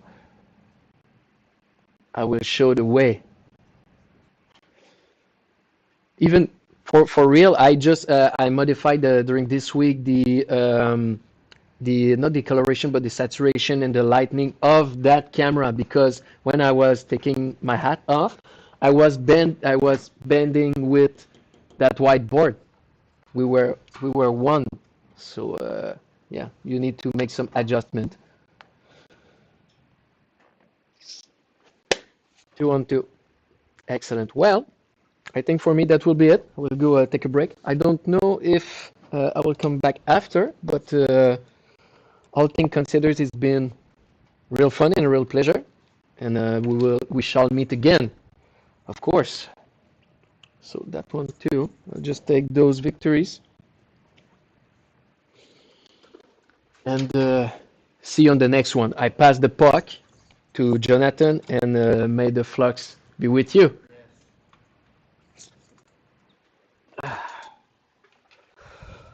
Ceux-là, les dashboards que je vais retravailler tantôt.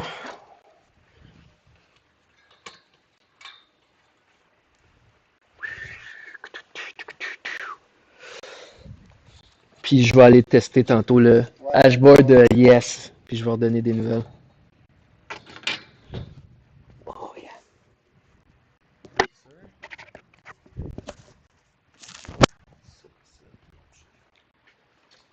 I think this is yours. Here. Put this there. Hey. All right, let's keep going. So it's gonna be hard. I mean, Raz set the bar pretty high, so I got big shoes to fill now. But not big hair to fill. No big hair.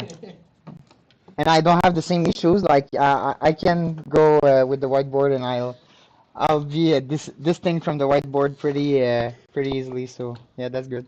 I don't have that issue. Let's just move some stuff here on the desk. That's pretty much it. Yeah, this is a bit on the way though. So I need to. Yes, sir.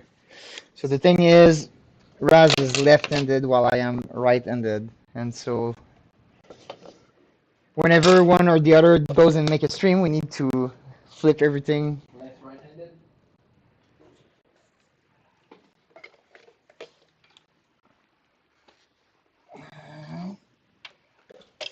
There.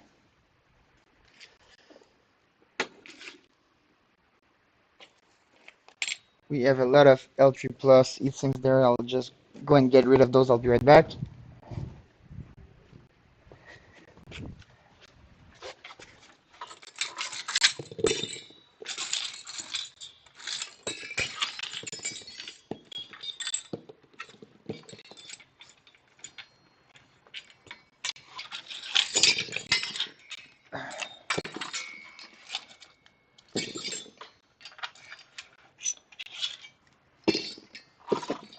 Right, just like this a bit. Perfect.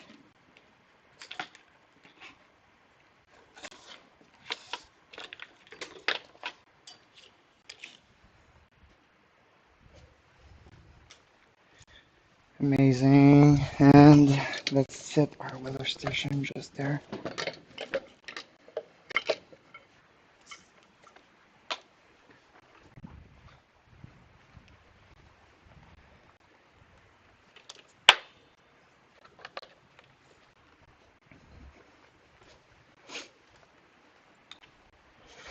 All right.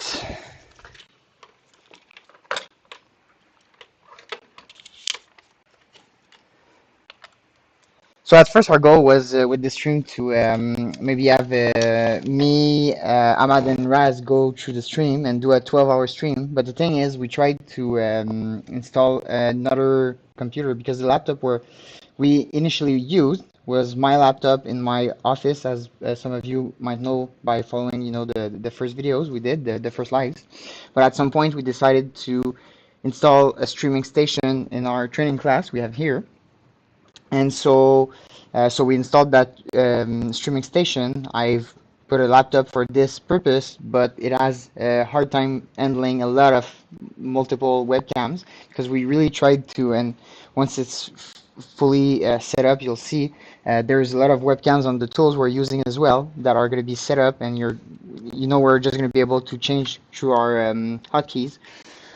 That said, that laptop is not strong enough to do it. It's not able to handle all those streams. So I've brought another one, but I had some issues setting it up today, so we had to postpone our starting of the live stream. And so it's unlikely we'll do the 12-hour because it's already, well, when we began, I believe it was, maybe 1 or 2 p.m. Eastern time, and so 12 hours would bring us to 2 a.m. From the office, and having to leave. Some of us, drive an hour to get back home. So it's not necessarily doable for us now, but probably next Friday we'll try to aim to start at noon Eastern time and finish at midnight, and so we'll have a first 12-hour stream. But that said, I still believe that Raz just made a new record for Decentral's live stream and made it. We're at 4 hours and 41 mark right now, and there was the first part where it's actually the same stream, but the thing is, I was actually changing that text here in the bottom screen, and the computer crashed. So imagine it doesn't handle that; it won't handle multiple streams. Anyways, that being said, I've brought some boards, but it's possible that some of those boards are working. I've brought S19 boards. We found some issues on the units, but the boards aren't tested yet. So I figured let's just test it together, and we'll see during the useful to the pleasure. So S19, if I recall correctly, is 2.6 volts. So let me just set my lab power supply there. 2.6, 12.6, sorry. Here we go. Now we'll connect. As Raz was mentioning previously in the stream, you always go with the negative closer to the I/O port. At the moment, it's a good rule of thumb, at least on the Bitmain and Miner series, and I believe it was on the What's Miners as well, but I would have to reconfirm that. That said, so now we're connected. It should be actually 13.6 and not 12.6. It's the Pro version that does 12.6. So let's go at 13.6. Perfect. And now we have a S19 there. Perfect. And we'll just launch a test.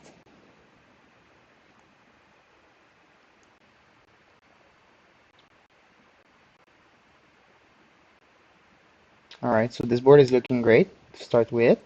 So you haven't worked on a 19 series board so far.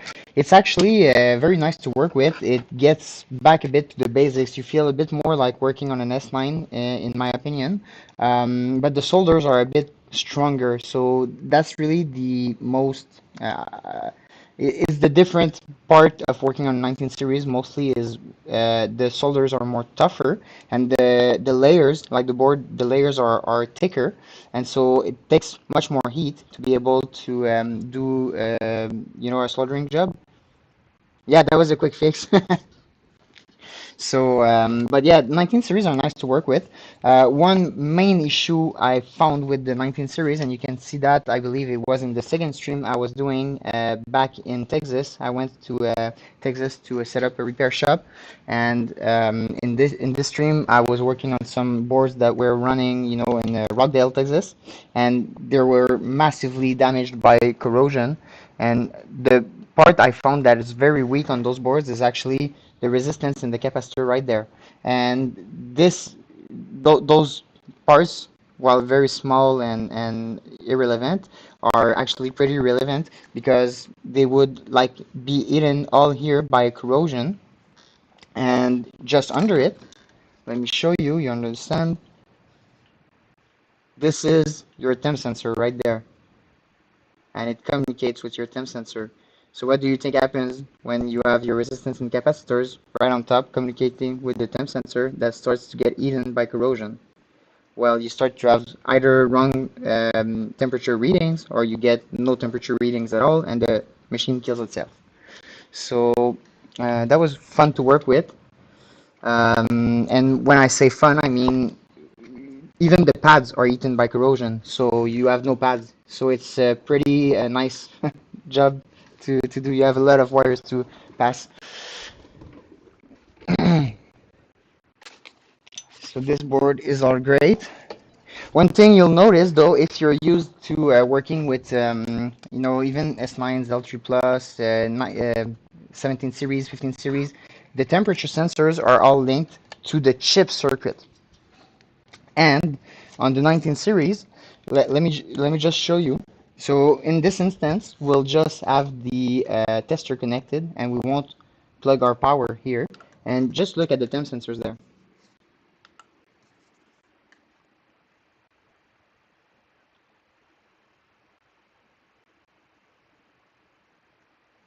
We get the readings. So the circuit for temp sensors on not on all 19 series, but on the S19, S19 Pro, they are separate from the chip circuit, which is something I find really awesome because it fixes a lot of issues we have with temp sensors with the previous generations. But they have that new weak point there. Yeah, it's separate. And it's all fed by the PIC here. So the PIC takes its 3.3 from the tester. PIC feeds 3.3 volt to your temp sensors. So one way I can tell you that's you're going to be able to troubleshoot your temp sensors if you have a 19 series you're working on and you have to follow is just follow your 3.3 volt and see where it breaks and change this temp sensor or those surrounding components. Anyways, so let's stop that test and see with actual power what this board says. It's possible all the boards are working. As I was mentioning, we found some issues on that machine. For instance, there was a power supply, fans, and even one of the control boards. But so when you find other faults on a unit, it's more common that the hash boards are actually all good. So it's possible that all those hash boards are good. We'll see. So S19 here, and let's start the test.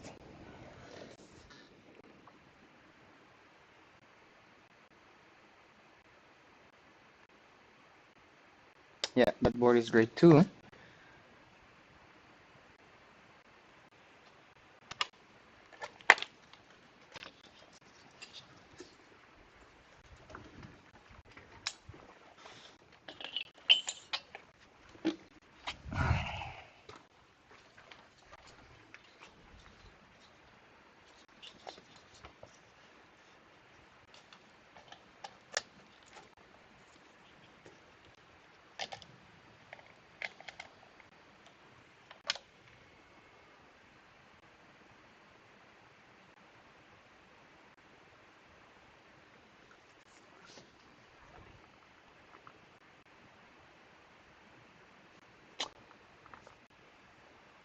So I think I'm gonna beat Raz performance there. I already got 3 boards.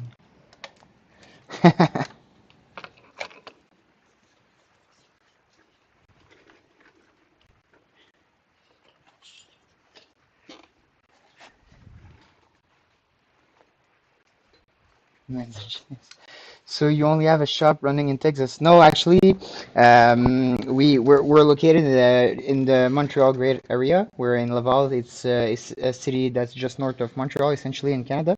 But I went for launching a repair center in Texas. It was actually a partner repair center, but things didn't turn out well, unfortunately, at that location. So it's now shut down. But yes, it was a partner repair center we were setting up in Texas. So I went there. It was actually, and that's, well, I went there 3 times in like a month. But one of the weekends I went was the Independence Day weekend. So it was a pretty nice experience. I got to see, a lot of like true American culture during that day, and especially in Texas, where I was located, I think I could see some stuff that you don't like you have no chance of seeing in Canada, Quebec. So that was nice. It's a nice experience, and yeah, really enjoyed it. I definitely want to go back, and Texas is has turned into a mining capital, so I mean it's a must go for any serious miner, I believe.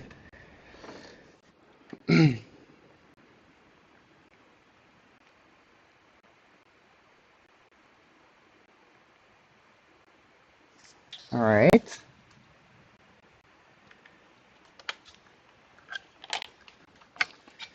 So it looks like my assumption here is going to turn out right. So I think all those boards are going to be good. So unfortunately, I won't have any 19 series to fix with you guys because all the 19 series we had in the shop are fixed, and there's just those 2 units, so 6 hash boards that we have to look and see if they're working or no. Now, if you want me to show you anything on those boards, I can still pop one open and we can have a look, or I can just go and grab, 17 series we have to fix. I mean, we have always 17 series to fix. And we probably will have much more 17 series to fix, actually. We're working on some really nice service agreement right now with some player that's out there that's I think it's a good proposal we made, and so I hope that they'll approve it, and I think they will because I think it is a very nice and flexible and creative proposal we did, and so we'll see about that. But if it turns out to be confirmed, we're gonna have to process probably thousands of those 17 series in very short amount of time. So you guys do expect a lot of 17 series streams because we're gonna be pretty busy bees on those.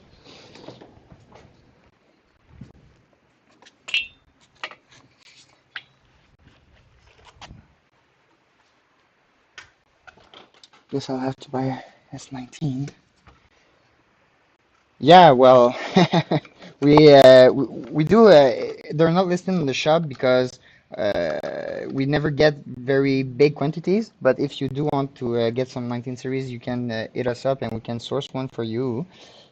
We do have, I think, some in stocks, but it's possible I'm missing some power supplies, so I might have to source more power supplies and attach them to the units we have to be able to sell them as a whole. But we can definitely look into something. And there you have it. So unfortunately, no 19 series fix for this one. I did try to bring some diversity.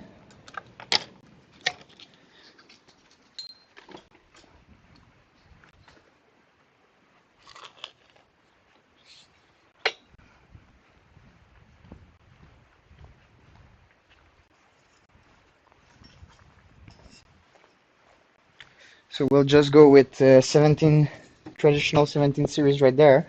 I found actually this on the table there. I'm not sure why it's lying there on the table. There's a pile of bad boards, it seems, and they seem to have already been worked on, but I'm really unsure of whom have left this there.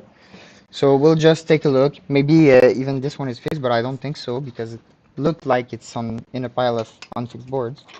So let's just have a look, see what's up. So this one will bring 17.3 volts.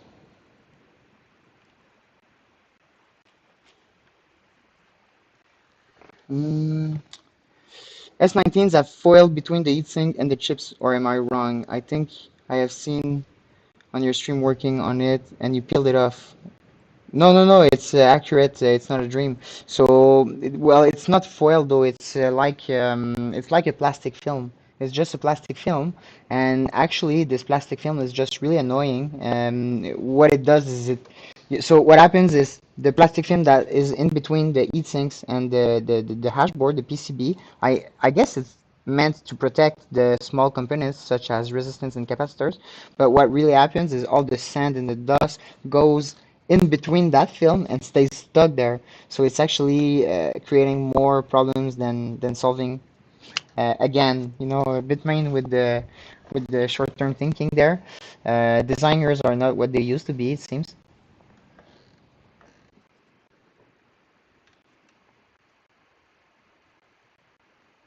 All right, so this seems to be an actual zero ASIC. Let's go ahead and have a look. I have this there. I think you can see, yes. Yeah, no, that's actually on the right probe. And let's go and have a look. So right there we have our 1.8. Here we still have it. Wow. Hmm. Oh yeah.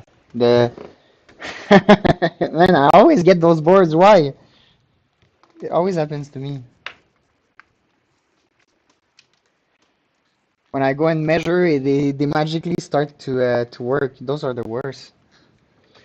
Um, support the network part-time. Designers and the engineers don't speak one to the other.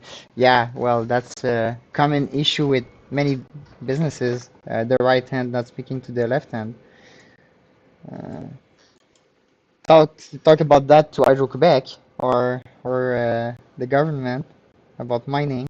They always change their mind, and they all have a different narrative.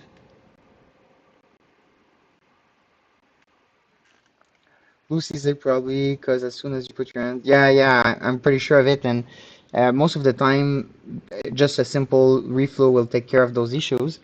But it does happen that sometimes you have an actual issue, and sometimes what you can do, and it's something you've mentioned with your power supply undervolting, we don't use the unit power supply to do that undervolting in our case, but we do use the multimeter, not the multimeter, sorry, the lab power supply, and we do undervolt and try to see if any issue arises. Because you can see some of those chips that are weaker that are going to start giving up when you start to underfeed them.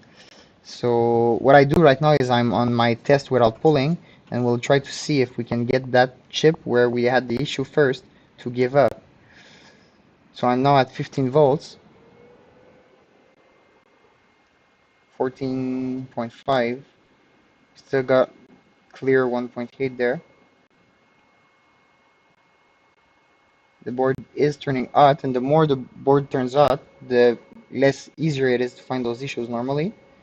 And it's probably related to uh, thermodynamics, where the metals they expand with more heat, and so the loose connection, is being made again. I'm now at 12.5 volts and I still got my 1.7. That is actually impressive.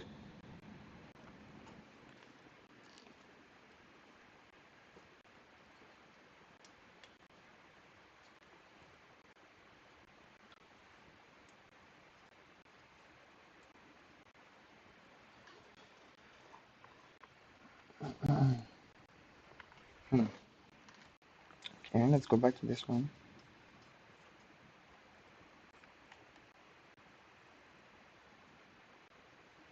It just won't give up. I am impressed. T17 can be underclocked to 1200 watts according to Hive. Yes, that is correct, and you can do the same with Vinish or BrainsOS as well. I bet you if you just applied sideways force on the heatsink of chip 2 or 3, it will show the issue again. Let's try that. Let's go back to our chip pulling mode. But first, I think we'll just let the board cool down a bit, and because the heat that accumulates into those boards, they can falsify the results a bit. And so I try to always work on the boards as room temperature as possible. So we'll put this one aside. We'll get back to it. We'll do exactly that, and we'll go and grab another one. There's a pile of T17s here, so let's go through those.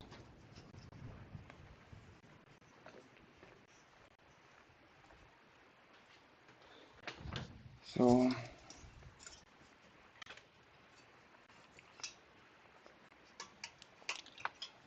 hi, my name is Badboard.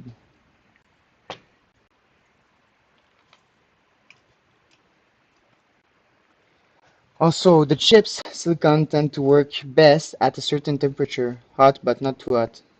And try not to get kicked out by my wife. Whoop, I probably missed a message there. Something like that. I would try run it real low and efficient. Yeah, for sure, because it also decreases the sound and it's more wife friendly, for sure.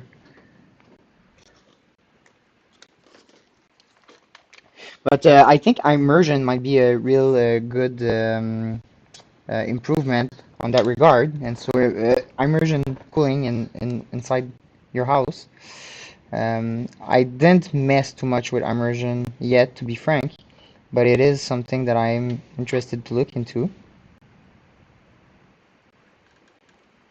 That press play is weird a bit.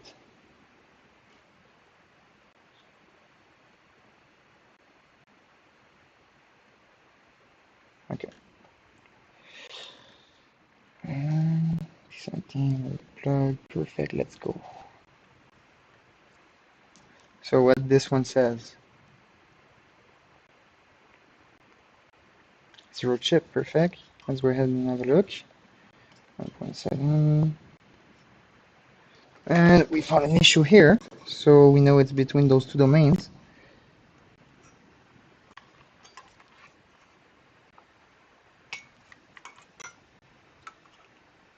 And it seems like this is the one.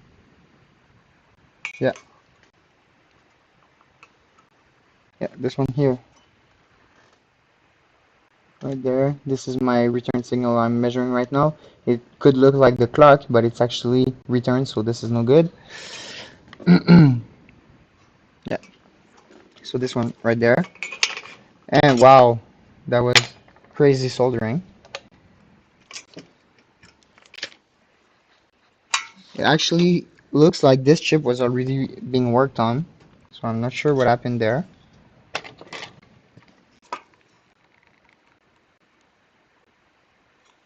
But it doesn't seem to be too good of a job.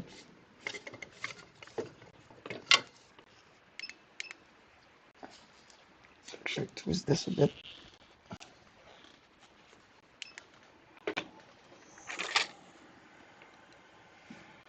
Mm-hmm.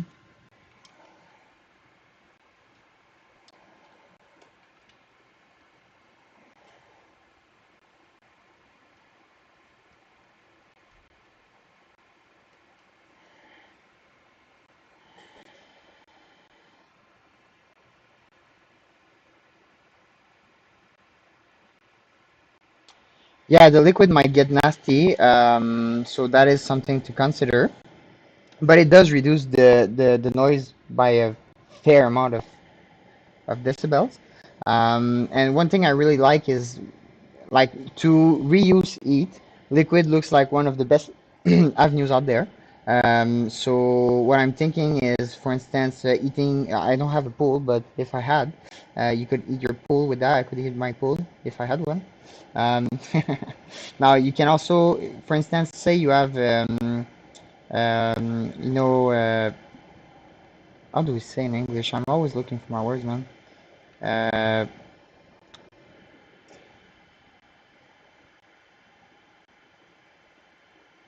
just some space outside of your house where you could, man, why am I looking? Let me just try to find that online or whatever.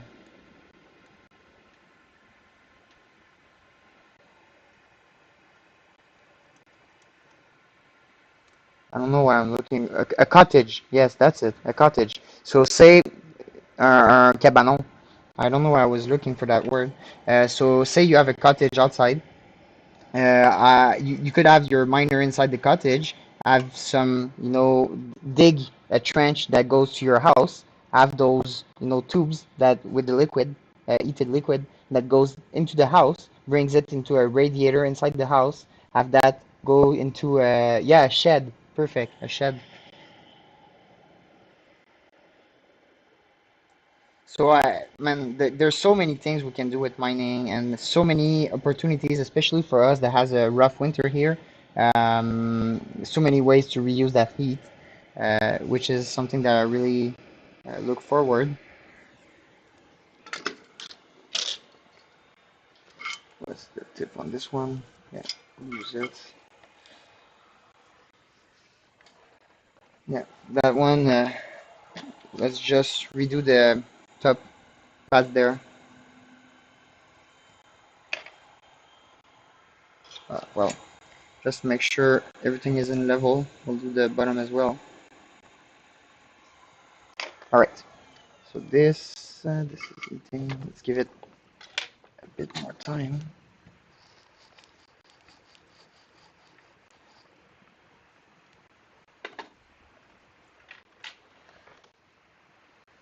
This pad is kind of the ones I get with T17 Plus, but way more rusty. This pad, well, this pad actually looks not too bad to me. I mean, some of them, like the ones with the burnt rosin that Raz uncovered, those we see many, many times. But this one is not too bad. I'll just redo the top and bottom legs there because one of them I find is a bit uneven. So I'll just try to get them even and then give it a quick clean with Q-tip, and I think we're gonna be pretty good. But I've seen much worse pads than this one.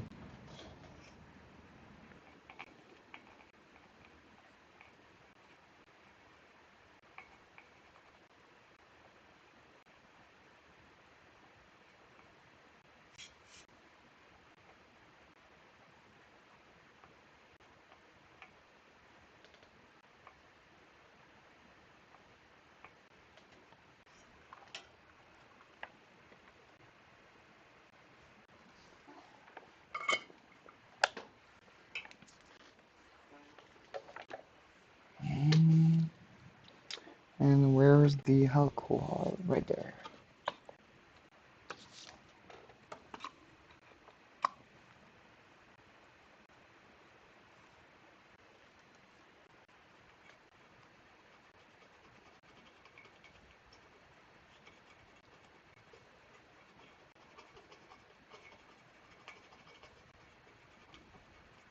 On this one, I'm pretty sure the solder would stick to it, and you can actually see that my iron just hit a bit the side of the pad right there, and there's some solder that attached right there. And so sometimes even when you get that, something you might want to do is just heat with your hair gun, and you can use a tool like a bit like a flathead, like you described before, and just try to spread it a bit like that. And I'm pretty sure the solder is actually gonna take its place. Whoop, let me just reset that um, temperature there. All right.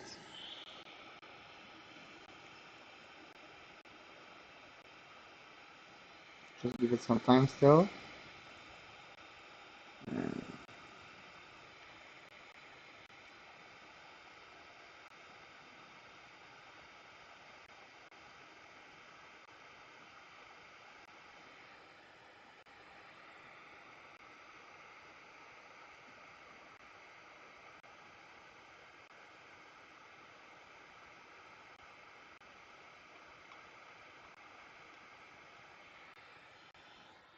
And it's all flat now.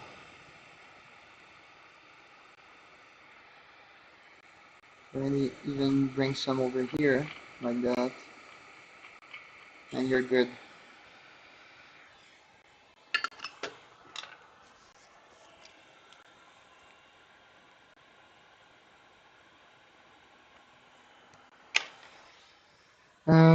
Where are the chips?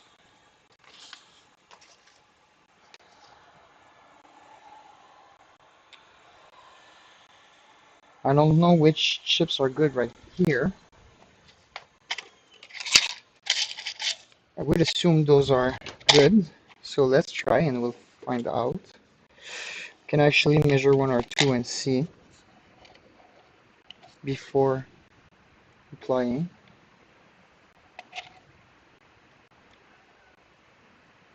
Oops, this one I put it in the paste right there.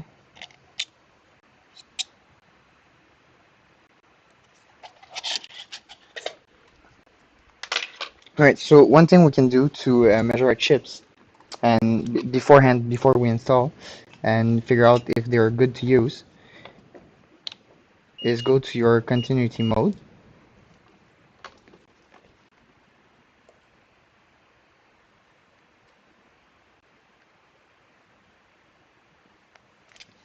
And we'll just go between the two different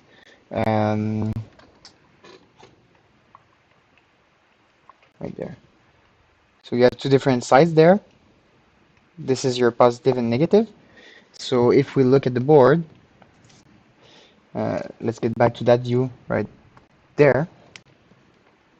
If we look at that board, it's a bit less obvious actually on T17s than it would be on S17 Plus or T17E. So let's just take this one as an example. That's a pretty nasty board right there. Here you can see the power. The power is going that way. So if you look at the pads right there on the board, they're going that way. So you have one side and the other, right? So the smaller side and the bigger side right there, smaller, bigger, and it goes like that all the way. So the smaller side is your positive. The power is coming from here. It's a positive side. This one is your negative side, and this one is your positive side again, and negative, and it goes on and on and on and on like this to the end right there. So there is some resistance that's required for this to happen, and you can measure the resistance of the circuits, like all the transistors and resistance and capacitors and whatever that makes that chip inside the chip, like the big electronic city that's sitting inside that chip. We can measure that just by comparing between the two like that, and you look at how it's decreasing and where it's starting to. And so I found that it start at a pretty high value actually, so it's not necessarily bad, but this is more what I'm used to see for a chip. So if I have to pick a chip in between those two, I would pick the second one, because it's closer to the behavior that I would be used to see when looking at those chips. So what you're seeing is like that the components that are charged are being discharged, and so you can measure that resistance of the components inside the chip. So it's a small trick like that. Come back here.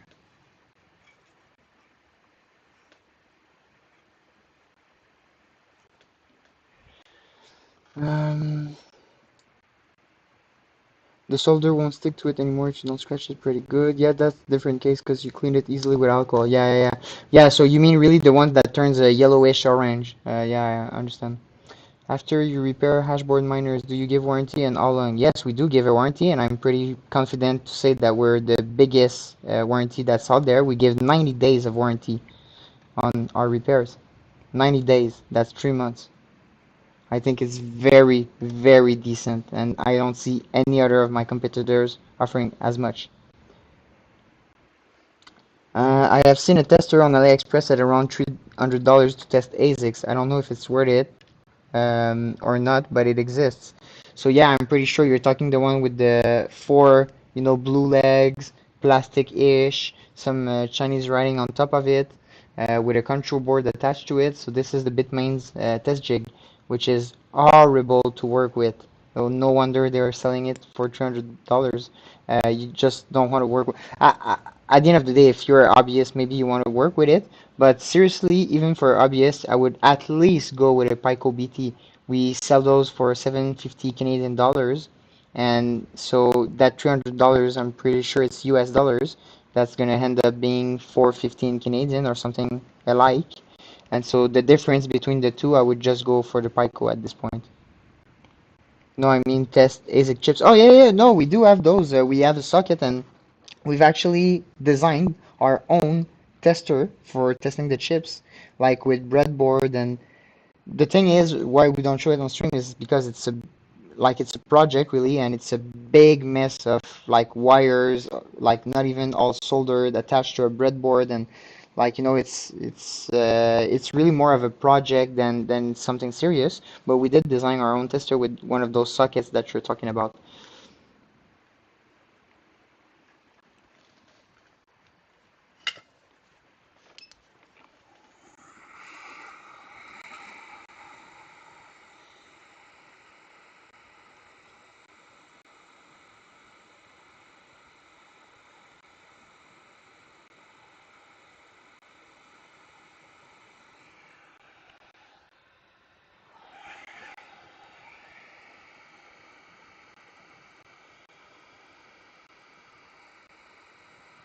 But I'm pretty sure at $300, it was just the socket, right? They wouldn't sell the whole tester kit with it. I'm pretty sure because the socket is about that price, and the tester, the one that the competitor made, for what I've seen, is like 1K, 2K. Maybe they've decreased the price a bit lately, but when I was looking, it was 1 or 2K, and so we figured let's just try to make our own. We have some very talented people in the team that managed to do so. But again, it's more it's more of a pilot project than anything serious. It's not something we'll commercialize, I think.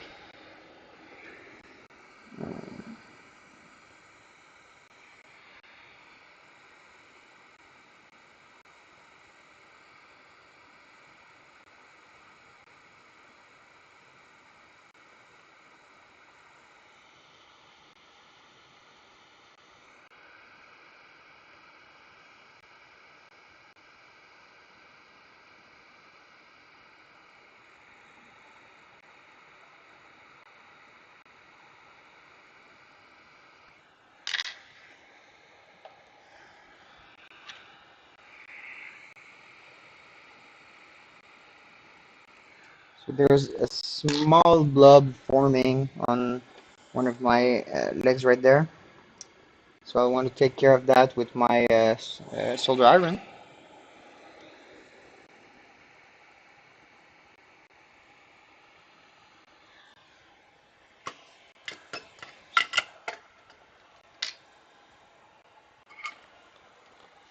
And we have to be very careful because the chip is still hot, but it works wonders when it's this way. It's a bit hard with the microscope though, so I'll have to move this.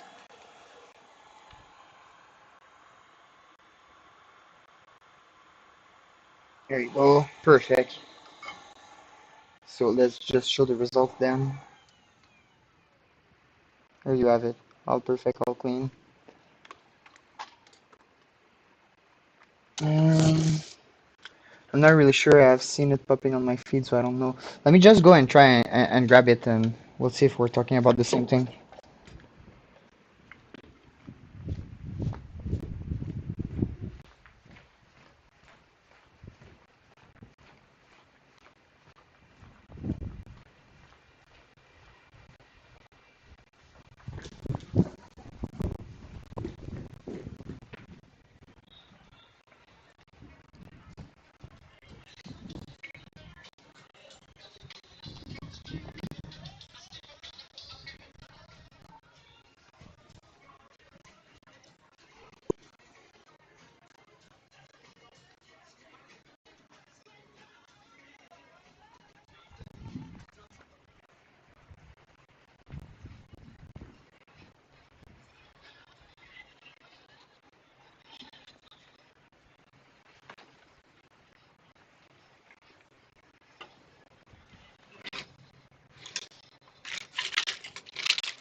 tester.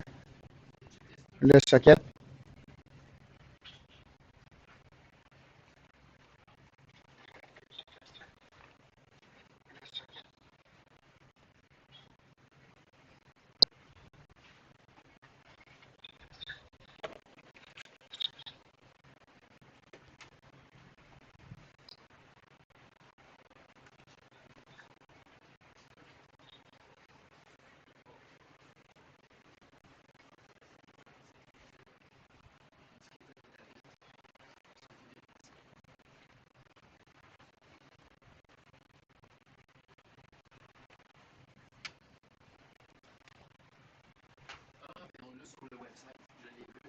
Mhm.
All right, it took me some time, but I couldn't find the tester. The thing is, we have so many of those projects where we try some stuff, but what I did find is some relic of probably what were our first test of um, making our design. So you can tell there was some figuring out right there. But when you have a shop like you, I think that is necessary to have and test the ASICs. Yes, that is correct for sure, for sure. And but I'll tell you something. The test I just did is actually very, very accurate. Sometimes you still have a failing chips, but it's pretty good. Yes, yes. This is some kind of Frankenstein first attempt of figuring out signals and what to plug where. So yeah, you can tell we've been through that process as well. I just don't know where we put that project, and it's a pretty big area here, so it might just be anywhere right now. I thought I've last seen it on the second floor at a specific spot, but can't find it there. So um, yeah, those projects are the best. Um, There's actually a way I could show you. This is the, yeah. So let me just show you also our Pac-Man machine.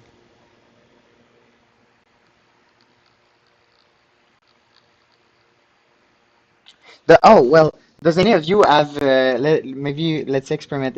Does anybody watching this room right now has a Lightning wallet? Say with Lightning wallet that needs to accept LN URL though. So if somebody has a LN URL wallet, we can. It's just gonna be. It can be much, but just $1 for a Pac-Man game with our Pac-Man machine here that we've had fun designing. So if you want, we can even, I could bring one of the cameras for the stream to the machine. We could show the QR code on stream and someone could pay it uh, on the internet. I find this so fascinating. I find this so fascinating that I could just put a QR code on a stream and some stranger on the internet could just, scan that QR code and pay it right away with no permission, just like that. Nobody knowing nobody's identity. I mean, this is so revolutionary, and people still ask if Bitcoin is gonna die. I mean, this is so crazy to me. I saw in the shops that you sell temp sensors for the price. Is it one or multiple? Normally it's always one temp sensor. So I believe what is it? Probably LM75A is $1, or $1 or $2. TMP75 is going to be the same, and I guess T 451 is going to be $4 or $5, something like that. So yeah, that if those are the prices around, that would be per piece. How quick is it? How quick? What is Lightning network payment or the Pac-Man game? I mean, the Pac-Man game can last for a while. It depends on the skills. Well, they're working hard on getting every address owner's identity. Good luck to them.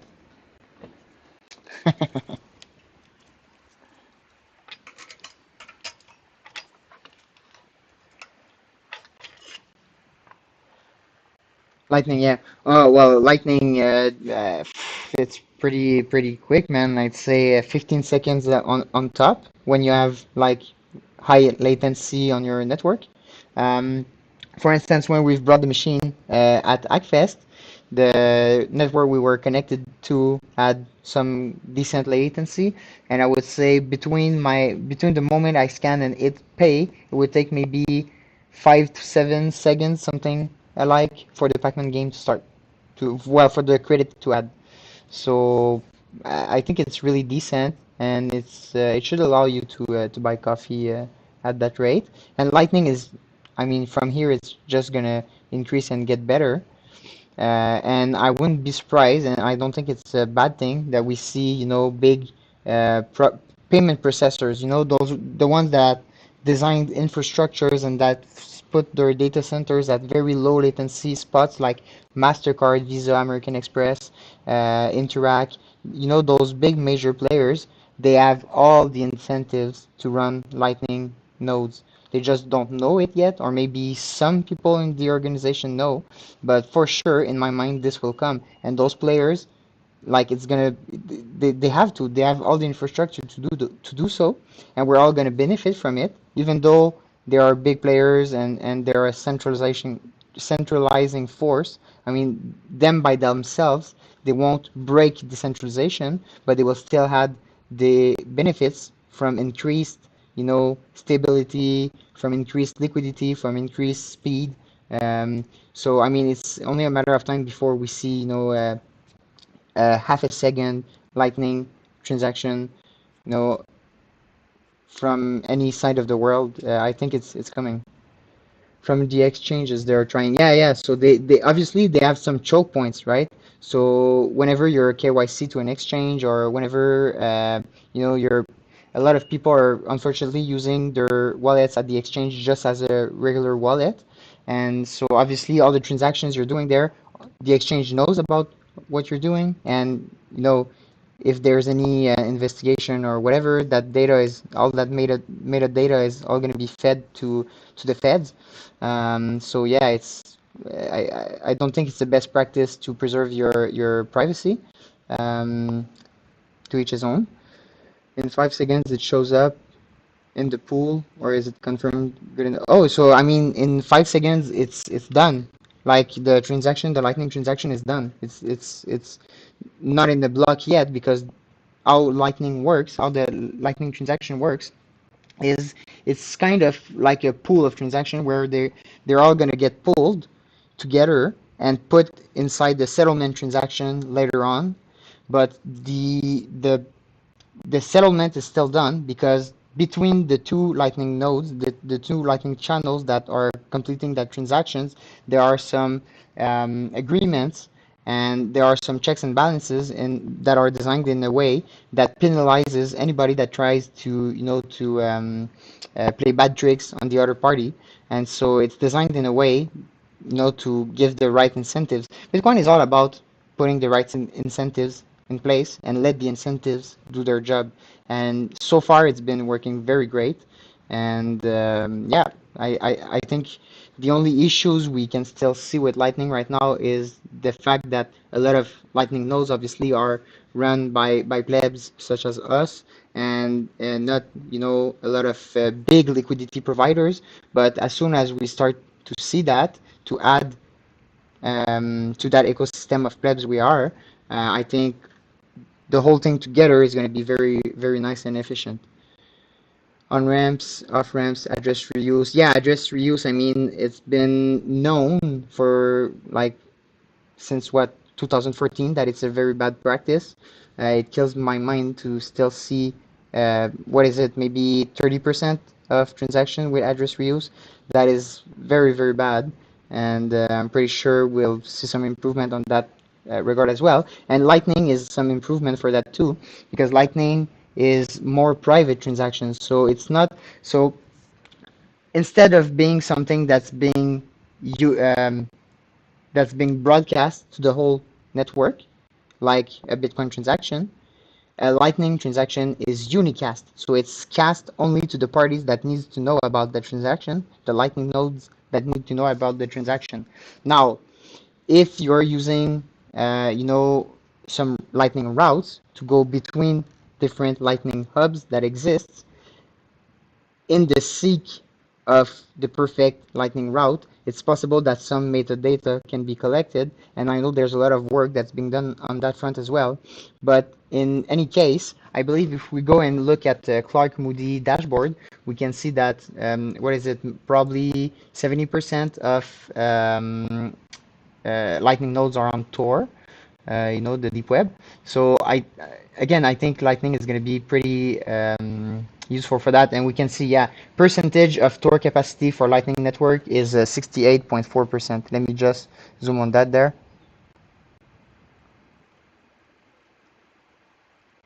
Right there. Those are the stats. So it's like the banks get settled in between once in a while. Yeah, exactly. So and it's alright that way. I mean, there are some efficiency gains in centralization. So there has to be some. It's all about trade-offs. So there has to be some transactions or some hubs that do have, the benefits from centralization, and we can use those benefits and we can use those trade-offs. And but what's really important in my mind is we always have the opportunity for an alternative. So if I don't want to go with those big routes, or I don't want to go through Visas or Amex nodes, I can make the choice not to go to. Right now, in the traditional finance world, there's there's no option of not going through them. Actually, it's all being built for you to go through them. So no choice to do it that way. Bitcoin is too slow. Well, yeah, and again, it's just being realist. There, you can think of gigabyte blocks, but just there, I'm speaking about Tor. So think about a gigabyte block going to your Bitcoin node every 10 minutes through the Tor network. and that's going to be some fun stuff, and it's just going to take the whole internet down if you think about it, because Bitcoin is broadcast. So it means every block that gets you know, broadcast to its peers has to be verified by a node and then rebroadcast, and it goes like that to all the different Bitcoin nodes. So now you have 1 gigabyte blocks that are gonna go all over the Bitcoin network every 10 minutes, and the internet is just gonna take it like that. There's a lot of misperspective from the proponents of that method, and Lightning Network is the only way to move forward to be able to benefit from the best of you know, of both worlds. So that chip here, let me just go back and see what was the recommendation. I believe it was to press on 2 and 3. Two, two, two, two. Yeah, 2 and 3. So I bet if you just apply sideways force on the heatsink, and it will show the issue again. So let's try that.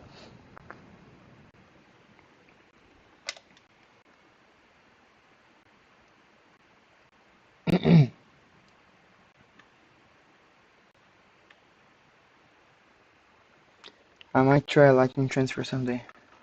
Well, if you have some hot wallet that's available right now, and you like, you don't mind, you can just go ahead and download the wallet, like wallet of Satoshi. You can give it a small transaction of, say, a $5 fund, $5 on your wallet of Satoshi, and then use this one, which is a custodial Lightning wallet, though, and just use this one to try it. And if you want, I can actually be the one that helps you try it, and we can go and make a Pac-Man game and see. So let's just see if we give some pressure here.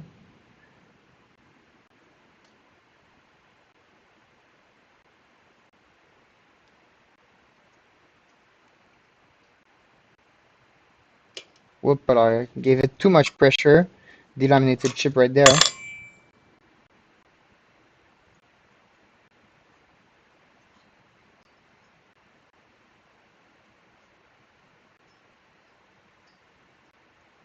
No, the whole area I went, you know, 1, 2, 3, 4, 5, 6, and no pressure moved it.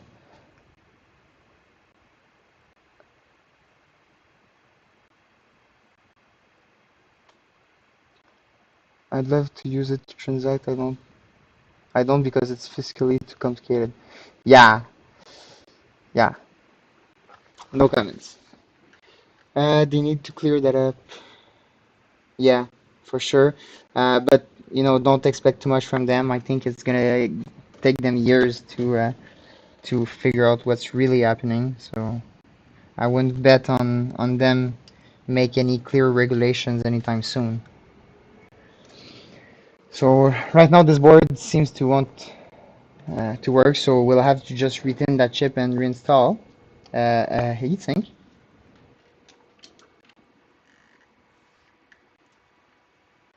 Since the heatsink dropped. But what you mean? So Fitim, what you mean when you say because the heatsink dropped, it would be chip number 2 that has, you know, bad connections? I'm not sure. What's the reasoning there? Bend it a bit. You mean to bend the chip, like to try to move it with the tweezers?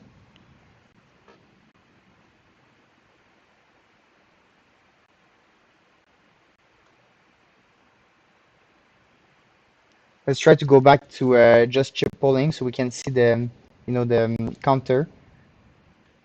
But quick like that, it looked like it's pretty well set.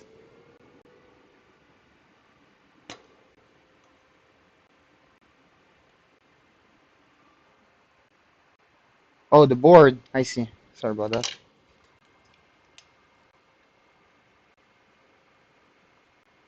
Huh. Interesting. So we did have a stop at 3.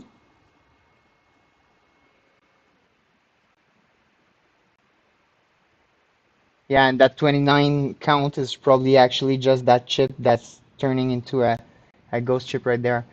So fit in when you have that issue, normally what you would do, you would just reflow the chip, you would take it out and put it back.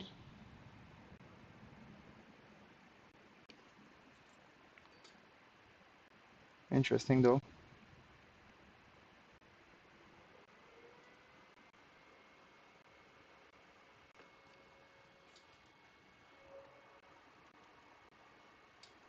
Yeah, man, I appreciate you sharing. I mean, we're all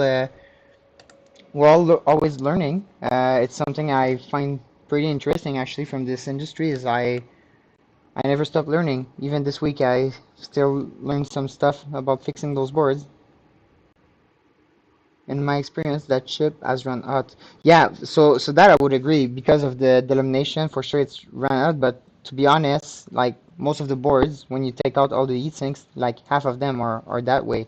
So when you apply force to the heat sink, if it falls off, then I usually replace it. You replace the chip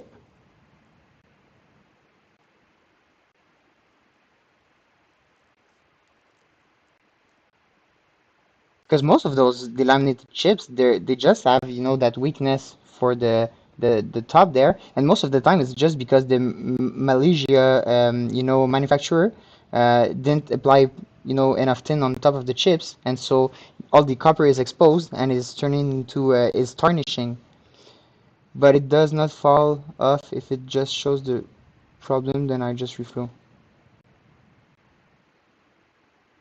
So in the case of a delaminated chip like this one, you would change it.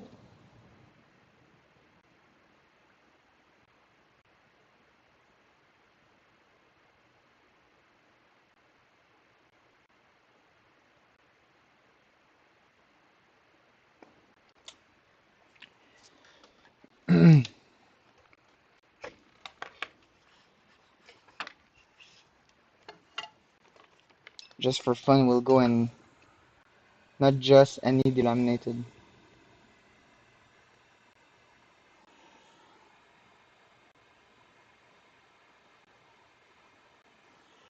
So you mean if you have a delaminated chip that gave an issue, then this one you would discard?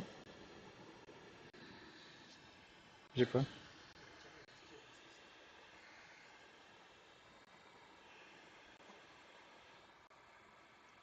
But in the case where it's loose, I apply force to the heatsink. If it's falls, then I replace. Honestly, we do have some of our tests that where we apply. Some of the tests I do is, for instance, I'll go and grab um, the middle of the heatsink right there.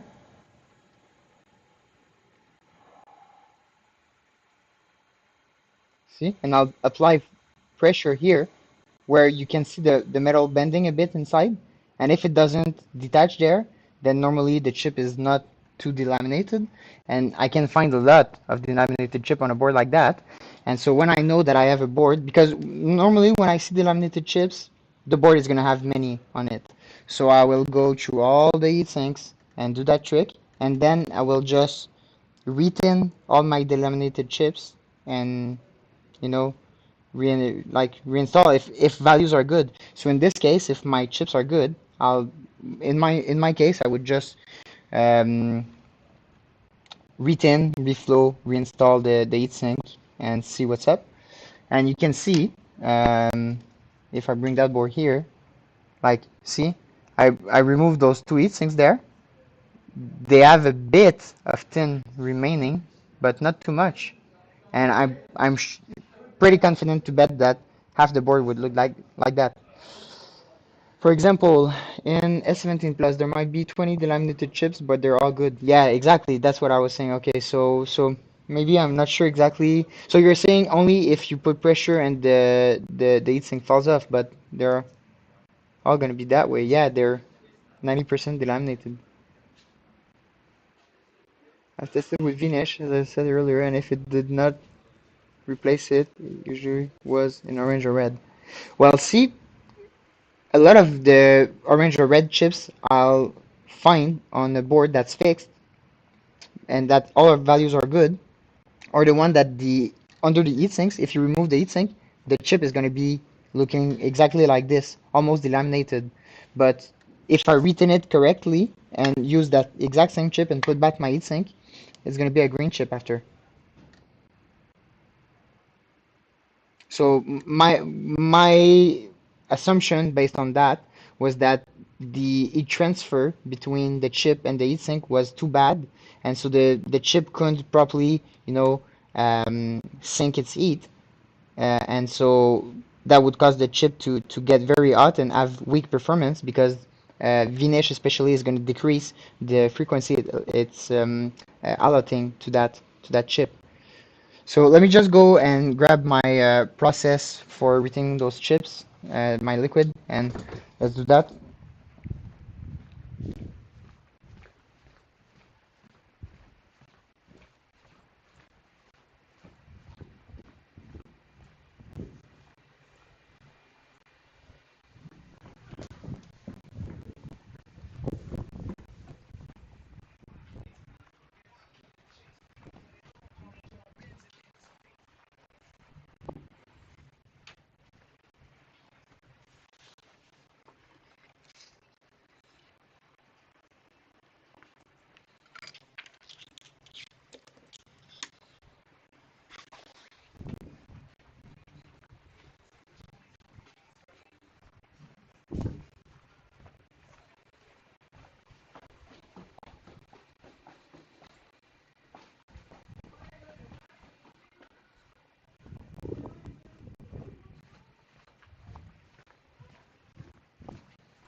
All right. And maybe you're right. You seem more. For sure, but I'm just talking from experience and nothing else. Next time I have issues like that, I will try to keep that ASIC and just retain it and see. Yeah, well, I mean, we're all learning. I don't see myself as an expert. I definitely see myself as a professional because I do this, for a living essentially. But there's no expert in this field. Nobody is an expert. We're all learning. Anybody who claims is an expert, uh, you can't be an expert in that field. It's still too nascent. So much stuff evolving. We're learning collectively and individually still every day. So, no, I know some stuff, but I probably will have as much to learn from you than you have from me.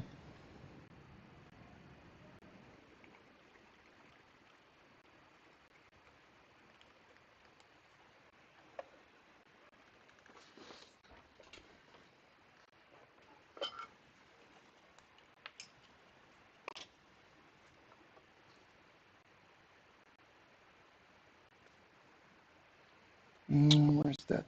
Yeah, right there.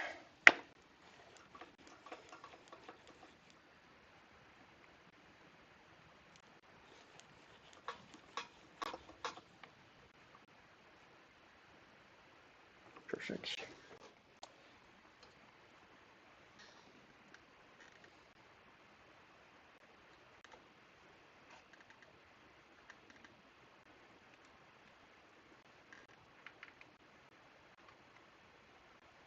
Let's try to get a better view of the tree.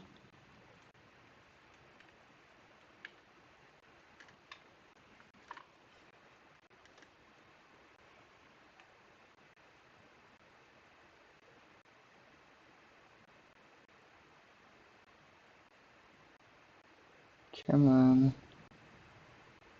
All right.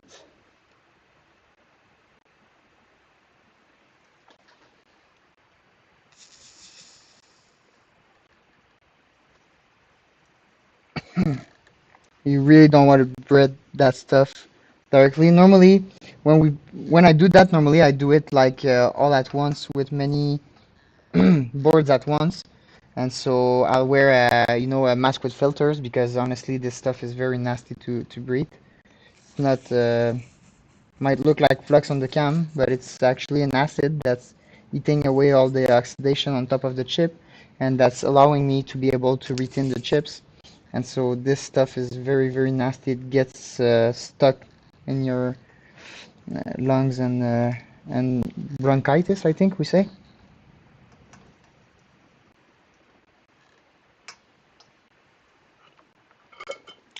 And yeah, I should get an extractor. That's right. We actually have some of them here, but they're idle. I I should get a better habit with that. Yeah, the magic liquid.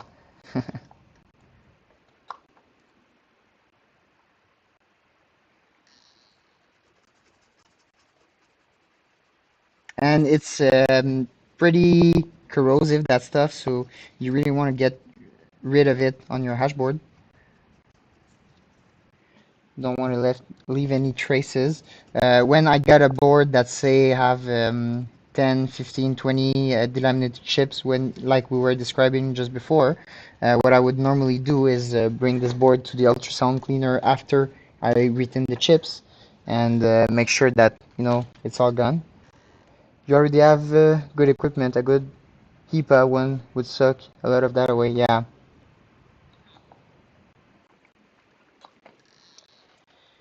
Yeah, I guess you mean essentially a commercial air filter with EPA standards, right?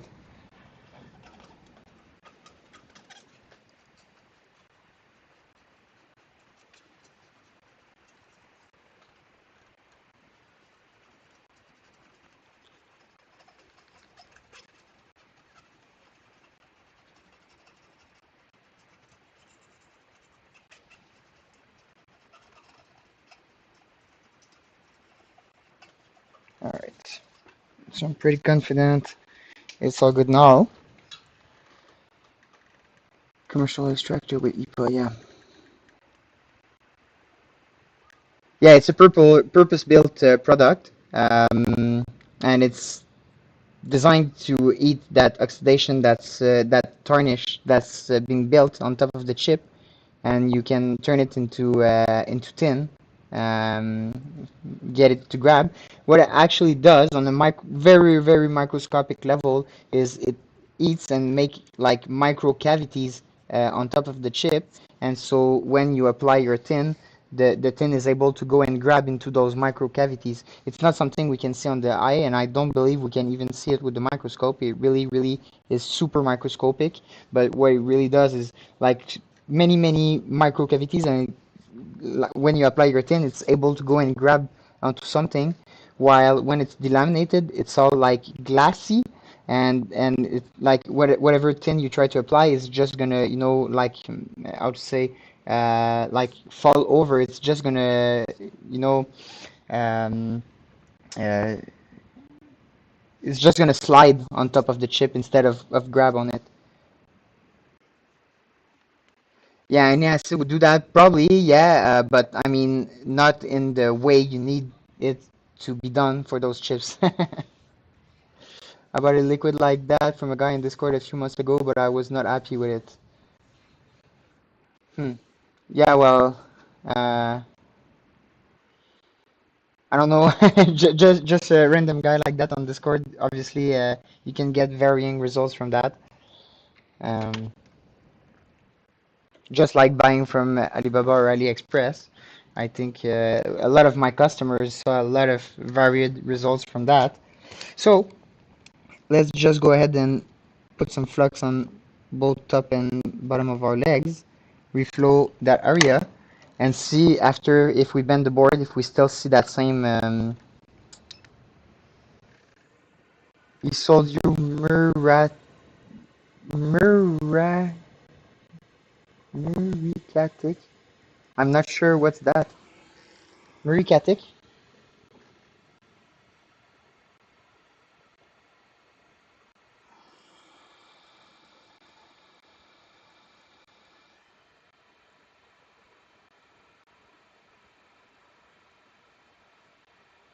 What's Muricatic?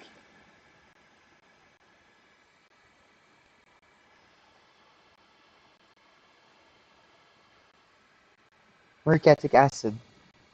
I see. Licorice.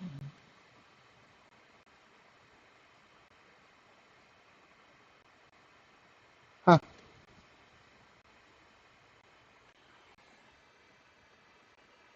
See? We always learn.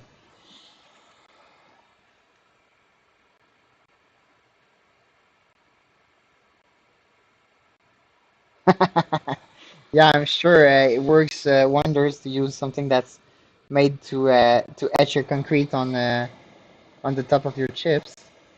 That must be great.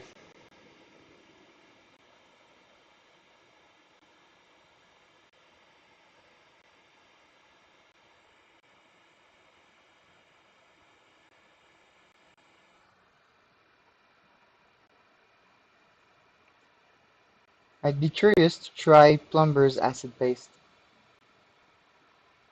on top of chips.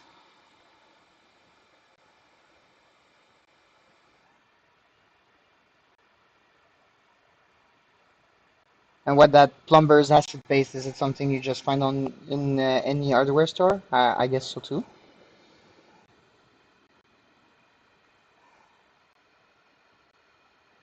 Well, it's a matter of how long you leave it on and how well you clean it, I would think.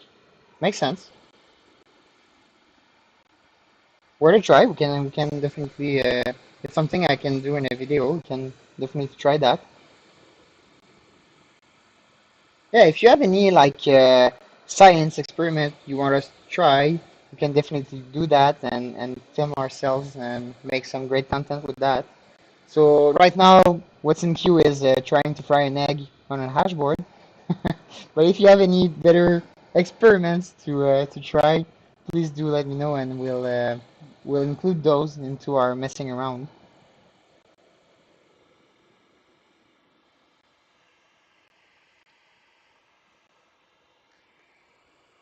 Probably more useful to try to find alternative no acids than trying to fry an egg on a hashboard. But it's the best I could come up with. So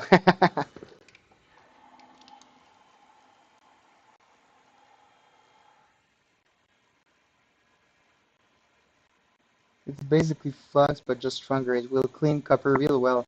Well, I did try a lot of different, copper cleaning solutions that wouldn't really do the trick until I had this magic liquid right there.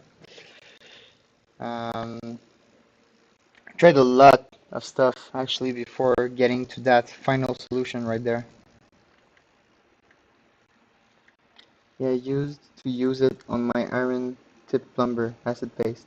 The tips didn't last too long. Yeah, I guess so. If it gets all eaten.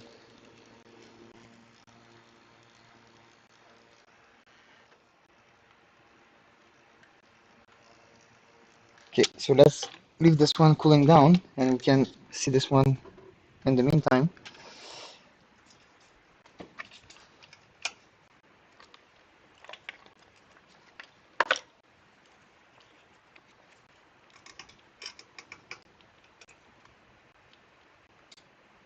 Mm, mm.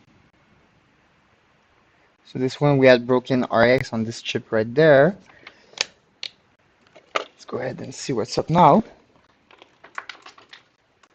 So probably RX is good now because we're getting some chip count. So let's go have a look at the one we've installed.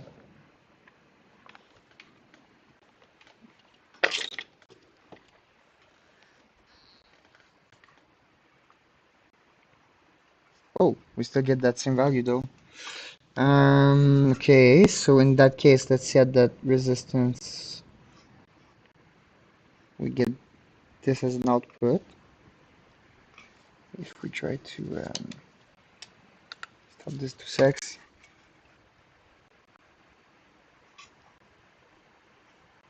this is a bit low. I would expect 33, so 28 is, I think it's a bit borderline, but I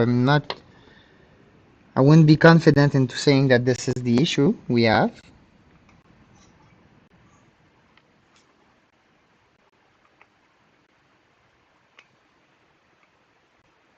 Normally, if I go here, uh,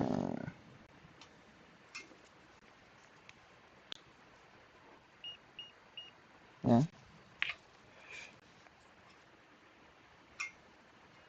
why is it not showing? Don't go this way. It shouldn't matter anyways.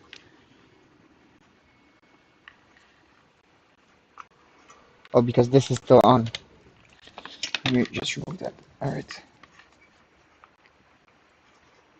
All right. Oh, this is way too low. See if we go to this one. So we're getting about 24 on this one. We should get 25 as a resistance from the top ground of the chip to the RX touch point. So we're getting 2.6 on this one. Say this one, we're getting 25. So that's perfect. That's what we're looking for. 25, 25,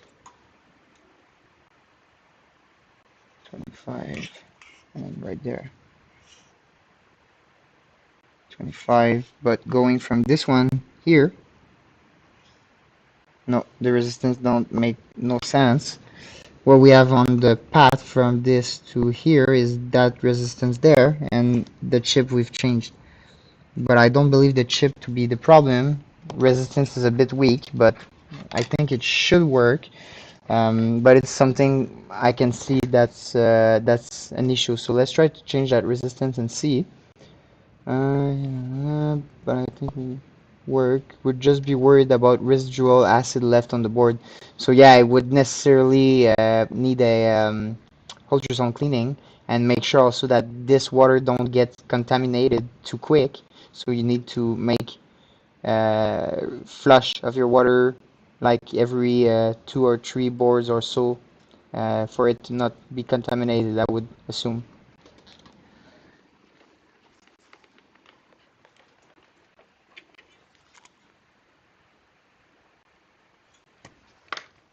Just see if I have a donor board right there. I do have this one. Another one. So it will be this one. Well, I will just need to be upstream a sec because there's a label there that I just don't want to get leaked as a precaution for that person.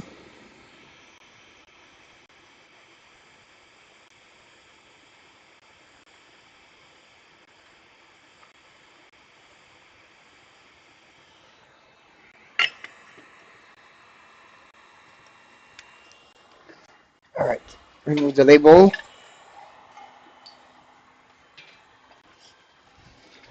So let's use a donor S17 right there. I'm actually I don't know why this board was made as a no fix, why it was scavenged, because when I look at this board I don't see nothing on the PCB that explains to me why this was turned into a scavenged board, but uh, I don't know. I don't know what happened there.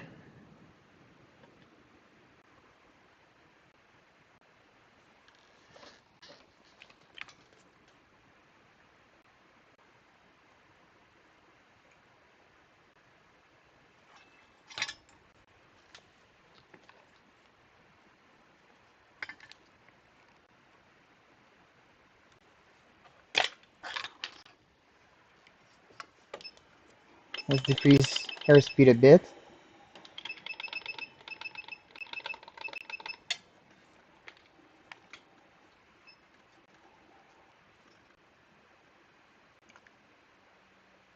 How to remove the magic liquid?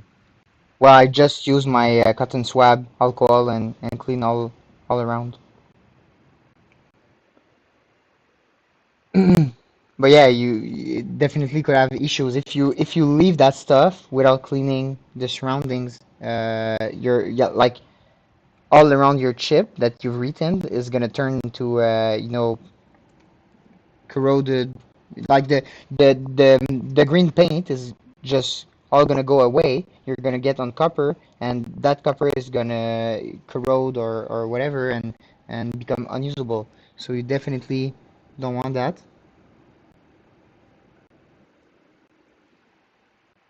Those tweezers are a bit uneven.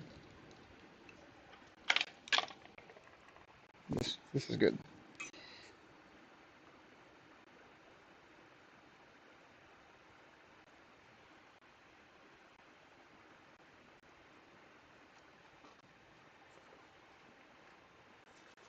give it a bit more here.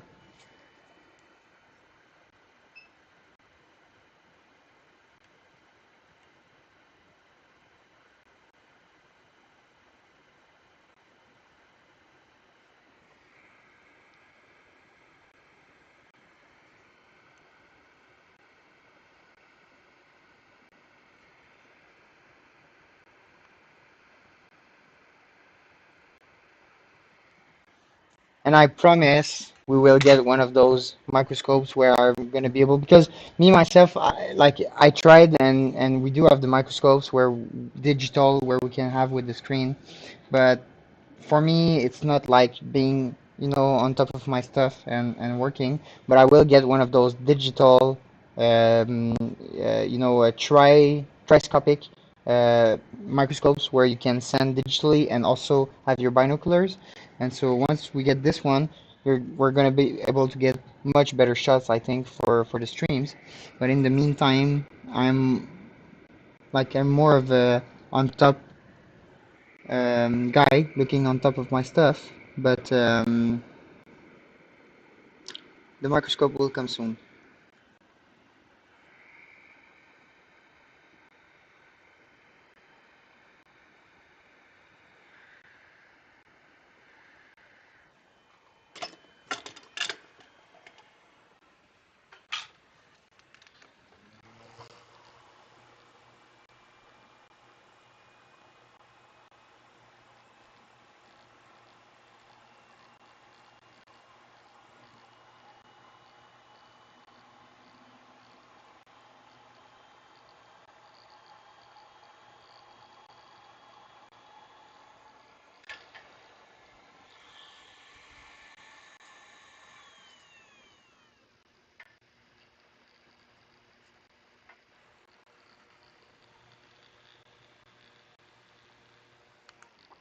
All right, so let's get this one resting while we look back at our previous board.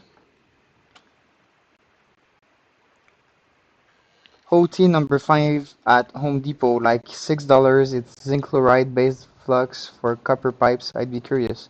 Well, I'm definitely curious as well, so I will try that out, and we will make a video of us trying it. So we'll be learning about that all together, and we'll see what it gives.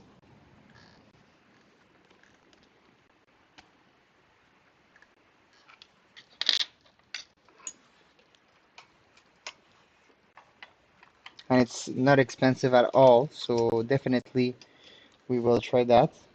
It's not something that's gonna break the bank.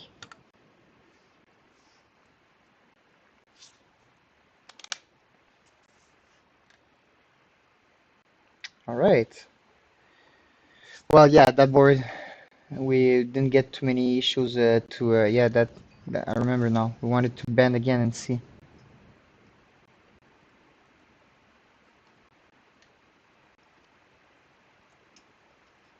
Well, I am applying a very decent amount of force on the corner of the board, and it's not stopping now.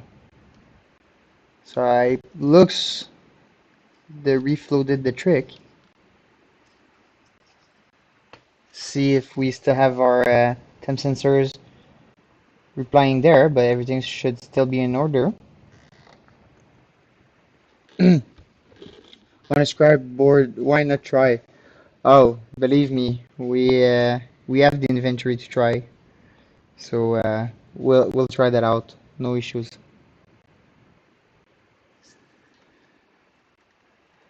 There are so many broken 17 series out there, it's crazy, and some of them are not worth the fix. So we'll just look into one of those. Just before the stream, actually, just before my part of the stream, when Raz was doing the stream, I was actually taking care of scavenging some of the burnt boards we had aside.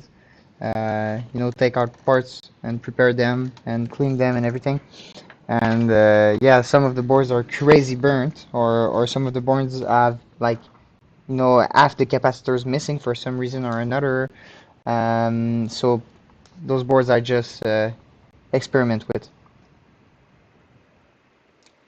T17E, yeah, I totally agree with him. I mean, those are the worst boards of the worst. I mean, is there any worse board than those one? Really, and one of my pretty advanced techs here, well, Ahmad that you've seen on stream is very good, and even himself he just can't stand the T17E. I actually don't. Well, I do have one of my technicians here which is very talented with T17Es, S17Es, but truly me as well. I just hate those boards, and yeah. You're not the one, you're not the only one, I can guarantee. And the thing is, with like the worst thing with those is you test everything, all is good, everything is working great. You put it in the machine, all is good, it's working great. You test it for 24 hours, everything is working great. Put it aside you put it aside for maybe a day or two. Then you try it back before shipping, and it's not working anymore. You get zero ASICs. Those are the worst boards. What's went there? Oh. Actually, we were to put back the heat sinks on this one, so let's just do that.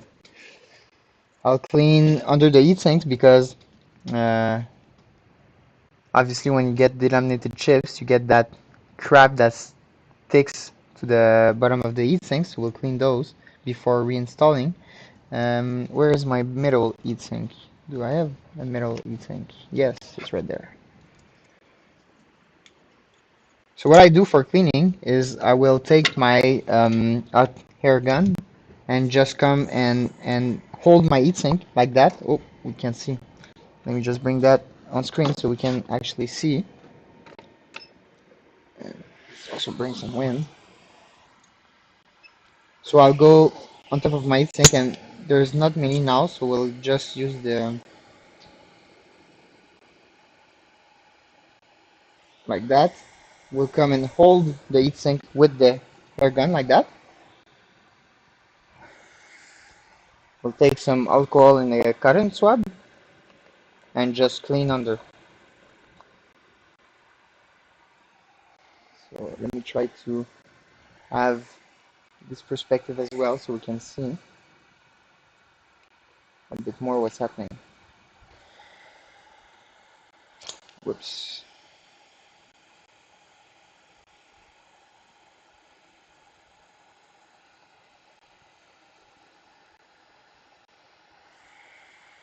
Alright, take two.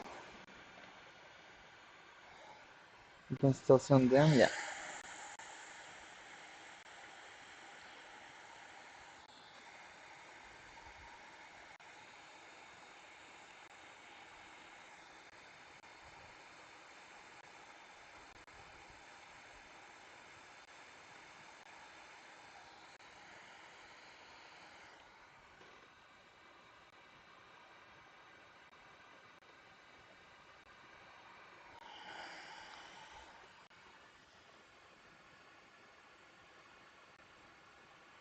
Yeah, T17A is this is same experience. It's probably the model we had the most returns as well from customers. It really is an annoying model, and it's why for a very decent while it was the most expensive repair I would sell, because I just didn't want them to come to the shop. Like, if you have a T17E, go to someone else that's cheaper. I just don't want to see it. I don't want to work on those.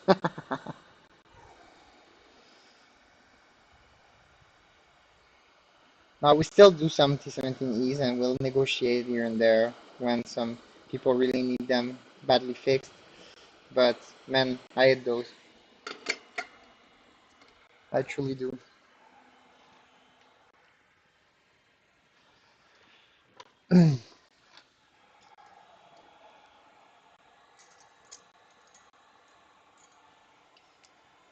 I believe right now Raz is probably trying the Ultra Plus, the one that is done, 71 on 72 chips and is shorted the whole circuit for one of the missing chips. And so I'm pretty sure he's trying to mess around with that board right now and see if he's able to get it hashing inside a unit with 71 chips instead of 72. I know Bitmain firmware is gonna reject it. I'm pretty sure actually, but we'll see. Oh, I heard your thoughts. and so what are the results? It worked It worked? for few minutes slash seconds. It worked for a few minutes It slash detected seconds. 70 chip It detected on 70 72. on 72. So there's still one missing chip. There are technically two missing chip, but it was Yeah, supposed to be. technically two missing chips, but since there's one you've shorted, there's one missing chip. Yes. So there would still maybe need to be some repairs on that board, Yeah. but we normally should be able to get it working. And you tried on Vinish, I assume? We are finished right now, as I was hurting you. So on Vinish it would boot with 71 chip. It's detecting 78 chip, but Yeah, detection is not a matter. yeah. I'm sure it's gonna make the detection. That's not where I'm worried. Is whereas if it doesn't detect 72 chips, the firmware is programmed in a way for stopping the board. That's what I'm trying to bypass with Gabriel to see if we need to, by example, chip number 6, I did the short, we should put frequency at 0 for chip number 6. Yeah, no, it won't work. That's what I was saying. And so for what I know, right now you try on Vinish, and I don't assume it, like personally, I don't think it's gonna work right off the bat on Vinish. But what I've read is Ivan firmware, you can make it skip a chip like that by shorting, and it's gonna work. Do we have high? Yeah, we can fix that. Maybe not right now, but we can definitely fix that and make that test. So the test right now the test is giving 70 chips instead of 72, but we were expecting 71 because there's one chip that we've just jumped with the cables in Raz yesterday's stream. But unfortunately, there's another missing chip, so it might indicate that there's another broken chips. So in any case, that chain is broken. But that being said, the Vinish is detecting, the 70 chips. What I'm discussing with Raz right there is my assumption is the firmware is designed in a way to reject anything under the expected ASIC count. So they're trying to bypass that right now. I think with Bitmain and Vinish and even Brains, they won't be able to bypass. But from what I've read, it's possible to bypass with Ivan. So that's something we'll go ahead and try, and we'll see what it gives. So we'll keep you guys updated on that. Yes.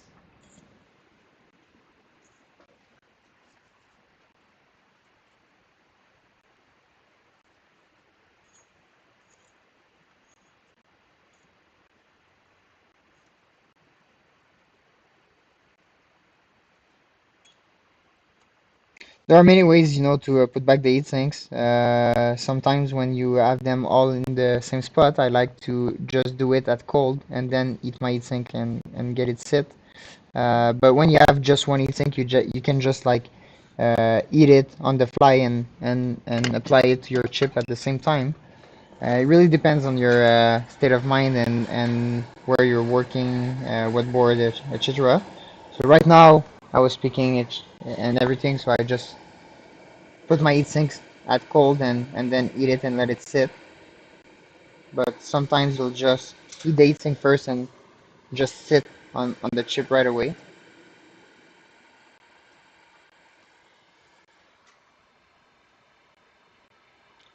I will work with even with 60 ASICs. Yeah. So that's what I was reading as well. So we'll have to try with ICE because I believe it's the only firmware that will allow that to happen.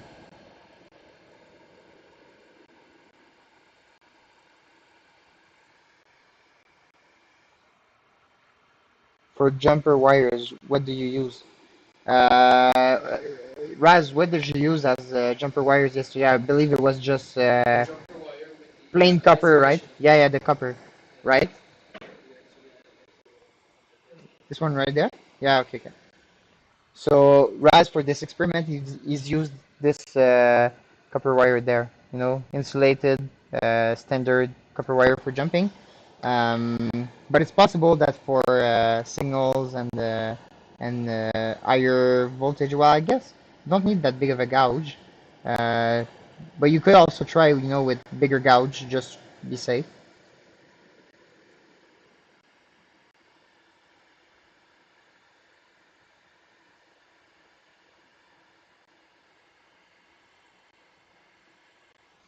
And Fitim, from your experience, when you jump a chip like that on IVE, like I know I've seen those experiments on L3 Plus, and that's what we're running now. But is this something you've experimented with, say, S17 Plus or something like that? I'm not sure with that jumper he made, but I mean, I have seen boards running in miners with Hive, even with 30 ASICs, 50 ASICs, so Hive will work probably even with that jumping method. So what you're seeing is not necessarily as jumping, but Hive on, you're able to get your machine running even with missing ASICs. That's not something I'm familiar with, and I'm surprised I'm not because it seems so like useful. What is the size? I have no label left there. Tiny. If return signal is all good, right? It will work with IVE. Wow, I am impressed. I am impressed. In that case, I will have to mess with IVE a bit more. It's the only OS I haven't messed too much with. I felt pretty well served with Brains and Vinish, but Warrior, no, I haven't seen it in any other variants, so I'm really impressed about that. And I've only been playing with all the other variants. I never really jumped on that ship, so but now with what you're saying right there is definitely something I'll have to look into because I think it's a very useful feature right there. And obviously, if it allows you to, because I've seen, for instance, I remember 19 series boards, we would see some like totally burnt, destroyed pads, and you like the best would be to just jump over that chip. Um, so if it's possible to do it with IVE, even on say 19 series, because I know Ivan has released the 19 series firmware as well. So I mean, this is so powerful. Other miners like S17 and stuff like that, it won't work. Okay, so you mean to say it only works with L3 plus. You've seen it. It's gonna work if you have your return, but only with L3 plus. Okay. Because yeah, the jumping method of the chips like that, it's something I've seen only on L3 plus as well, so it does make sense now. If there's one ASIC missing, it will shut down the board. But L3 plus will run even with 3 ASICs. Yeah, I see. Okay. Okay, makes sense. So it's more aligned with what I was expecting. So and only on L3 Plus, that's also the information I got from before. So yeah, I is interesting, and I'll definitely have more experimenting with that firmware in any case, because definitely it's worth messing around with it. But I thought so. For sure we would have heard of it more if it was also available on the as a feature on the other models as well.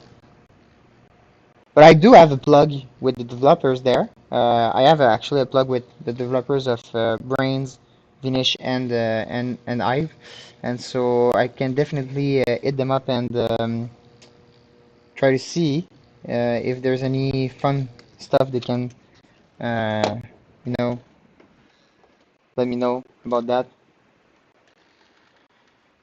Yes, if you can get a guy that can dig deep in the firmware, I am sure you should be able to edit some code. Yeah, for sure, for sure. It's just a matter of what the firmware is expecting. It's looking for a certain, it says, okay, this is that type of miner. We're expecting 48 chips there, so if no 48, turn off, right? So if this and that, you just change the code a bit and say, for instance, just a ticker. You could just have a ticker box and check that ticker box and say ignore if missing ASIC or something like that. What does the magic liquid smell like? You just don't smell it. You're gonna choke. For real, it doesn't smell nothing. It's like you just it's gonna burn your nostril if you try to smell it.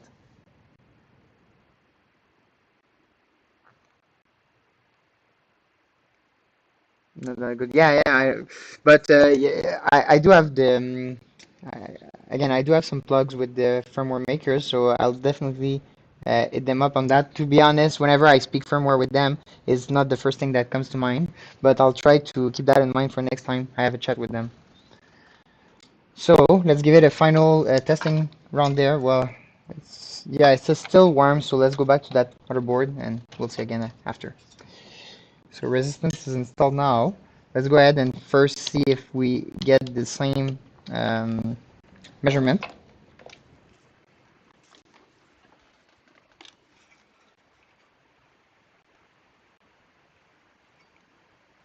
No, we get 33 now. That's what we would expect. You can ask them to check the Ivan of the L3.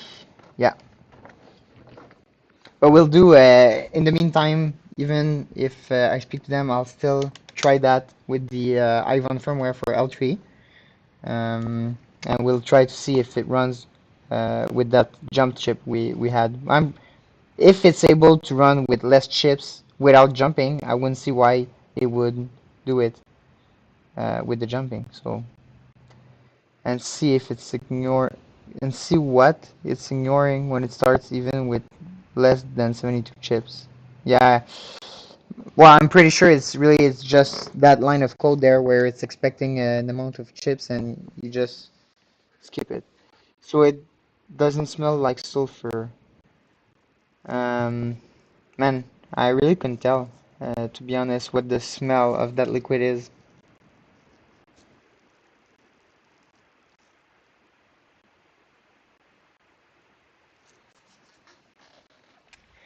Anyways, so we do have our 33 here, so let's get to that testing part again.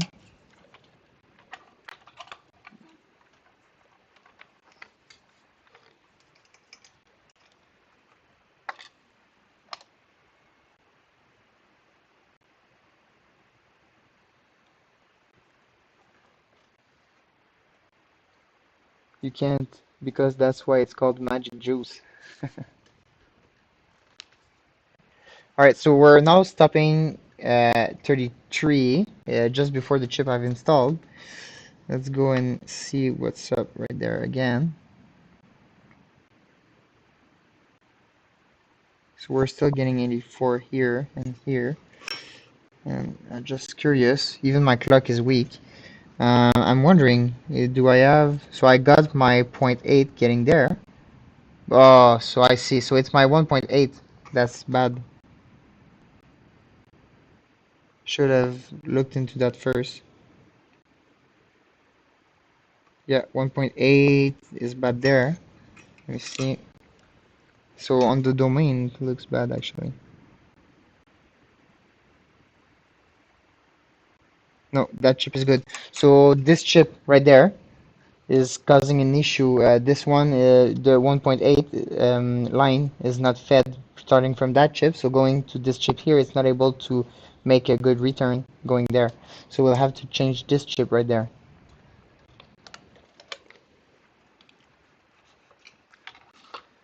I think Zur suffers something like that to retain those ASICs. Yeah, just buy one bottle from Zers and try it, and let me know how you like it. But why I'm saying just buy one bottle is because you'll probably be pretty much disappointed. And I've been severely disappointed many times from Zers service and Zers products. And so go ahead and buy just one of their bottles and let me know what you think.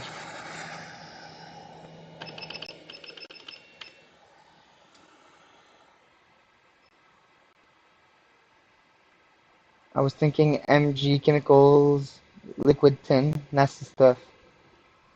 I would have to see that MG Chemical stuff. I really like MG Chemical stuff. They do so much great products. I'm not aware of this one, so I'll have a look.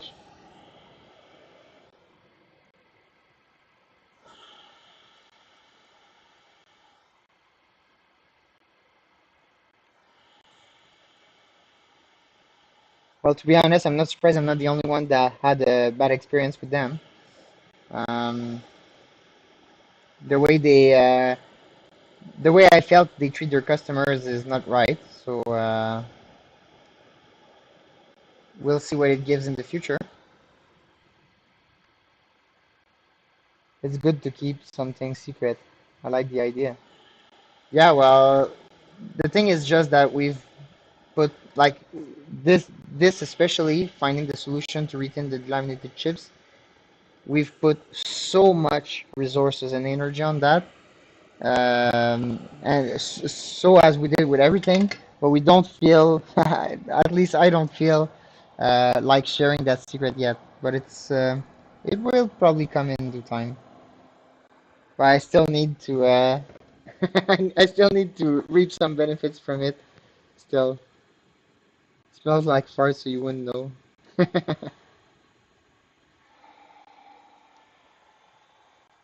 What smells like fart? Oh, the tin thing. Yeah, no, it's not. I'm telling you, it's not smelling nothing. It's just burning your nostril. You don't want to smell it. It's just painful to do. I understand what you mean fully. Ultra Plus boost circuit. What you mean about the Ultra Plus boost circuit? I know how to fix it easy.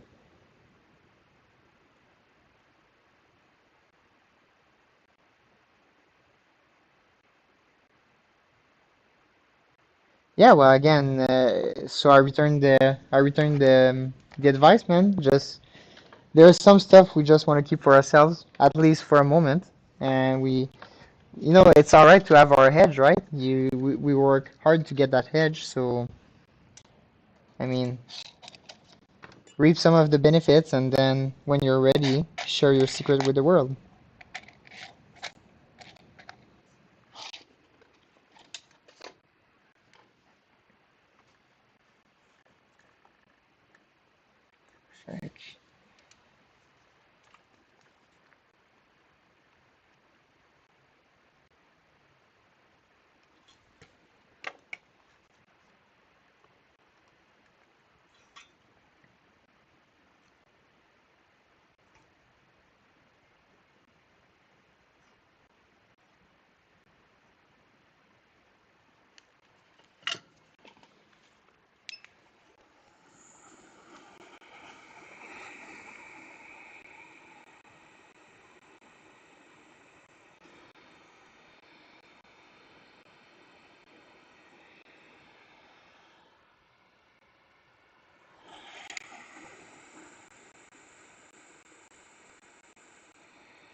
All right.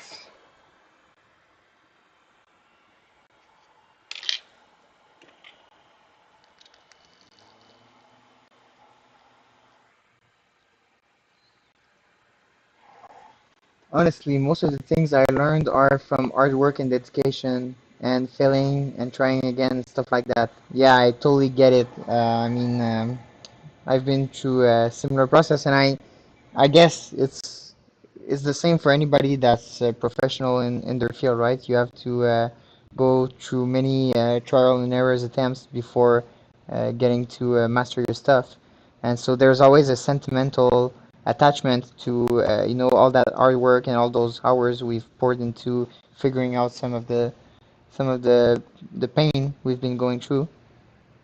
So that's why I never shared that boost circuit problem with anyone. I kept it for myself. I see people adding wires and the external circuit to fix it when in fact it's really easy to fix.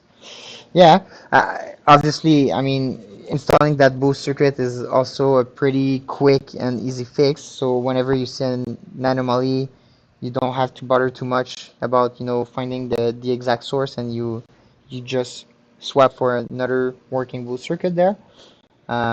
So right there, I find it's a cheat code on its own, but it seems like you have a much more efficient way to fix that. It's probably, I guess, some part you figured that's always breaking or doing bad connection, something in that field, I would assume.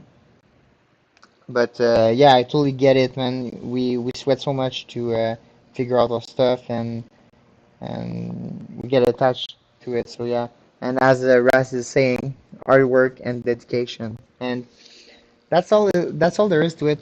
I remember having just with Raz, we had some discussions. Maybe a year ago, maybe even more, and we would, you know, discuss about different procedures or fixing traces, broken traces, and we would put some doubt and is this really feasible, or how can we do this, or can it be profitable to do a fix this way, or many questions we would ask ourselves, and I would always come to the same conclusion. I look at some, just like we're doing now, some lives or some YouTube videos or whatever from, you know, people that have so many less resources than we have. Like we're so fortunate. We have to put things into perspective and remember that, you know. So I got like some of the best tools. I like I'm good, I got a nice area, it's nice to work with, nice people here, everything. And you have some people that have like the shittiest tools. They're like just, the boss is just gonna tell them, okay, you go there and you fix this, it's better be fixed in an hour, you better figure it out, and you're on your own, and essentially they're being boxed there. And you look at those people, and even if they don't have access to the same kind of high education than we do, and all those tools and resources and everything, and man, they'll still be able to fix your cell phone in less than 15 minutes. I mean, if they can do it, you can do it. And the only different factor, it's not because they had different, better education. It's not because they had better tools. It's not because they don't have any advantage over you. You actually have all the advantage over them. And still, you look at them fixing a cell phone in 15 minutes, and you tell yourself, how the hell can they do that? Well, it's because they've been pouring the hours after hours after hours after hours of dedication, of figuring out and learning and trying, and getting used to those, getting the touch and the feeling of their device, and now they're masters at what they do.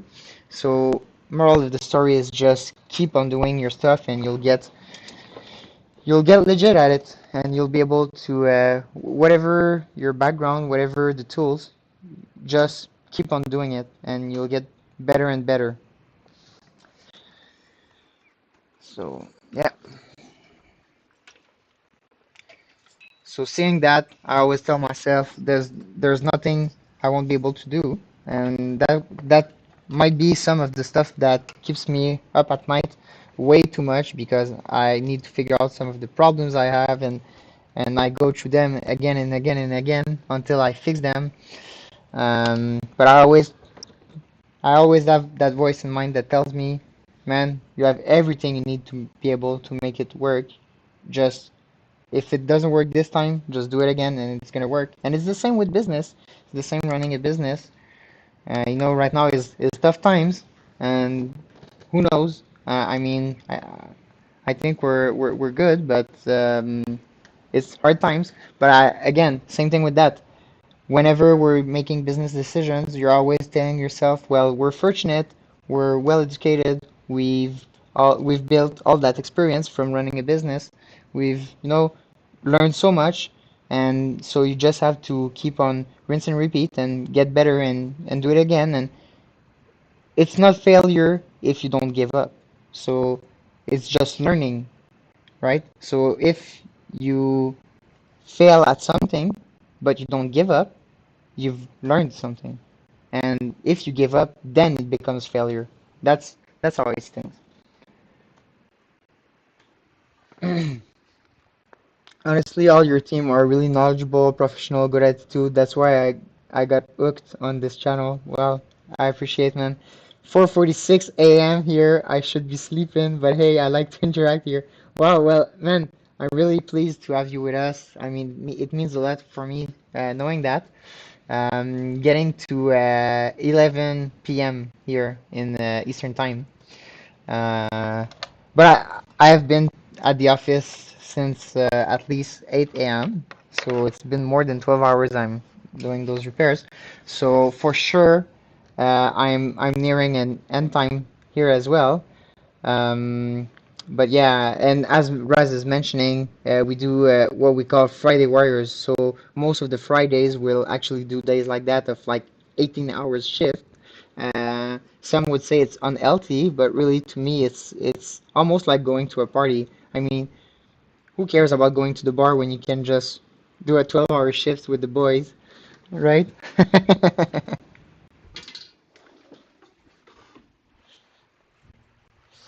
I have no phones for my working board. Let's just take this one.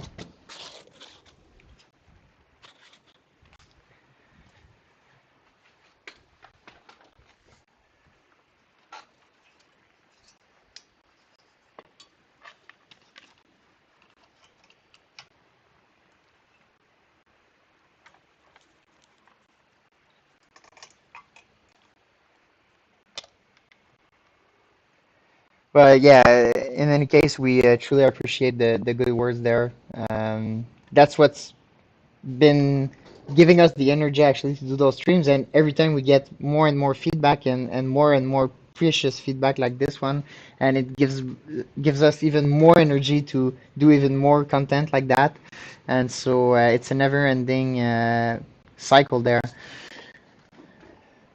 What's happening now? First, before getting bothered by the chip map there, I just want to see if my 1.8 is now present. And yes, yeah. So my 1.8 now at least is passing here. So I do have another issue, but I did fix this issue here. Now, one thing I'm interested about is to see also if I got my, actually it's going the other way here. And yes, I do have my return now. So see, this chip here was not passing the 1.8, 1.8 not being, but because it's being fed by the LDOs, which are down here, right? So 1.8 not being able to go to that chip here, the return obviously won't give us a proper value. Whenever I see the stream, I just turn it on and work side by side, even though far away.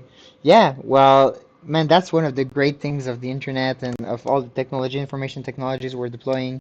I mean, I find this always fascinating whenever I'm looking, at, cameras or whatever from a remote location, and I always tell myself, like, first of all, it's magical that just on one screen, on like one box like that, I can have 18 different boxes, 18 different locations, and like with just one eyesight, be able to teleport my eyesight into those 18 locations.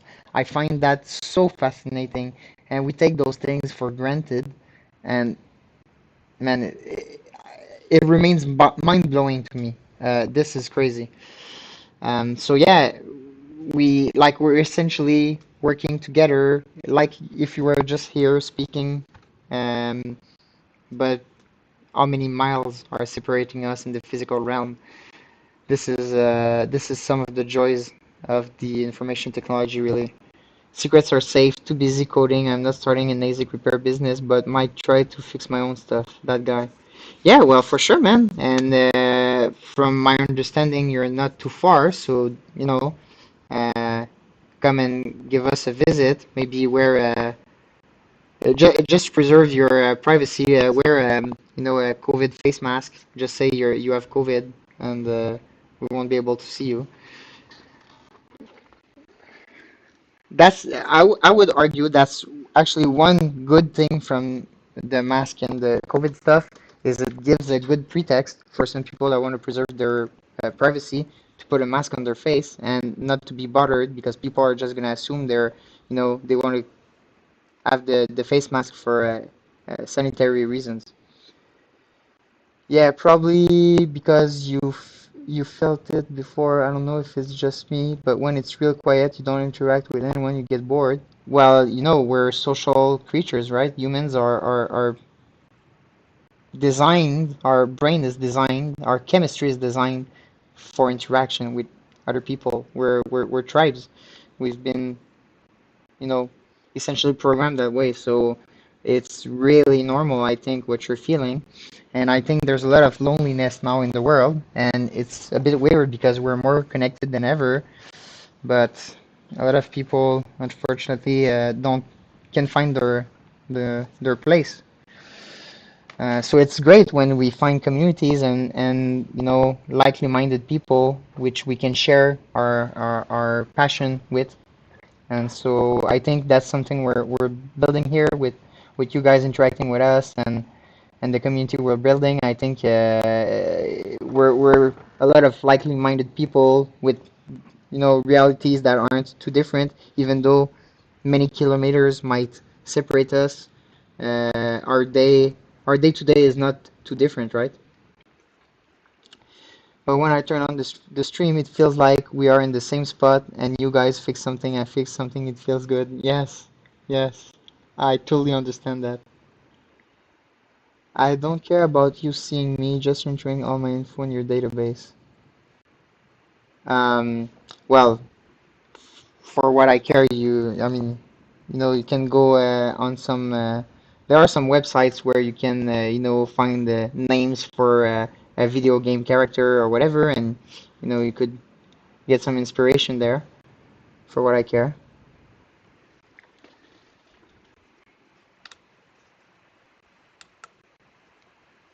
Let's forget that button and just start there. All right, so let's try to see what's the issue that remains here. Now it's passing, right? Obviously. But it was still a bit warm, this one, so that's why I touched before. Now it's better. It's possible it was just the warmth. Oh, so we do have someone from Twitch. Hey, what's up, G? From Diggs, by the way, 7. So we don't get too many viewers from Twitch yet, but we do have Diggs that's with us tonight. So what's up, Diggs? That guy on YouTube saying, just got an email about another crypto leak with my info. Oh, that is always so great. And that board seems good now. So let's just put back the heat sinks and we'll cool down again and see if it's still all good after. What's up, Diggs? First time on the stream?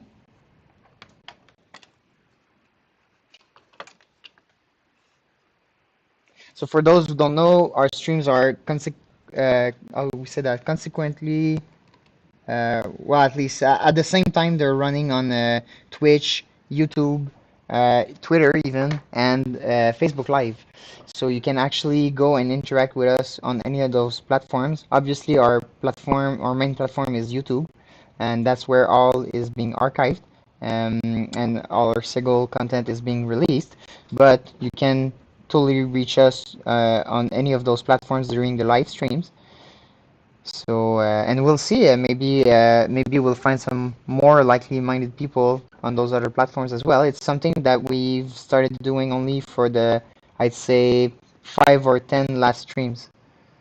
This personal information is limited to customer names, email addresses, residential addresses, phone numbers, date of birth, device IDs, public wallet addresses. What? Transaction history and balance?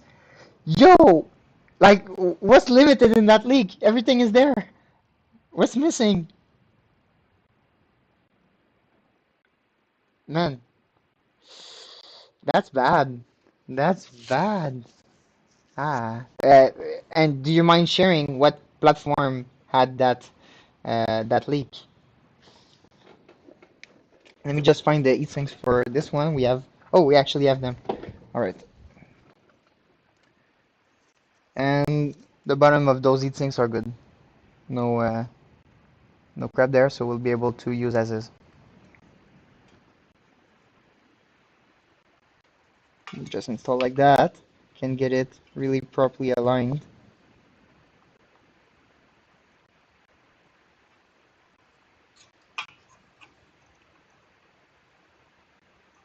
There you go.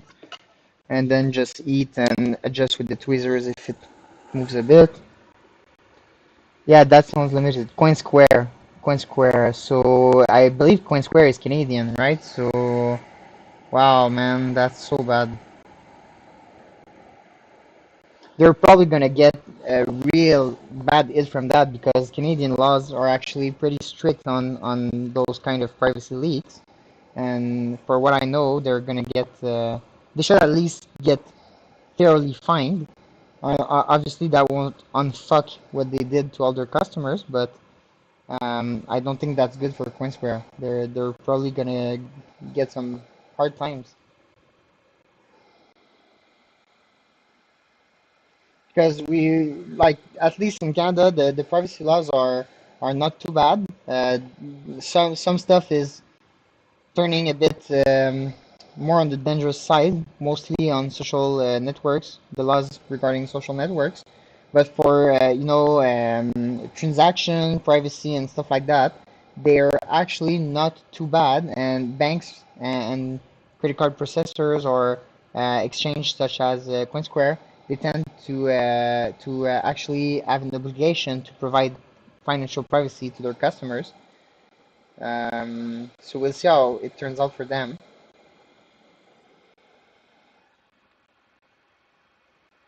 Don't think I actually transacted through them, but they still have my info if I completed KYC.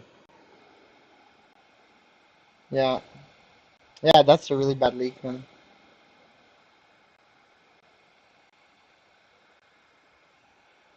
All those platforms with info leak, I don't know, and it's not just in our space. I mean, it's everywhere, and I don't know when we're gonna learn, but I don't think, full KYC and information age is mixing well. I think we're gonna have to learn to find another way to authenticate, the validity of a transaction than giving away all the information, that's related to us and that puts us in danger at the end of the day. We're gonna have to figure out some other ways, and I think, Bitcoin is one approach to that because you can get through blockchain. So what we're doing and why we need to use a blockchain really is to establish trust in adversity. So the goal is to be able to be, in what we could say is an enemy territory. So say the internet, it has a lot of disinformation, it has a lot of, different um, powers that might want to influence, especially something like money. So we need a blockchain for being able to establish a source of truth in that chaos, right? And so I think Bitcoin and the Bitcoin's blockchain is something that's a step in for improvement on transacting online, being able to establish trust without having to sell all your information to the party you're going to interact with, and all the parties in between, because most of the time they're going to use payment processors to process the Visa card. So Visa is going to get the metadata. The processor, say Stripe, is going to get that metadata. The website you're buying on is going to get the metadata. It's probably running Google Analytics, Facebook Pixel, stuff like that. So each of them are going to get that metadata. So you get like 20 parties with just one transaction that feeds on all that information, and you're supposed to trust all those parties not to leak a single information about you. And I mean, times and times and times after times we see that information get leaked. We're gonna have to make some progress there for sure. I have no reason to distrust individuals like you. It's more the databases and platforms. Yeah, well, again, for what I know, your name is Mickey Mouse or that guy. Uh, and for what I know, I mean, my database is just gonna say that that guy from the corner of the street wanted to buy a LG Plus to eat his own.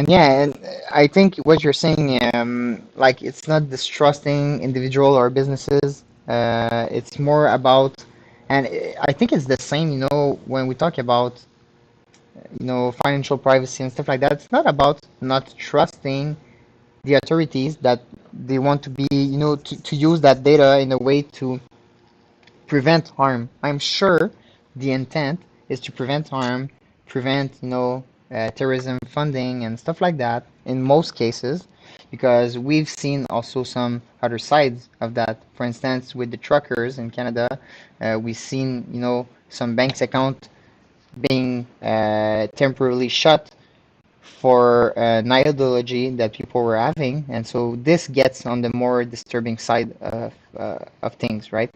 And of financial control. But I'm sure that most of the mechanisms that are in place are really meant in a way to prevent harm from happening. And I've also worked in financial institutions before my Bitcoin life, and I've worked on fraud prevention departments as well.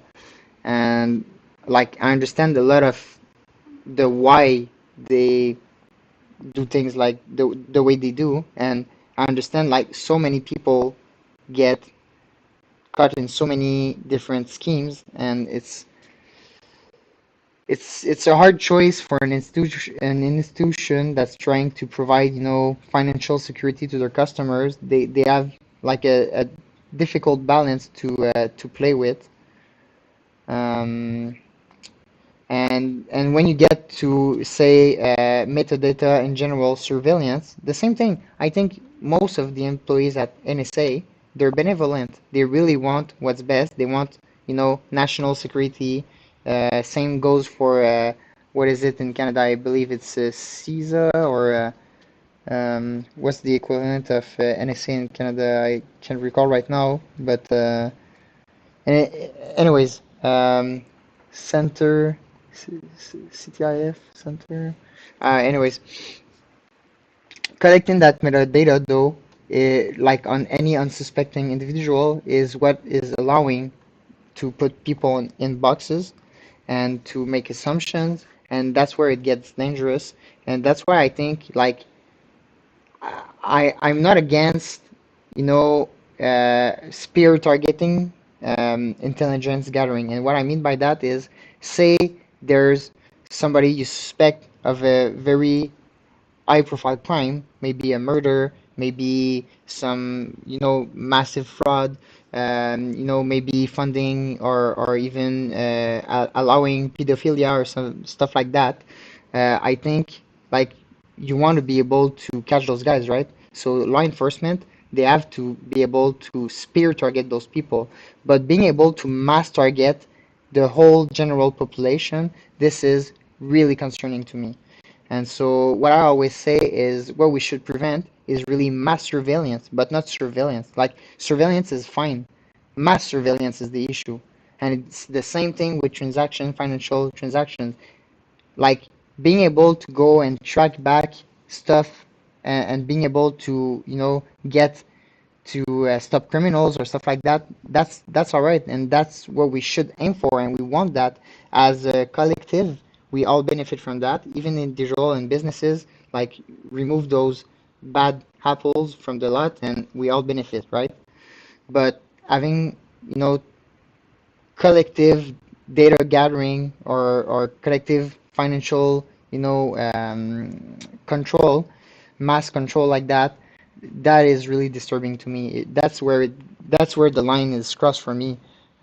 So to me, really, it's two worlds between surveillance, targeted surveillance, where you think it's worth to make the investment into researching about that individual or that group or whatever, because you think they're committing, uh, a crime, like they're causing harm to others.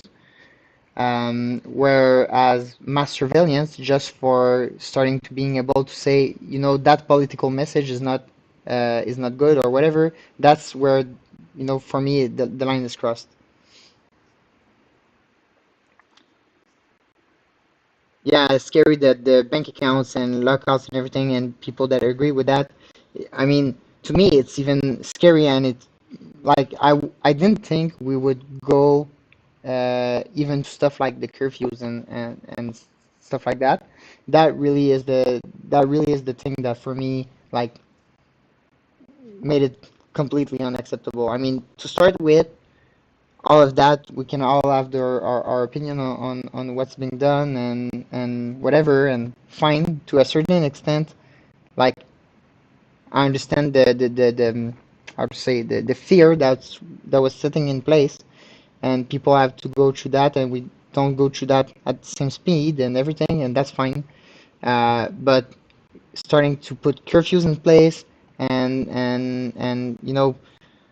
all that kind of the controls, because I remember even at some point we had those red zones, green zones, yellow zones. People from a yellow zone can go to the red zone, and all that stuff. Like, man, that's crazy, and that was really disturbing. And I didn't think we would go through that. And it's funny because to every of those rules, there's always going to be the unattended consequences from their decisions. And so whenever they put the curfew in place, what we did to bypass their curfews is we just stayed. For instance, here at the office, it would be past 8 p.m. right now, so it would be not permitted for us to be on the roads. So instead of going back at home for 8, we would just stay at the office and sleep at the office. And it happened during the curfew, and we did it especially because like we wanted to show how stupid like that rule was, and how like whenever you put a stupid rule like that you don't think of, like people are just gonna go over, you know all over it with many different uh, um, ways.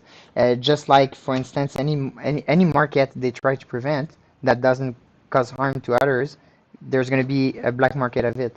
For instance, I was talking about Argentina, I believe yesterday, where Argentinians, they're going through a high inflation period right now, and they have those capital flight controls in place that prevents them from buying foreign currencies, or at least a big amount of foreign currencies. I believe they are limited to 200 US equivalent per month of foreign currencies. So what happens when they put that in place? Obviously, black market of USD. So you get like a black market for getting US dollars for Argentinian dollars or whatever it's called. It's always the same story over and over and over.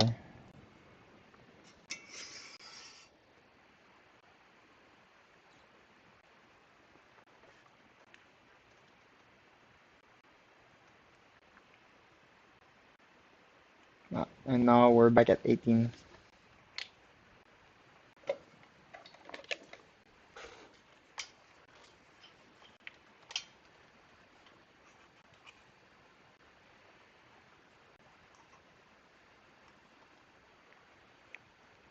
Low clock.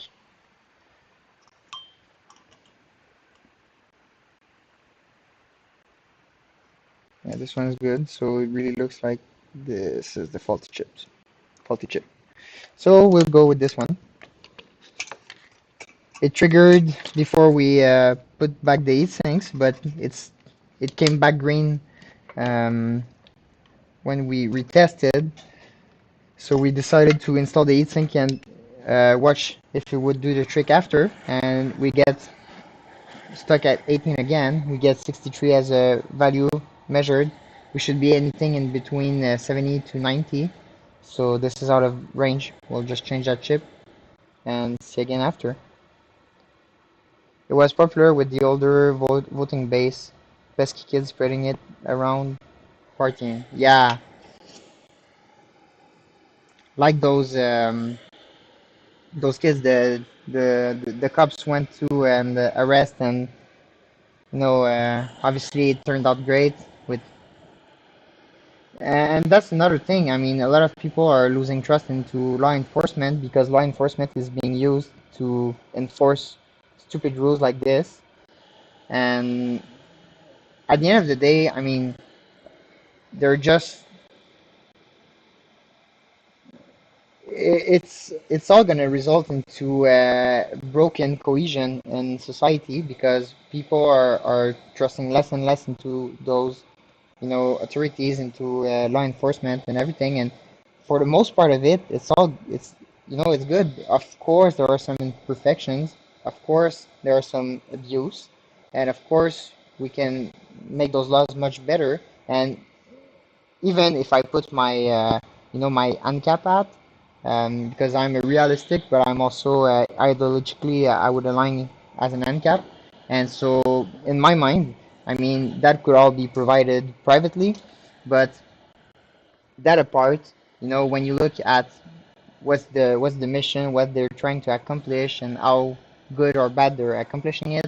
For the most part, I mean, law enforcement is just, it's doing a vital job. We need them, but the distrust in them has been just growing, and the disrespect to them has been growing because they're being used as pawns to enforce stupid rules such as curfews that nobody really wants.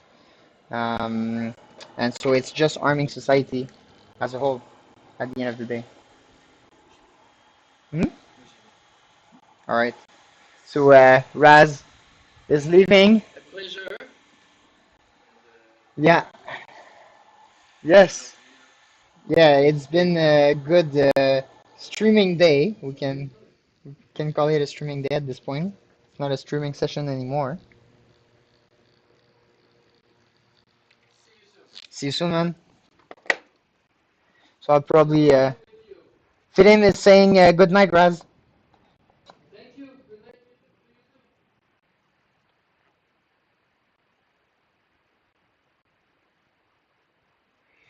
I'll probably be shortly on my way as well. I won't be able to tough it out until 4 a.m. Eastern time, like you are. Come on, Raz, you're too legit to quit.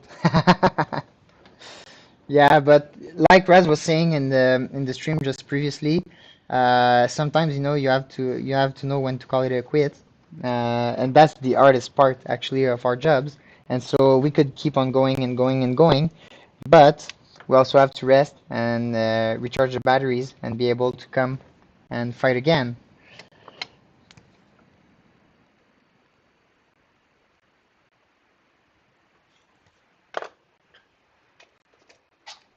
Good morning, Usama. I still have no TPTs, I'm telling you.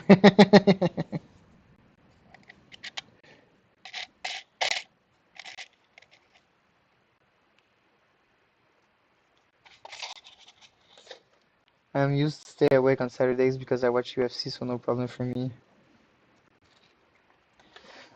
I used to stay awake late, but lately I don't have that same energy. Well, I mean, it's not too bad. I mean, I still work crazy amount of hours, and because I just enjoy it, and that's what happens when you enjoy what you do. You can work without counting time. But it, there's been a time where I could sleep like just 4 hours. They say it's not good, but I did it for most of my 20s. Um, like I would sleep 4 hours, get back to the next working day, and be all fine, top shape. But now I need to get I need to get much more rest.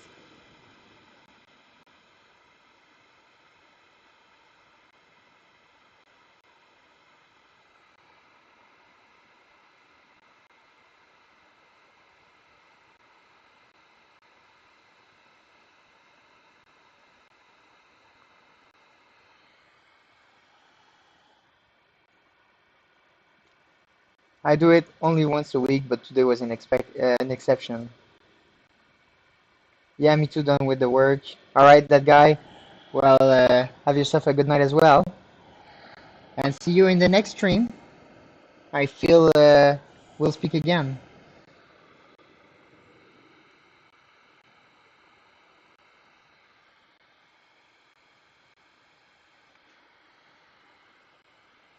And we do have a small solar blob forming on top, so I'll need to pour on my iron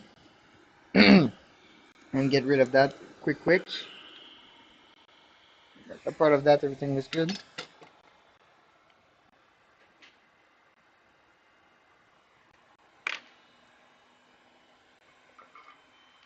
Shaman, need to change that iron tip there. Let's put back the other one.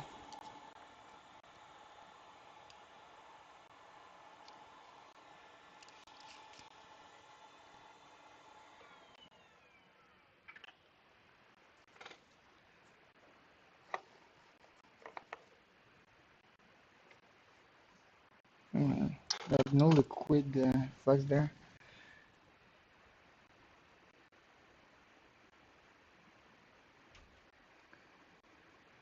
All right, fixed. Let me see. Yeah, looking good. So we'll try to cool that down quick, see if everything is good, and end the stream shortly for tonight. It's been a very good run. I mean, we're now for that second part at 7 hours and 10 minutes running. And I believe we probably had an hour also on the first part. The thing is, I broke the stream, so that's why we have two parts for that stream. It's the same stream. It's just that I was doing a change on that laptop that's getting a bit weak, and so I had to.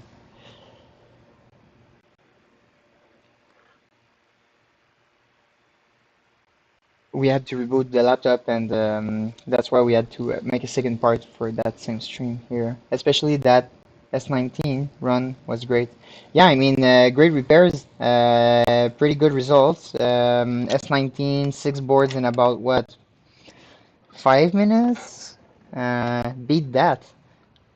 I challenge you.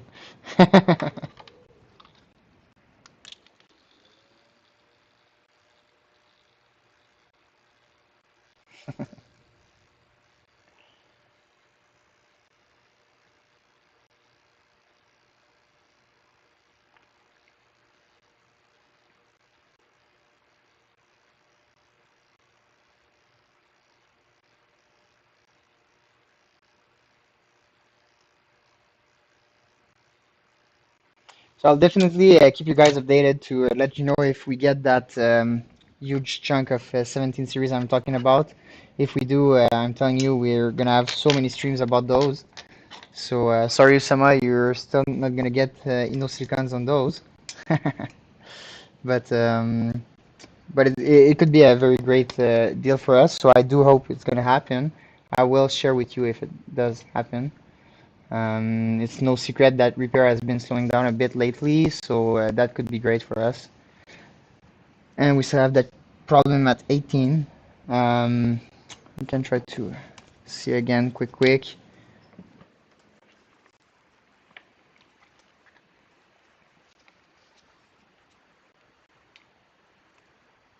Oh, but we got 91 now here.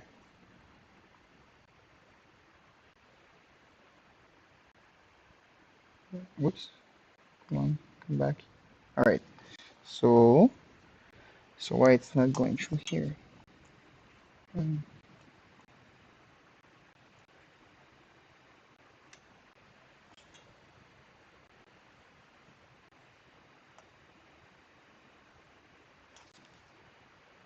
It's still a bit odd, but I would think it should be working. Lately, I've been adding just a tiny bit of solder on top of the chip and heating the heatsink, then removing the old solder with a thin spatula. Yeah, I understand what what you mean. It makes sense, man. When placing the heatsink in its place, I feel like it's been getting better results, but I'm not 100% sure since I have been doing it just the past few weeks. Well, it makes total sense. I mean, and you could do the same, just using your copper wire, remove the previous tin and retin the chip, and I'm pretty sure it should do a similar job. And I mean, sometimes we do the same thing with pads. Most of the time, we'll avoid it because we're treating processing volume, and so we work on two boards at the same time. So when we don't need to do it, like we'll try to skip doing it. But yeah, for sure, man. Sometimes we even do that with our pads, as you've mentioned. Some of them are corroded. They're like orange looking. So in that case, you just flux, remove everything with copper wick, and retain everything with fresh solder with your iron. Um, but yeah, so unfortunately, that will be it for tonight's streams. I wish this one was going through, but it seems another issue has formed there. So we'll call it a day for today. Because Wix sucks it all. Yeah, well, okay, you mean it's gonna bring the chip delaminated, right? So you would need some of that magic potion. Uh, that thin spatula lives just like an extremely thin layer, so it looks great. I see. Thin spatula. I think. Are you talking about the one with like a that's like a brush, like metal brush? Like the spatula on the heatsink, not on the chip. Oh, I see. I see. Yeah, so just a tin. Well, it's essentially the same I did previously. I was showing sent us the link. Oh yeah, I think I know the one you're talking about. Yeah, I saw the link on Discord. But what I did just previously, and we actually do the same thing a bit with those than what you described. Can we see it here? It's not gonna do the exact same thing, and I have some more tools in my office that are a bit like those and the one you showed in the Discord link. But yeah, just using cotton swab, alcohol, and some heat, you can remove and leave a very thin layer, just like you've described. It's what I've been doing for the past 2 years, doing the 17 series repairs. But I'll definitely give your method a try. Used in cell phones, I see. All right, I'll try it out, man. Yeah, well, that's great. Is we can exchange those different methods, and we'll see which one sticks the best. And to each his own. After all, sometimes in some of the text here we don't work all the same method. You can probably already see it from yourself. Raz, me, Ahmad, on stream we have different working methods. And I mean, no method is necessarily superior to another. It always depending on the hands that are doing the job. So if I work better one way and you work better another way, I mean that other way you're using is the best way for you, and the way I'm using is the best for me, and that's it.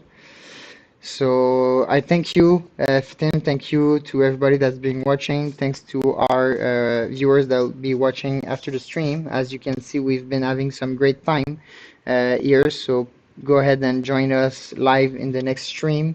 Join Fitting, myself, that guy, Usama, and many more that chat throughout the night and throughout the day doing those repairs, getting those dashboards fixed for you. And let's speak more about mining, lightning, CoinJoin, financial privacy, name it. Let's have some more sessions like this in the future. If you're not already on our Discord channel, go ahead and join us with the link in the description. If you didn't give us a like, please do. It's going to help YouTube understand that our content is worthy, bring this in front of more eyes, and help us bring and make this big community we're trying to build here. If you have some mining friends, you can share those videos and those tutorials with your mining friends. And anytime anybody's looking for any help, you know who you can push them to. We're going to make ourselves available and show whatever we can show to your friends and customers. So that being said, I thank you all for those that's been with us during that whole time, and we'll see again each other real soon. Thanks again for being in the stream. Thank you guys. I appreciate really much. I appreciate all the good comments we've received. So again, good night to everybody, and we'll do this Friday Warrior. Probably the next Friday we'll try to aim for a 12-hour stream and beat that record once more. We're all about setting new records. And in the meantime, I'll try to have that test done. We wanted to do some science about some acid that I'll have to go and grab, so I just need to note that again. I probably will be able to go through the comments through the chat afterwards, but let's just see again. I'm just trying to give myself a reminder. Man, we have so many chats, I get a hard time trying to find that message. So we said OT number 5 at Home Depot, $6. It's zinc chloride based flux for copper pipes. So we're curious using that on chips. So we'll be sourcing that for Monday probably, and see whenever we have time to make that experiment. We'll record it and share with you guys. So again, talk to you soon, guys. Thanks for being with us. Bye bye.